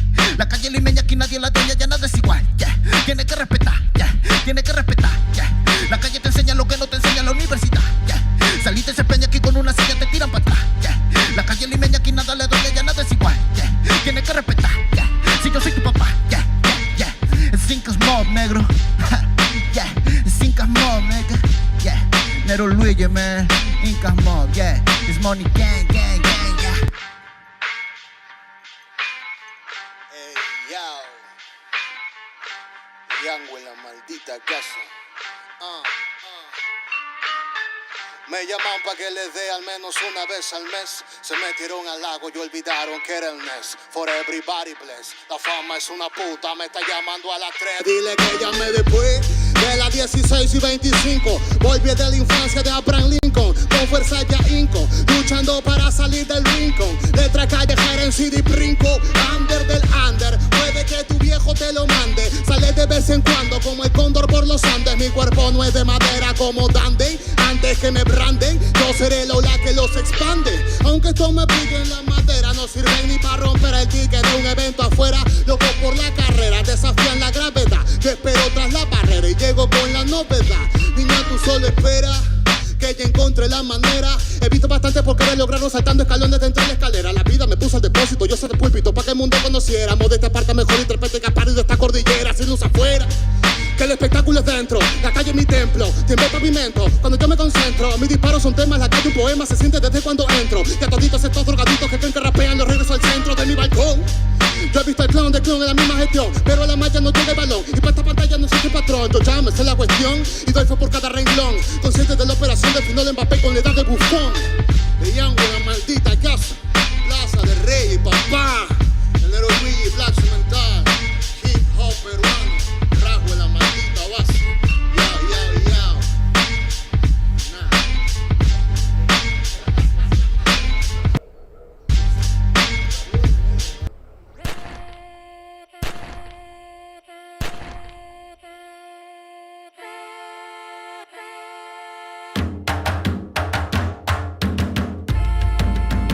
Estamos aquí, oye, que estamos aquí. Mírame, estamos aquí. Desde hace rato, cuando ustedes llegaron, ya estaban las huellas de nuestros zapatos. Se robaron hasta la comida de gato y todavía se están lamiendo el plato. Bien encabronados con estos ingratos. Hoy le doy duro a los tambores hasta que me acusen de maltrato. Si no entiendes el dato, pues te lo tiro en cumbia, bossa nova, tango o vallenato. A los Calaboy y bambú, bien frontú, con sangre caliente como Timbuktu. Estamos dentro del menú. Tupac se llama Tupac por Tupac Amaru del Perú. América no es solo USA, papá. Esto es desde Tierra del Fuego hasta Canadá. Hay que ser bien bruto, bien hueco. Es como decir que África es solo Marruecos. Estos canallas se les olvidó que el calendario que usan se lo inventaron los mayas con la Valdivia precolombina. Desde hace tiempo, este continente camina, pero ni con toda la marina pueden sacar de la vitrina la peste campesina. Esto va para el capataz de la empresa. El machete no es solo para cortar caña, también es para cortar cabeza. Aquí estamos, siempre estamos, no nos fuimos, no nos vamos. Aquí estamos pa' que te recuerdes. Si quieres mi machete te muerde. Aquí estamos, siempre estamos, no nos fuimos, no nos vamos. Aquí estamos pa' que te recuerdes. Si quieres mi machete te muerde. Si quieres mi machete te muerde. Si quieres mi machete te muerde. Si quieres mi machete te muerde. Te muerde, te muerde. Los paramilitares, las guerrillas, los hijos del conflicto, las pandillas, las listas negras, los falsos positivos, los periodistas asesinados, los desaparecidos, los narcogobiernos, todos los que robaron, los que se manifiestan y los que se olvidaron, las persecuciones, los golpes de estado, el país en quiebra, los exiliados, el peso devaluado, el tráfico de droga, los carteles, las invasiones, los emigrantes sin papeles, 5 presidentes en 11 días, disparo a quemarropa por parte de la policía, más de 100 años de tortura, la nova trova cantando en plena dictadura. Somos la sangre que sopla la presión atmosférica. Gambino, mi hermano, esto sí es América.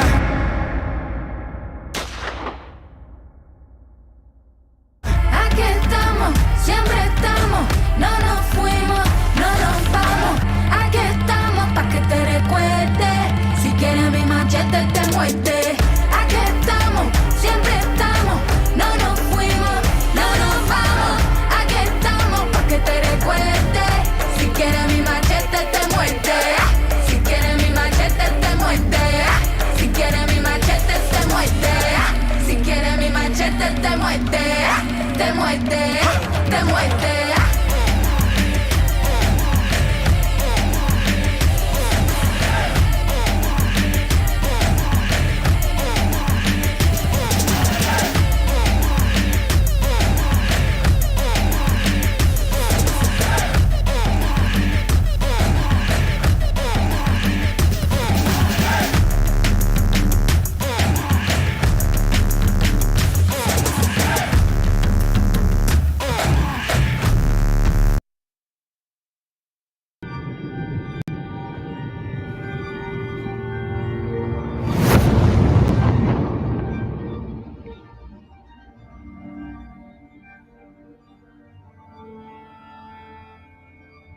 Ical, hijo, abre los ojos.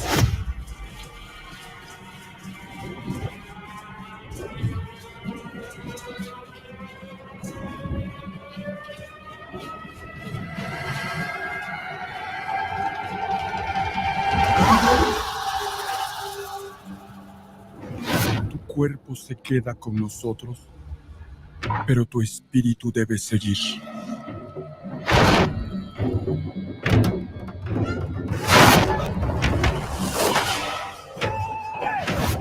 Busca la luz. Aléjate de las sombras. Deja que nuestro dolor sea tu fuerza.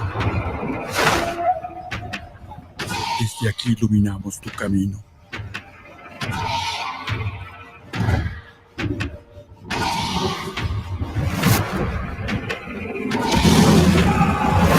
Lucha como nosotros ante esta pena tan grande. Yo soy tú. Tú eres yo.